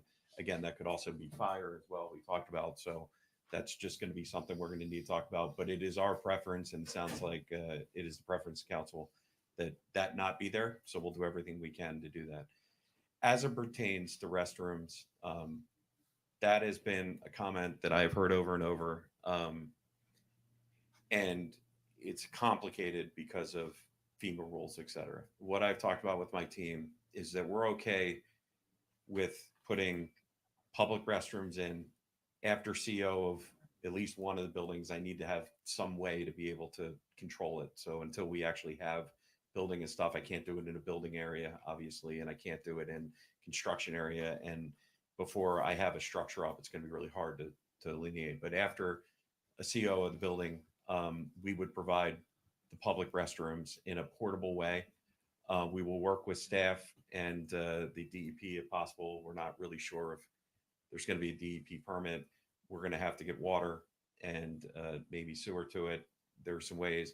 The only thing that I ask is that if by chance FEMA comes up with another rule, and we've all been through this, I spent $150,000 putting a trailer that I'm not allowed to bring back, and I know others have gone through this as well. If FEMA does make a rule or something that makes this impossible, I just don't want to be penalized for trying. So if it's within the rule and we're allowed to do it, I will put in the development agreement to do it. We can work on the wording if and when we get to a second reading to get it in front of you. Vice Mayor, it was a good point. It was really hard to figure out a way to do this, but I think if we craft language that makes it a temporary structure and allowable, I can live with that and I can do that, and we'll maintain it. So it won't be a maintenance issue for the town. It'll be on us. We're going to want to maintain it anyway. The last thing I want is for that to look like some of the public restrooms out there. Obviously, we'll do the best we can to keep it within line of our project, but I understand how important it is, and hearing it over and over, we're going to try to make that work as part of our submittal. So I will agree to make that change with staff and the attorneys working together to craft the language that gives me the ability to agree to it. Because again, I don't want to agree to something I can't provide legally. So I look for feedback on that. I appreciate that, Matt. And I know this is a small item, but would you also agree with a stipulation to be included that we have a drinking fountain as part of the park as described before? Yes. One of the things that we talked about is a drinking fountain would be fine too, Mayor. Yes. Thank you. Any other questions for Matt? Address your vehicular access questions that you thank had. You feel good with it? Yeah, Okay. I appreciate that. Councilor King? I'm good. All right. Thanks, Matt. All right. All right, with that, we will now close the public hearing and request a discussion or a motion from town council to approve with conditions, deny with reasons, or a continuance to a time certain. Discussion or a motion? Mr. Mayor? Yes, sir. I have a motion. I don't want to preempt comments, but people could certainly comment after the motion. What I'm about to say is premised with the stipulation that all the matters discussed and agreed to today with the council, as well as the suggestions of the LPA that were voiced last week, are codified into the proposal for second reading, which we will consider next Monday. This is a rare opportunity that extends from the Gulf to the Bay. It is it's a rare property that extends from the Gulf to the Bay. It's also unique in that it is 10 acres that allows for some innovative solutions. We have before us a proposal that certainly doesn't please everyone, and I have nothing but respect for those dissenters. But it is a proposal that attempts to be responsive to the various needs and priorities of the town. We have made tremendous progress in the last 2 years. Although I believe the town government has done a good job, the primary reason for our progress has been the indefatigable spirit of the people of this island. With the recent setbacks of Hurricane Helene and Milton, we need to maintain our momentum and our sense of urgency about our post-Ian rebuild, or we will stagnate. If I could quote a couple former U.S. presidents, this is a time for choosing. We can't let the perfect be the enemy of the good. For this reason, in the aftermath of the destruction of Hurricane Ian, and in the post-Ian environment in which we now live, I believe this project is in the public interest. Therefore, I move that Ordinance 2434 and any language that the town attorney advises me to add on to that be adopted Approved for second reading on November the 4th. as stated by the town attorney. I'll Okay. second that. Got a motion by Vice Mayor Adderholt, seconded by Councilor King. Discussion? Councilor Safford? I don't know what much more Matt can do. I think we've negotiated well. I think it's a great benefit for the town. I think we're going to move forward, as the Vice Mayor said. Ladies and gentlemen, he's not increasing density at all. I mean, the next developer could come in and ask for the moon, 325 hotel rooms, creating a nightmare in traffic. This is a beautiful project. I think it falls in line with our comprehensive plan. I know people are height adverse, but I live right next to Ocean Harbor, and it doesn't bother me in the least bit. And I think we need to all move forward, and we need to move forward together. Councilor Woodson, any comments? Just that, I'll say it again. I'm so appreciative of how you, Matt, and Seagate and your team were willing to listen to the comments from not only residents, but from LPA. You made your adjustments. You've moved quickly. You're going to make more adjustments. And that above all is so important, that we always have those lines of communication open, and we're willing to agree to disagree, or if we think something is moving down the wrong path, you're willing to take a look at it. I mean, that's all we can possibly ask for. I so appreciate, Fran, you coming in and speaking. I mean, you had so much time owning that property, and I personally believe it's so important that whatever happens there has your blessing, and I know it does. And so that's all I have to say. Okay. Thank you. Councilor King, any comments? I got a few. I love history, and that's probably why I got interested in government. I wasn't here 30 years ago, or 31, or in 1995, I'll say it that way. The vote to incorporate took place in July. There were 4,179 registered voters. Out of that, only 2,918 cast their ballots. I don't know if it was because in July that occurred or not. These statistics come from the election office, by the way. There were 1,515 who voted to approve. There were 1,341 that voted to reject incorporation. It won by 174 votes. That's not an overwhelming majority. As a matter of fact, 62% voted no, or they chose not to vote at all. This issue continues, I think, to divide the island. And I think there's no consistency in those that oppose these things. There's some on the north end that don't care what happens on the south end, and it could be vice versa as well. If height was why the town incorporated, why did they put openings in the land development code and the comprehensive plan that allows these kind of deviations? So even Sanibel has decided to increase their height after Hurricane Ian. I know, I understand completely, not in my backyard.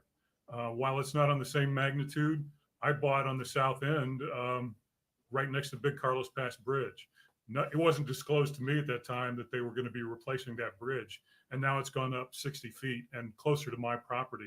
And as a matter of fact, folks will be seeing it in their bedroom windows at night when the bridge traffic comes over that new bridge. It seems like the county took into consideration the boaters more than they did property owners.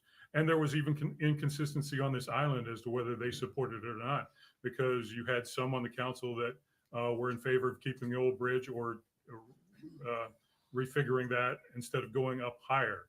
So I understand why it's for the greater good. So we adapt and we'll move on. I don't want to, I've heard the comparisons, so we don't want it to be Miami, but I don't want it to be Mexico Beach either, or Matlacha. My hometown began as a fort, and thank God there were people that adapted and changed, because I would not have done well in a log cabin. As far as financial viability, that's still a concern with me, but as I've told you before last week, our family business got wiped out by a semi-trailer truck, and we struggled to try and do some of the things that we had done before. My family hurt financially just to get back into that business, because that was the only thing my dad knew how to do. So financial viability is still going to be a concern of mine. And I think this island obviously has become better off than what it was, but that's because of a state infusion of cash.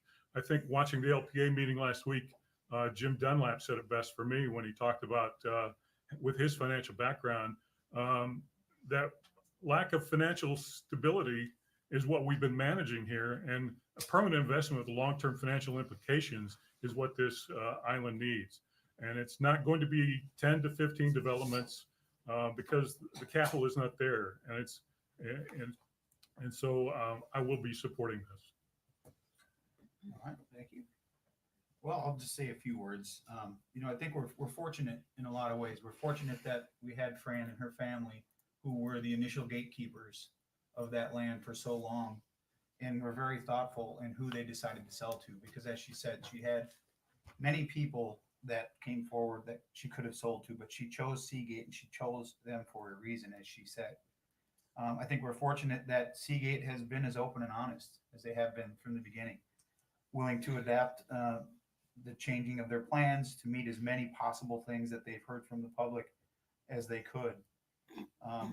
I think we're fortunate that they're still staying in the game, because this is a very difficult process, being the development agreement. We're fortunate for a lot of reasons. This project has kept me up many nights, because I've struggled with it for many reasons, and how I come to my decision when I do. And I hadn't really come to a decision one way or another, because I think hearing what we heard today has been very important. But with that, I have to remember why I'm sitting here. And that is to uphold what the vision and the goals of the Comprehensive Plan and Land Development Code are as they are written now. I agree with Tina that there is room for ability. I think Seagate's project is a tremendous project. I think they've, as I said, I don't want to repeat it, but I think it needs repeating, that they have gone above and beyond, in my opinion, to do it the right way, and continue to do it the right way. That being said, I don't know, and someone very wise, much wiser than me, told me a long time ago, when you make decisions when you're sitting up here at the dais, you have to do them that knowing that you're doing what you feel is in the best interest, and that you can sleep at night. And although I completely support Seagate, and I completely support their vision, and I think this project is tremendously close to being exactly what this island needs, I don't know that it fully meets the intention of the Comprehensive Plan and Land Development Code at this time. So for that reason, I won't support the project as it's proposed, but I will say that I'm certainly not wanting to stand in the way of it. I respect the decision of my fellow council members. It will move on to, it sounds like, the second reading. And if I know the Seagate team, as I think I've come to know them over the last year and a half, they will take comments made from me and my fellow council members and the other public members, and they will tweak it even a little bit more before the second reading. But it's for those reasons that I don't feel that it is completely in line with the way the Comp Plan and Land Development Code are currently written, that I won't be supporting the project as is proposed at this time. So with that, we'll take a roll call vote. Mr. Mayor, can I just Yes, interject one last thing? Certainly. My disc jockey background, I love music. I love listening to tunes. I was sitting on a rare time sitting on the beach, our beach, on Saturday with my wife, and I had my earbuds in, and Dave Mason came on, and I think he just kind of paraphrases it best for me, that I hope going forward, the folks on this island, that remember, there are no good guys, there are no bad guys. We just disagree. And I hope we can move forward and be polite and considerate to each other as we do move forward. So thank you for that. Yeah, I think there's no white hats and black hats in the cowboy world, but well said, and we'll go ahead and go to the roll call vote. And I didn't say it, but I wanted, there's no specific reason, whether it be public benefit or what they're proposing as far as height. There's no specific reason other than the project for me in the whole does not fully meet what I think the Comprehensive Plan and Land Development Code as it's currently written. It doesn't meet that goal and vision, in my opinion. So with that, Vice Mayor Holt. Aye. Councilor King. Aye. Councilor Safford. Aye. And Councilor Woodson. Aye. And Mayor Alves, I'm a no. We'll see you in a week. All right, we're going to take a brief break, 10 minutes, and then we'll come back and finish the rest.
back to order. It is 1:47. Before we move on, we've got one person left in the audience who's been so diligently waiting till the end of the meeting. Does anyone have any objection to moving up the town attorney's items to address the question on the EBIC? No objection. None. None? None. Karen? None. Okay. Then can you address the? Yes, thank you. And we'll take the vote if we need to vote. So,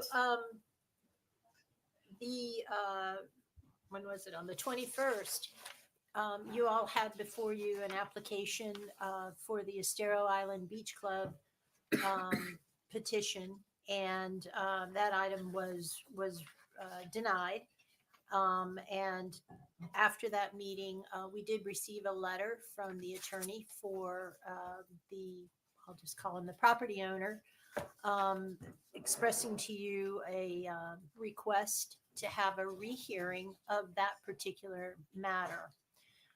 What I wanted to share with you today is that, not getting into the merits of the request itself, but a rehearing in and of itself is a two-step process. The first step is whether or not you even want to entertain it, as far as scheduling a date. And then at the second, the date that you schedule, you actually discuss the merits of rehearing the matter itself. And the reason for that is to provide notice to everyone who may have an interest in that particular project, which was of interest to the entire community. So I just wanted to bring that to your attention. In view of not causing additional delay, because I'm sure you've read the letter. The letter is about the fact that you did vote to deny it, but there's a presumption in your code that if you vote to deny it without voting to deny it without prejudice, it's automatically with prejudice, which means they would have to sit out for a whole year before they come back with a different proposal. So the request for the rehearing is to clarify only that matter. There will not be additional fact-based testimony before you. It would really be just more clarifying what you intended when you voted to deny it. And again, I just wanted to say it's a two-step process. I think it would be fine for you today in this public hearing or public meeting to go ahead and provide direction as far as scheduling. And then there would be notice going to property owners as best as we could.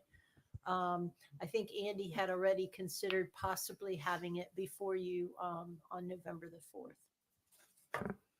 Is that going to be enough time, Andy, for you think staff to be able, or do you want to wait till the second meeting of November? That would be It'd be a community development notification.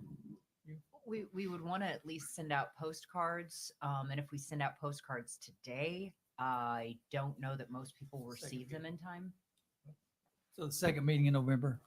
Okay. And again, it's just to not renew necessarily the entire. Just to clarify, Just to clarify your what- denial. Okay. Yes. I also want to point out to you that your code provides for that. However, your code also has a 30-day period for appeal. And so they still have that right within the 30-day period. So you're going to be hearing a potential rehearing on the 18th, and then their 30 days, whatever they decide to do. It doesn't toll their ability to later appeal your decision if they wanted to. Okay. So you just need direction from us or an actual vote? I think a vote would be appropriate. It's a vote on scheduling the matter. Okay. Is there a motion to approve scheduling the EBIC matter for the November 18th town council meeting? So moved. All right, motion by Councilor King, I'll second. seconded by Councilor Woodson. Any further discussion? All those in favor signify by saying aye. Aye. Opposed? Hearing none. Okay, thank you. All right. Thanks for being so patient. Thank you, guys. Appreciate it. Take care. All right, we're back to public hearings. We are on to item D. This is a second reading and final public hearing on proposed ordinance 24-26 entitled "An Ordinance of the Town of Fort Myers Beach, Florida, amending number 1, table 34-2, titled Use Subgroups Permitted in Each Zoning District, in Chapter 34, Article 3, Division 2, to amend the allowed subgroups for the CB zoning district from limited to open for the lodging, office, and retail use groups Number 2, the Land Development Code Subdivision 5, CB zoning district found in Chapter 34, Article 3, Division 5, redevelopment zoning district to place limitations on new outdoor dining and outdoor entertainment uses, providing for severability, codification, scrivener's errors, conflicts of law, and providing an effective date.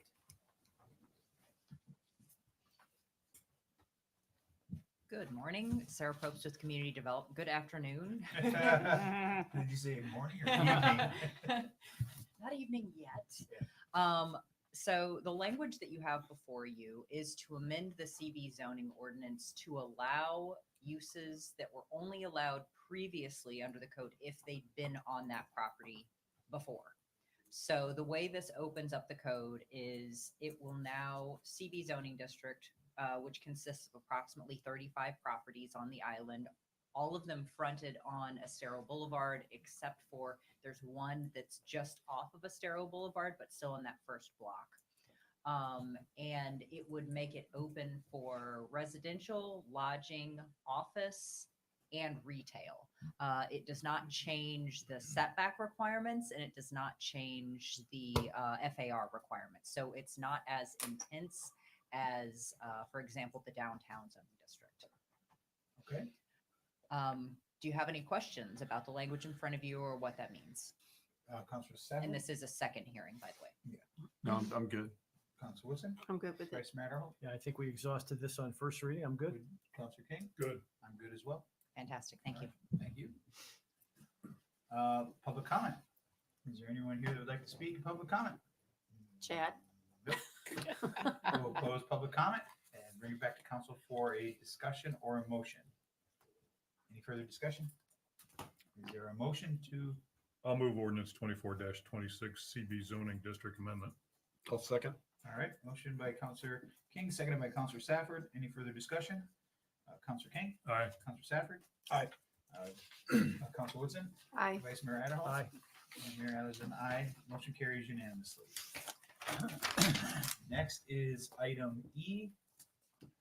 This is the second reading and final public hearing on proposed ordinance 24-30 entitled an ordinance of the town of Fort Myers Beach, Florida, amending number 1, Division 3 unsafe building abatement code of Article 1 property maintenance codes, and 2, Division 2 Lee County Boards of Adjustment and Appeals of Article 2 building codes of Chapter 6 maintenance codes, building codes, and coastal regulations of the Land Development Code of the town of Fort Myers Beach, Florida, to amend existing provisions related to appeals of the building officials' decisions, divesting the Lee County Construction Board of Adjustment and Appeals of the responsibility for review of appeals of the town building officials' decisions, including but not limited to determination of an unsafe building, authorize the town of Fort Myers Beach special magistrate to hear appeals of the town's building official decisions, providing for codification, severability, scrivener's errors, conflicts of law, and an effective date.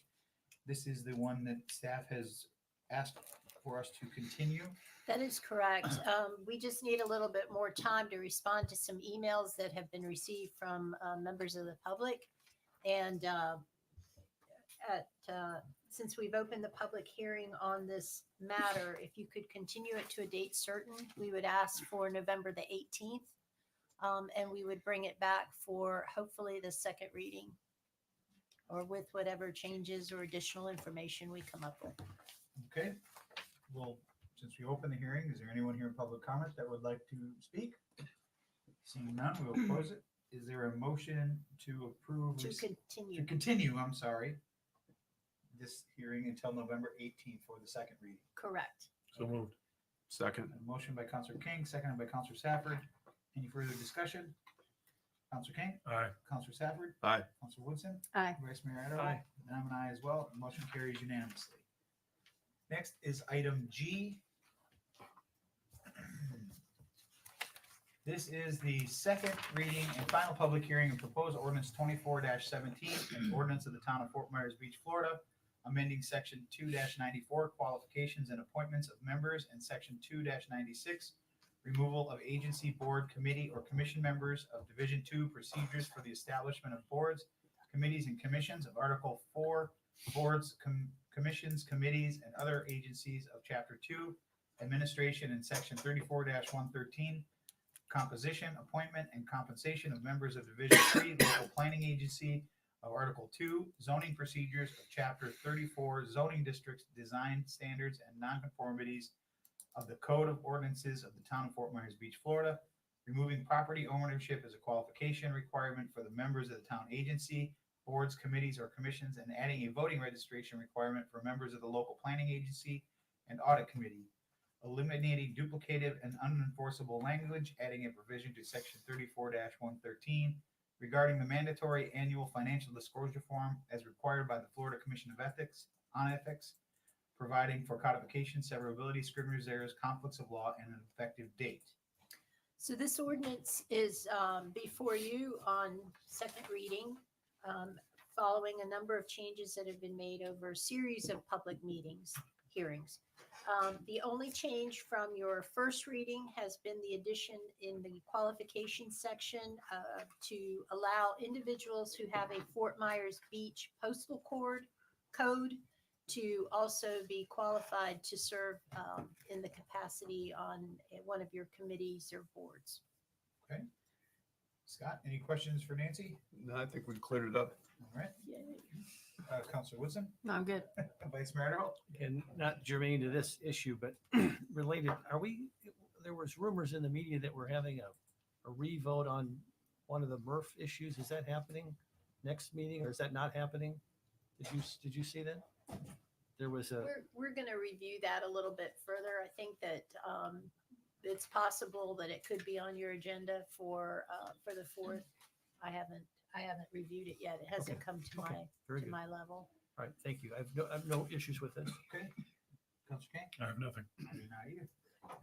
Is there a motion for ordinance 24-17? Is there public comment? Oh, public comment. I'm sorry. Public comment. Anyone? Chad, going once, going twice?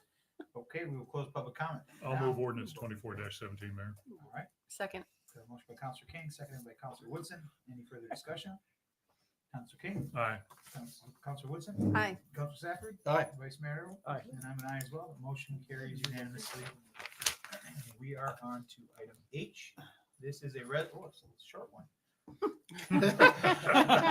This is a resolution of the Town of Fort Myers Beach, Florida, amending sections 2 and 5 of the town's policies and procedures manual to make it consistent with eligibility requirements for members of the town's agencies, boards, committees, and commissions, and to update reference to required financial disclosure forms and providing for an effective date. So this is the amendment to your existing policies and procedures that make it consistent with the changes that you just adopted in the ordinance. Questions for Nancy? Councilor Safford? Page 409 still says Form 6. Why is that? Hold on. I don't know. Page 409. Yep, you're correct. I'll make that change. Okay, thank you. Please. Anything else? Nope, I'm good. Councilor Woodson? Good.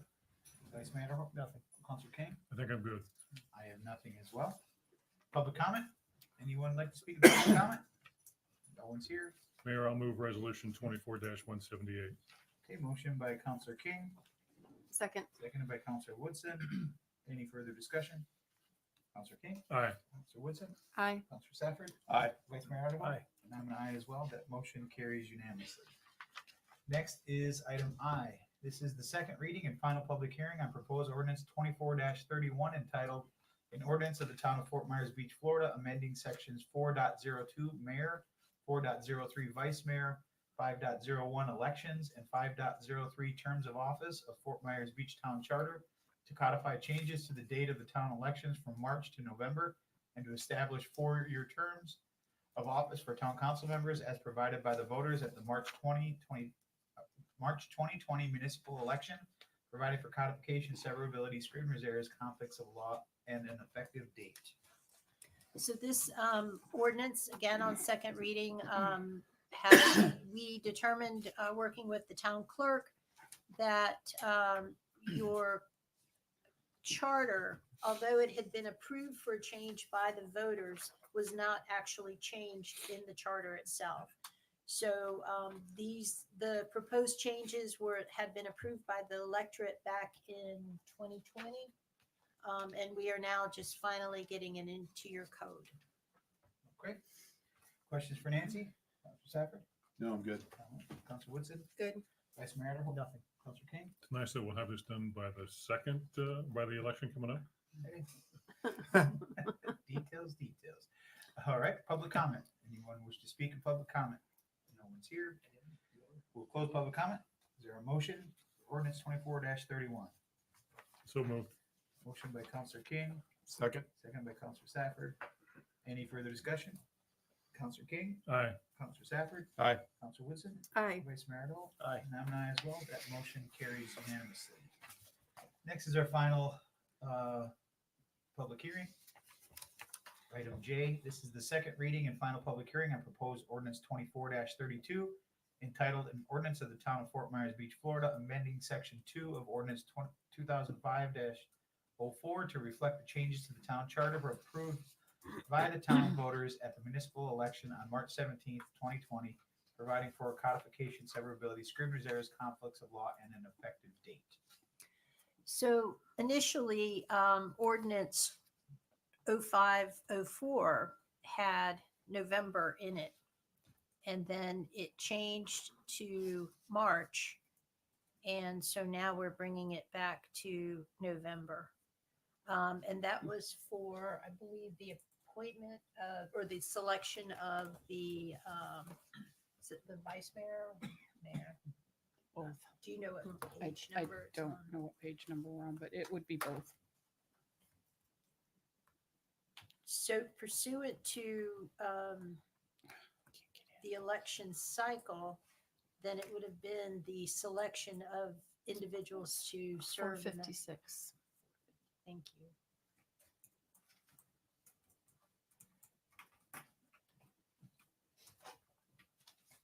That's where it starts. Yes, we are just basically switching back the language. It's on So- 459 where it shows March back to November. There you go. So it's basically section 403 of your charter says, at the first regularly scheduled meeting following the town's regular election, the town council by majority vote shall elect from among its memberships a vice mayor who shall serve as mayor during the absence or disability of the mayor. And if a vacancy occurs, shall become interim mayor pursuant to section 4.08 of this charter. And what the ordinance did was it stated in non-election years, the election of the mayor and vice mayor shall be at the first regularly scheduled meeting. Back in 05, it said in November, and then it was changed to March, and now we're going back to November. So it's really, it's housekeeping, just cleaning it up. Got it.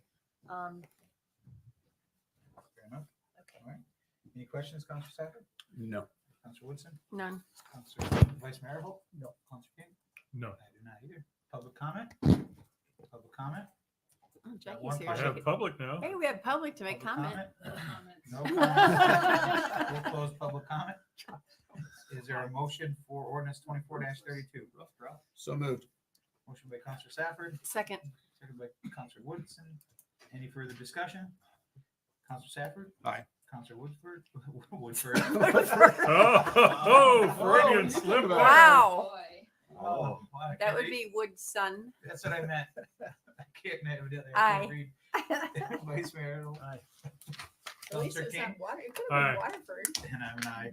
Motion carries unanimously. No, he had it right with Woodford. Yeah. I was going to reserve judgment, but Don't even go there. All right, we are on to our administrative agenda. The first item is a resolution of the town council of the town of Fort Myers Beach, Florida, approving during the American Sand Sculpting Championships from 3 p.m. Wednesday, November 20th, 2024 to 8 p.m. Sunday, November 24th, 2024. 1, open containers of alcohol in public areas as provided in ordinance 16-03, section 22-G. And 2, waiving the standard vehicle permit fee for vehicles on the sand. 3, waiving the fee for the use of Bayside Veterans Park. 4, directing non-enforcement of the noise ordinance. Section number 5, waiving parking fees along Old San Carlos from 1st to 3rd Street, approximately 21 spaces, and providing for an effective date. Town manager? Ms. Lezak is in the audience and she can speak to this more Okay. intelligently than I. Hey, good afternoon. Jackie Lezak, Fort Myers Beach Chamber of Commerce, presenting the 34th Annual American Sand Sculpting Championship, back from a 4-year hiatus. Wow. 2 years of COVID, 2 years of so we're super excited to bring this event back. It was a little bit sketchy there for a while, but given that Treasure Island canceled their event, which is the same weekend as ours, and given that the Crystal Classic, which is Siesta Key, say they are go, but they're still not quite sure yet, we really felt it was important to bring this event back, to have it here and to get folks back to the beach and provide our island something to celebrate. So being that said, we do respectfully ask for the items listed.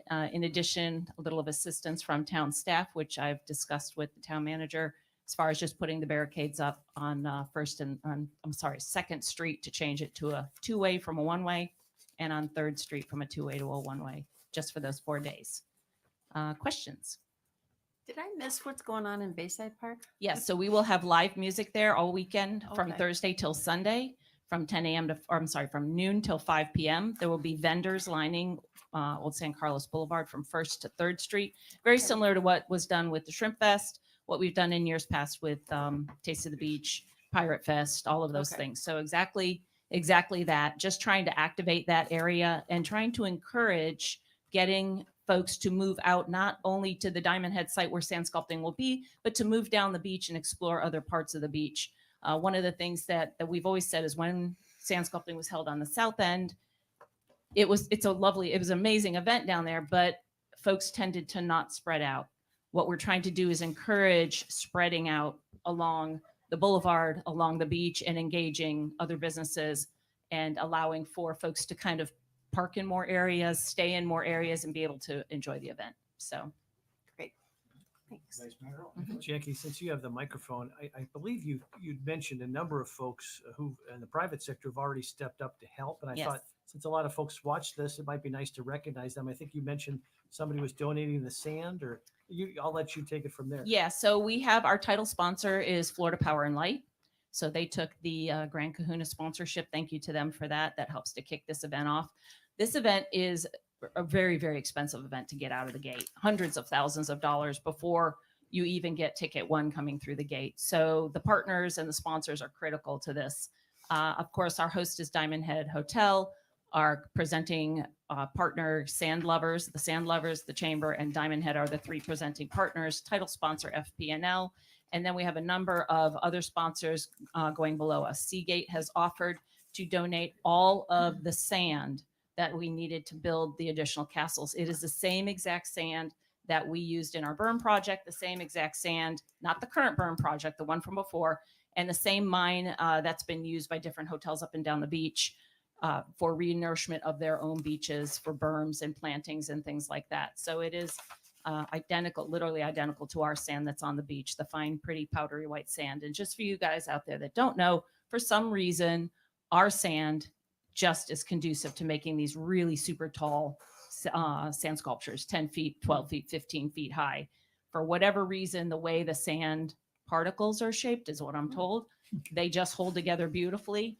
And kind of a fun fact, rain does not hurt the sandcastles. In fact, sun and wind are its biggest enemies. So, a little bit of rain on them doesn't hurt either. So it's kind of a cool thing. So I could go through the list. I'm trying to think in my head all the different folks who have stepped up, but we have a lot of different sponsors and different levels. If anyone's interested, please reach out to us. And we are updating fmbsandsculpting.com with all of those sponsors as they come online. Jackie, one of my first entrees into the civic world of Fort Myers Beach was as a volunteer to the sandcastle competition. It was. How, for folks who might be watching, how can they get involved? Are you looking for volunteers, and how should they approach? Yeah, absolutely. So we're going to need about 100 volunteers a day for the event. Actually, right before I left the office to come here, I was working on our sign up genius. That link will be out later on today on fmbsandsculpting.com. You can pick your day and your shift. And when you get to the event, then you'll be assigned your place depending on what we need for that particular day. It's a lot of fun. You get a free t-shirt, you get a free lunch for the day, you get a ticket to come back. I was And, tasked as Scott's parking assistant, and Yes. he was she was a tremendous mentor to me. So I appreciate that. So That's the true. Easy deal. I had to drive the buggies and load all that stuff up every year. Because you know how to do things. That's phase two. Yeah, I'm just Yeah. I'm just a laborer. I don't have any skills. Yeah, You got right? skills. I was head Sherpa. I know. Yeah. So the folks who know, we have vendors out on the sand as well. We're hoping to have about 60 vendors out there.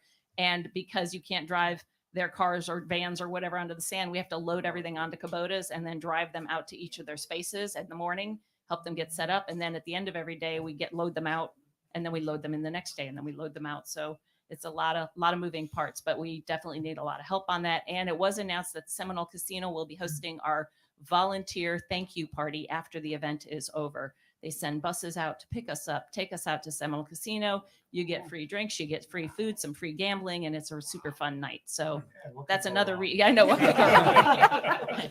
We're in You're a not bus. driving. We're on a bus. You're on a bus. You're We're not on a driving. bus. So there's the good news. I So think it's your just signage another. units went through the roof. Yeah, right. Another Benny for being a volunteer. So hopefully you can come out and join us. And if you can sponsor, that would be great as well. We will have an event guide. So that will kind of help lead folks along as well. All right. Question. Are you gonna do the evening thing again? this We year? are going to have on Wednesday evening, the Pink Shell Hotel and Resort is going to be sponsoring a Meet the Sculptor event. It's free to attend. You get some free appies and a free drink. And we encourage the community to come out, residents, guests, visitors, businesses, come out and meet these masters of the sand. I mean, these folks are truly, truly artists and craftsmen. And you get to have some one-on-one time with them and ask them about what they're going to do or what their inspiration is. And, a lot of them are past winners. This is the American Championship. This is for the whole country. And we have folks coming from all over the world for this. It's an invitational only, but we will have an amateur opportunity on Saturday if some amateur sculptors are out there. Yeah, I'm hearing that Frankie is signing up to build an amateur sculpture. So I'm waiting for that application. Haven't seen it yet though. Did your mic cut out, or did you Yeah. really say appy? Appy. Yeah. Appy, like Application. Oh, appies for eating. Appetizers. Appies for eating. Appies. Yeah, Instead you of gotta trying give to the spell program, out man. Boris divorce. All right. Yep. Appies for eating and appy for application. There you Got go. it. Did the other, Just as a did the other side sand note, sculpting, Mhm. get canceled? The one in Treasure Island did. Yeah, that was the same weekend as ours. So that one is definitely not happening. We're waiting to hear about Crystal Classic. They say it's going forward. Just, that's going to be a heavy lift for them. I hope they manage to get it done, but I think they're the week or two after us. Just as a note, there's certain staff members that have entered contests before that were rigged, and we did not. place. So I think we're just gonna. We withdraw anticipate, from we're that. sitting this one out. Yeah. You referring to chili? Protest. I think they're referring to chili. We're not talking about anything, Mhm. man. Not pointing fingers. Nothing to see here, nothing to see. Let it go, Frankie. Let it go. Someone's got to be last, Frankie. Just deal with it. Yeah. Counselor King, any questions? None. All right. Thanks, Uh, Jackie. Yeah, thanks. Mr. Mayor, I have to recuse myself from the vote, Okay.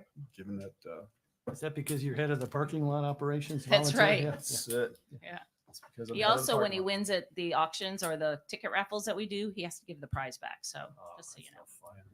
No Oh, fun. thank you. Can we add as part of the motion who has to be the head Sherpa this time? Since he can't have a vote in it. You do have to Second. pass a driving test. So there are very strict rules I'll about second driving that. those Kubotas because they can shake the sandcastles and knock them down. And we have had a volunteer in the past do that. Yeah. It Run was- into it? Yeah. No, No, it it just just went went by by too fast and the rumblings from it going by toppled the crown on a castle. Oh my gosh. Sounds good, Chris. Thank you, Jackie. Okay. If there's no more questions, is there a motion for resolution 24-217? I'll pass, I guess, yeah. You'll I'll pass on pass. passing it. I'll move the passage. All right. Motion by Counselor Second. King. It's getting late. Seconded by Counselor Woodson. Any further discussion? Do you want a roll call or? Okay. Counselor King? Aye. Counselor Woodson? Aye. Counselor Safford? I've recused Oh, myself. that's right. Never mind. You're recused. And the Vice Mayor Adderall? Aye. And I'm an aye. Motion carries 4-0 with Counselor Safford recusing himself. Next is item B. This is a resolution of the Town Council of the Town of Fort Myers Beach, Florida, authorizing the town manager to sign an amendment to the bridge loan agreement and promissory note between the town and the state of Florida Department of Commerce to extend the maturity date of the existing loan to May 8th, 2033, and providing for an effective date. Joe or Andy, whomever? Well, just as you said, this is to approve an amendment to the bridge loan that extends the due date from June 30th, 2024, all the way to May 8th, of 2033. So it's roughly to a 10-year term. And since it is changing the term of the original loan, it requires town council approval. Okay, questions for Joe? Counselor Sapper? No. Counselor Woodson? No. Vice Mayor Adderall? Aye. Oh, sorry, I got distracted again. No questions. Counselor King? None. I do not have any. Is there a motion for resolution 24-213? So moved. Second. A motion by Counselor Safford, seconded by Counselor King. Any further discussion? Counselor Safford? Aye. Counselor King? Aye. Counselor Woodson? Aye. Vice Mayor Errol? Aye. There you go. And I'm an aye as well. Motion carries unanimous. Next is item C. This is a resolution of the Town Council of the Town of Fort Myers Beach, Florida, ratifying the town manager's approval of amendment number 1 to agreement number LW 738 with the Florida Department of Environmental Protection for the receipt of grant funding for outdoor recreation facilities as part of the Bay Oaks Campus Development Project to extend the completion date to August 31st, 2025, and the grant expiration date to December 31st, 2025, and providing an effective date. Joe? Okay, this is the $1 million grant that also requires a $1 million match for the Bay Oaks project. It would have expired the end of this year, but because of all of the difficulties we had with Hurricane Ian and the effort on, first of all, recovering from that, the efforts to pursue this project were just on delay. And now this is an opportunity to extend it and take advantage of that grant for another year. And the project would need to be completed by August 31st and of 2025, and then the grant itself expires December 31st, 2025. And just in case you may be forgetting, this is for a new multi-sport field, which includes soccer, baseball, softball, football, Little League, outdoor fitness, and community engagement events. There's 4 pickleball courts, a loop trail, 4 picnic areas, playground, 2 batting cages, a parking lot, sidewalks, landscaping, renovate the baseball court, and 2 tennis courts. So that list, although all of those things have to be completed by August 31st in order to receive the $1 million reimbursement from the granting agency. And then there's also a $1 million match that the town council had already approved earlier this year, which is coming from the ARPA funds. Okay. Questions for Joe? Counselor Safford? Not at this time. Counselor Woodson? I'm good. Vice Mayor Errol? None. Counselor King? None. I am good as well.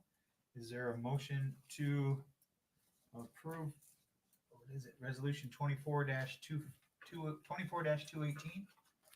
So moved. Second. Motion by Counselor Woodson, seconded by Counselor Safford. Any further discussion? Counselor Woodson? Aye. Counselor Safford? Aye. Vice Mayor Errol? Aye. Counselor King? Aye. And I'm an aye as well. Motion carries unanimously. Next is item D. This is a resolution of the Town Council of the Town of Fort Myers Beach, Florida, ratifying action by the town manager on September 23rd, 2024 to waive the town's competitive procurement policy and approving a new contract with Soft Trim LLC to continue providing remote information technology support services and software licensing, and to add full-time on-site support for a total annual amount of $191,784 for a 2-year term as an emergency purchase, approving and amended to the Soft Trim contract containing required terms and conditions under Florida law and providing an effective date. Okay. This occurred when we lost our employee who vacated the position that we had an on-site support service for information technology. And so in order to continue operations without any issues, we had to turn to Soft Trim since they're already familiar with us and they were already providing remote support services. And they were able to provide an on-site person for actually less than we were paying for a staff person. So it's all within the budget, and this was just because it had to be done as an emergency. It's now coming to town council to be ratified. Okay, perfect. Questions for Joe? Counselor Safford? Not at this time. Counselor Woodson? None. Vice Mayor Adderholt? None. Counselor King? Can you just re-emphasize that we're actually saving money then? Or? Yes, we are saving money. I mean, it's not a lot of money, but we are saving some money. I think. It's 90-some thousand. It's a little over 11,000 a year. Is 11,000 is what it is? Yes, I'll Each take your year. word for it. I did put it in here, but I can't quite find it right now. But yes, Thank you, Joe. it's roughly that amount. Okay, let's see. I think it's right here. We can give you the exact number if you really I want it. do, I do see it. It's $11,069. Yes. There you go. Okay. Thank you, Joe. Is there a motion to approve resolution 24-211? So moved. Second. Counselor Woodson, seconded by Counselor King. Any further discussion? Counselor Woodson? Aye. Counselor King? Aye. Counselor Safford? Aye. Vice Mayor Adderholt? And I'm an aye as well. That motion carries unanimously. Next is item E. It is a resolution of the Town Council of the Town of Fort Myers Beach, Florida, ratifying action of the town taken September 27, 2024, under the emergency procurement policy to contract with ICS Materials, Inc. to take an emergency protective measures to remove hazards to the public health and safety from the beach and providing for an effective date. Joe? This, because it was another emergency purchase related to hurricane response, it needs to come before the town council for approval. Okay, and this was just for cleaning up the beach. Was this Helene and Milton or just Helene? Hey, morning or afternoon, everyone. Chad Schutz, environmental staff. So this is just for Helene, clearing the roads, removing hazards from the beach. The pile that you see at Bay Oaks is all the sand that was cleared from the Sturrow Boulevard following Helene, and the pile that you have at the Old Town Hall is all the Milton sand and still growing. So we will be coming back with another, ratify another contract for the post Milton, as well as sand sifting. Yeah, just one quick clarification, again, not necessarily germane to this contract, but for folks who, as I understand it, maybe we could talk about this afterwards, but as I understand it, because the cleanup efforts are federally funded, we can't pick up commercial condo debris, but with respect to sand, you'll take any sand from anyone, including condos and commercial. Is that correct? Yes, sir. So we're still working on whether or not sand that's put in or near the right of way that might be reimbursable by FEMA PA. But if it's on private property, FEMA's not going to. But we reimburse will. that. Yes, sir. So anyone who puts the sand out, again, trying to keep it as clean as possible, it will be picked up. Yeah, please keep the asphalt out, keep glass bottles out, keep sandbags out. All those things, you can't really filter out asphalt and glass as easily. It's just a size thing, and then the sandbags tend to clog up the screener, so keep those out as well. Thank you. Any other questions for Chad? Thank you, sir.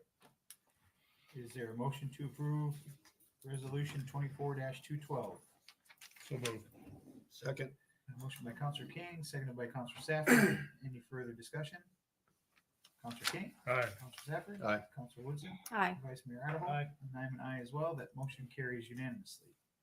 Next is item F. This is a resolution of the Town of Fort Myers Beach approving a second amendment to an agreement between the Town of Fort Myers Beach and Access Infrastructure LLC to extend the term of the professional services agreement for ongoing miscellaneous professional services to September 30th, 2025 by the exercise of the second of the 2-year renewal options, authorizing the mayor to sign the amendment and the town manager to expend budget funds, providing for severability and providing for an effective date. Mayor, this is so we can keep Sarah employed and engaged and coming down here to help us. Sarah, wave to This everybody. is all for Sarah. In case you guys don't know me, I'm Sarah. We do have other staff that are also Correct. work off-site, though. That's what they all see. All right, Yeah. questions for Andy? Anyone? All right, is there a motion to approve resolution 24-219? So moved. Motion by Counselor Woodson, Second. second by Counselor Safford. Any further discussion? Counselor Woodson, Aye. Counselor Safford. Aye. Counselor King, Aye. Vice Mayor Adderholt. Aye. And I'm an aye as well. That brings us to our last administrative agenda. This is a resolution of the Town Council of the Town of Fort Myers Beach, Florida, waiving the prohibition of membership of multiple boards or committees under section 2-98 of Article 4 of the town's Code of Ordinances and providing an effective date. Nancy, is this you? It doesn't matter. So at your October 21st meeting, you appointed a number of individuals to various committees and boards. And a question came up whether it was okay to have them serve on one or two boards. I didn't know the answer right offhand. We did the research. Yes, they can serve on one or more boards if you waive the prohibition. And that's found in section 2-98 of your Code of Ordinances. And working with the town clerk staff, they put together the Exhibit A to the resolution, which shows the individuals who serve on multiple committees. Actually, it left one off, but there are 4 individuals. It says that, but it left off Ed Schoonover, who also serves on the Anchorage Advisory Committee and Board Cab as well. Would you like me to read the names? Please. First on up would be Barbara Hill. She's on BORCAB and CellCab. Jennifer Rusk is on Anchorage and Murph. Ed Schoonover is on Anchorage and BORCAB, and Betty Simpson is on BORCAB and CellCab. They would all need the waiver. Okay. Do we have to approve individually or can we approve it globally? Is there I think you can approve Resolution. the resolution, which has the Okay. Exhibit A that has the 4 individuals. The Exhibit A is on 678, 676. That lists them. I just have one question though. I think in the past, we've always limited it to 2. Is that still the case or is that addressed in here at all? I don't think it's addressed. I believe that the code just says more than one, that you have the opportunity to waive it. So if somebody wants to serve on 3 committees, I think that's your choice. okay? Anything else? No, just a question. All right. Mayor, I'll move resolution 24-220. All right. Got a motion by Counselor King. Is there a second? Second. Second by Counselor Safford. Any further discussion? Counselor King, Aye. Counselor Safford, Aye. Counselor Woodson, Aye. Vice Mayor Adderholt, Aye. and I'm an aye as well. That brings us to final public comment. There's no one here unless Talisha would like to say a few words. Sure. Okay. We will close public comment. Town manager items. Thank you, Mayor, Vice Mayor, Council. I'll try to be brief. I got a few things. We're working to get the 7-Eleven property closed, working with the attorney on that. One thing we're going to do, we're going to need to replace I believe, all the trees in Times Square. We're going to put coconut palms. We'll keep them trimmed, but they seem to be the ones that are the most resilient to so much salt water. We just feel like that's the best route. And so Jeff's going to be getting some pricing on that. Debris pickup continues. Got a little slow start. Excuse me. Once we got 2 dual type trucks in here, these guys started moving pretty quick. And as of yesterday, they had gotten 208 loads, 8,500 cubic yards. So they really continue to work and continue to move forward and getting the town cleaned up. Be a couple of passes. We talked a little bit about picking up commercial or condos. I rode around yesterday. You don't see a lot at the condos along Estero. I didn't go into Bay Beach, so I haven't been in there to see. But there's one condo just beyond Bay Beach. They seem to put the whole downstairs out, so we'll need to address that as with code enforcement to see what needs to happen there. But we will continue to pick things up and continue to do the cleanup as we are allowed to, as far as FEMA reimbursement. But we do have some options out there should we decide to go with waste management and just have the town pay for that. We would probably get monitors. We'd probably try to get it reimbursed, but there's a chance we wouldn't. So we need to just kind of continue to discuss that. And I'll speak to you individually about that as we continue into this week and see where we get with our haulers. Before you jump off Yes. of that subject, if you're going to move on there, I did speak to someone from Bay Beach yesterday, and there was some confusion because after Ian, the state came in and they talked about debris cleanup. If you sign up, they'll come and do it. So a lot of their condo presidents were saying, advising them to put their stuff out to the curb before they got the message that that's no longer going to be acceptable. So Right. the sooner we can get the information out to them, whether or not we're going to be able to pick it up or not, Right. the better. Okay, we will. Absolutely. We do have the election next Tuesday. It's hard to believe it's here already, but we'll continue at Bay Oaks. Shouldn't be any interference in there. We're under generator power. The floor's been cleaned up and picked up. So unless there's anything that So you're claiming there'll be no election interference there? Is that what you're saying? I am Just claiming election? that of the things that are in my control, there will be no election interference at this location. Thank you for clarifying that, sir. Just Can we get that out there again, just through Nicole? We will. That it's going to be at the gymnasium. Yep. versus And we'll here. try to make sure we have all of our staff parked further away down toward the school, since school's not being occupied So now. just for folks who might be listening, where should they park if they're going to vote at Bay Oaks? Just anywhere between, right around here in Town Hall, just any space you can find. We will have staff, like I said, move further down to make sure they're parking down either towards the school or just further. But there are to parking the spots west. close to Baby. There are I'm some. sorry, Bay Oaks. There will be some ADA accessible parking spaces behind it. And also we'll try to clear out as much as possible to try to keep it. We'll have our staff out there, our rangers, to kind of help a little bit with traffic control should that need arise. There's a time change this Sunday. So in case anybody's forgotten, yep, coming up on the 3rd. Yep. Councilor Woodson did allude to it earlier and mentioned the table and treat that happened at Margaritaville. That was very well organized. It was a last minute thing, and I commend Margaritaville, and I worked with Mary Torgerson to get that started, and she worked with Jeff and our staff, but it came together really nice. I thought it was really good. Dan was there as well. He saw, a lot of kids showed up. It was more than I really thought would show up. So it was really good to see. A very successful evening. Also, we will be making plans to have our swearing in for the newly elected officials at the new town hall in some capacity or some way.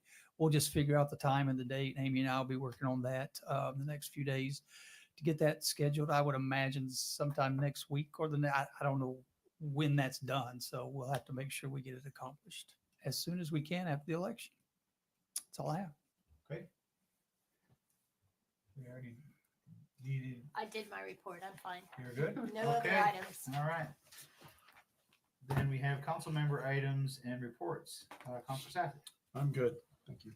Councilor Woodson. I have one question. So tomorrow is LPA has a special meeting to discuss public benefits. What is public benefit?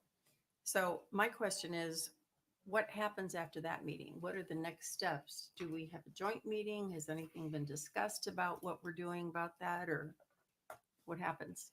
They called it last Tuesday, so I wasn't in there when they called it, so I don't have all the details. I would yield to Sarah or Judith. Let me help Sarah, because I just ran into Jim Dunlop before he left, and I think he's going to be leading that discussion along with the chair. And I believe their goal is to then to make recommendations to the council. They may call for a joint meeting. I don't know, but I think that's yet to be determined. I think it depends how things go tomorrow. Okay. Yeah. Okay. I was just curious. That's all I had. Okay. Vice Mayor. Just two quick things. Just an update. Got some bad news on the Chapel by the Sea stained glass window. The entity that's in charge of delegating the assets of the church, which does not include any residents of Fort Myers Beach or members of Chapel by the Sea, unfortunately decided to go a different direction on that stained glass window. They're going to be exhibiting it in a church off island in Fort Myers. So unfortunately, that is a no-go. And second of all, just a question, not a criticism, just a question. Mr. Town Manager, have you had any contact with our friends at Lee County? They did such a wonderful job in clearing the serious sand off Estero Boulevard to help us resume our lives. But I noticed that there's still significant sand on the sidewalks and the bike lanes on Estero Boulevard. I just didn't know if you'd heard of any timetable for that kind of a cleanup. I have not. We have a meeting on Wednesday, but I'll give Dave a call this afternoon and reach out to him, see if he can't get his street sweeper out and get it cleaned up. We've also purchased our own sidewalk sweeper that we've been getting out there a little bit too. We've got a really nice, we need to take some pictures Nicole, and get those out there so people can see our guy. We mainly, it was with the funds from TDC, and it's really a nice self-contained air conditioned unit. Slapped a nice decal on it. We've got all the decals on it. Yes, sir. Already used it a couple of times, and we will get it out there and use it, help do as much as we can do. But the street would have to probably be with the county, but I'll reach out to Dave Warner. When does the mayor get to drive that? He doesn't. Dang, I was just gonna ask that. He doesn't. That's all I've got. Counselor King? Just quickly, where are we on the impact fee study? Do we have an update?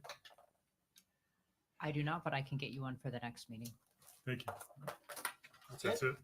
I have two quick things. One, that we just got an email of some good news from London Rotunda. He is the aide for Senator Rubio's office.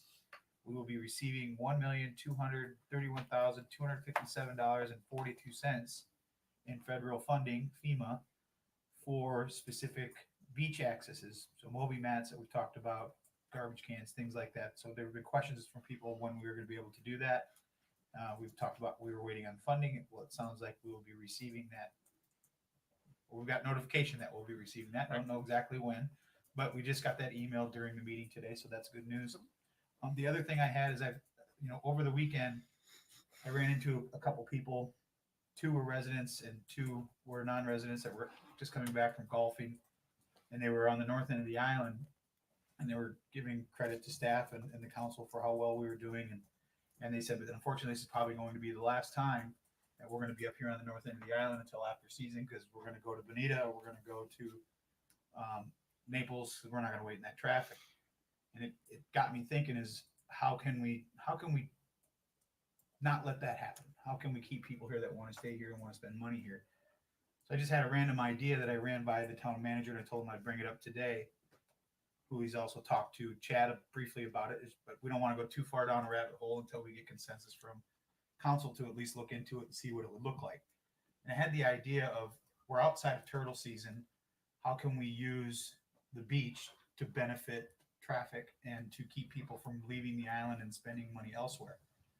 So I grew up in the Midwest. We always did hay wagon rides. So is there a way we could get some covered wagons that have beach tires, work with our existing vendors now that daylight savings is coming in? They will be dark about the time people want to come to the north end and spend some money. Is there a way that we could use these wagons and our already beach vendors who have tractors that are not going to be renting jet skis to run a couple of these up and down the islands, for a few hours every day, to just during season, to be able to pick them up on the beach, say south end of the island, and below the mean high water line, and bring them to the north end and vice versa. So you could go up to the beach access, jump on this wagon, takes you to the north end for dinner, you hop back on it, and you head back south. Again, it's outside of turtle season. I did do some research. I'll be happy to share it with the town clerk if she wants to send it out to you guys to take a look at it. The wagons are fairly inexpensive. I have talked to a couple of the beach vendors who are all on board with wanting to be able to do it. There's a picture kind of it, so it's got a cover that goes on it, so it's very low to the ground. You can climb on, climb off. The beach vendors would operate it for us, so we could. I haven't had a chance to talk to Joe, but potential funding could come from either the overflow from short-term rentals or the parking revenue, because we've had a discussion about not sure where to allocate those funds quite yet. So if it's something that could come from one of those type of funds, so this program will be funded by visitors that pay into those funds. I think that could be a win-win for everybody. But I just thought it would be an interesting outside the box idea to try to get people off the roads and keep them on the islands to frequent the businesses when Seagate opens, or not Seagate, but Santini Plaza. People that want to go down and use that down there, it'll allow them to go down without adding to the traffic. So it was just an idea. If you guys think it's something worth investigating, work with town staff to get it out there, get some hardcore, pricing. Those they're about $11,000 to purchase those with delivery. So anywhere from 4 to 8 week delivery time, depending on how fast we want to pull the trigger to be able to do it. Now there's a good picture of it right there. We'll put that out so people can see it. I'm sure Nicole, people will be Corn and asking about it. soybean field? It is, yes, sir. So I just thought it'd be something interesting. You could that's have cool. it come down the sides and something to think outside the box and make it work. But everybody's okay with it. I'll move forward with staff. Mr. Mayor, Yes, just sir. so you know, there's possible TDC funding for this as well. Possible. I mean, there's a lot of different ways that it can be funded. But as I said, our beach vendors are very excited, at least a couple I've talked to, about, they're down 70%. So anything they could do to maybe earn a little bit of income. They already know what the rules and regulations are for being on the beach and have good contacts with Chad already. So I think it'd be kind of something fun, interesting, different, unique that we could do to think outside the box. So if everybody's okay with it, we'll move forward, get some more information and bring it back. Well, thank you for thinking outside the box and getting on the wagon with your Woodford Reserve. We'll call one Woodford Reserve. And then Woodford there Reserve, was that. thanks. Woodford. That's Wood- all. it has That's all to that I be- have. Yeah, it has to be rye. Thank you. That's all that I have. So if there's nothing else, is there a motion? Move to adjourn. Could I, before you adjourn, I am thinking of, I'll keep it short. Oh.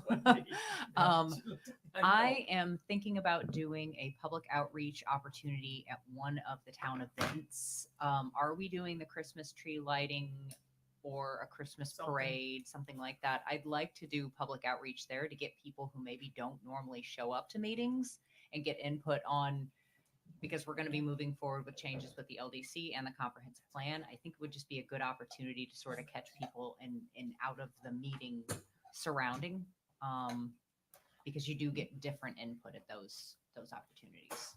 Oh, I think that, I mean, I don't know what specific event you're looking for, but I think the Women's Club is doing their Christmas Tree Festival at Bay Oaks Gym. So it'll already be here where people will be coming. I don't know if that Be a room full of cheaters there, but it's okay.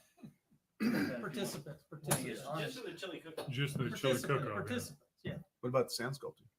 Or that too. That's actually really well. How many people are going to be actually local, and how many people are going to be? Because I'd really like to do sort of a local event. It sounds like You're that's gonna people you're coming gonna in have from all 100 over. volunteers a day. And True. they're not all the same people. Yeah. And it's always. I mean, there are going to be people that aren't on the beach, but I'm sure you could talk to Jackie. Okay. Do both of them? I mean, is it a problem to do both? You just want to do one? Timing wise, it may be difficult to do both because it does take a lot of sort of organization to set them up. But I'll talk with Andy and Frankie and take in all of the options and see what might work best. Okay. I just wanted to make sure that everybody thought that was a good idea and maybe something. Absolutely. Yep, I think it's a great idea. Thank you. All right, now Councilor Kane. Move to adjourn. All right. Is there a second? Second.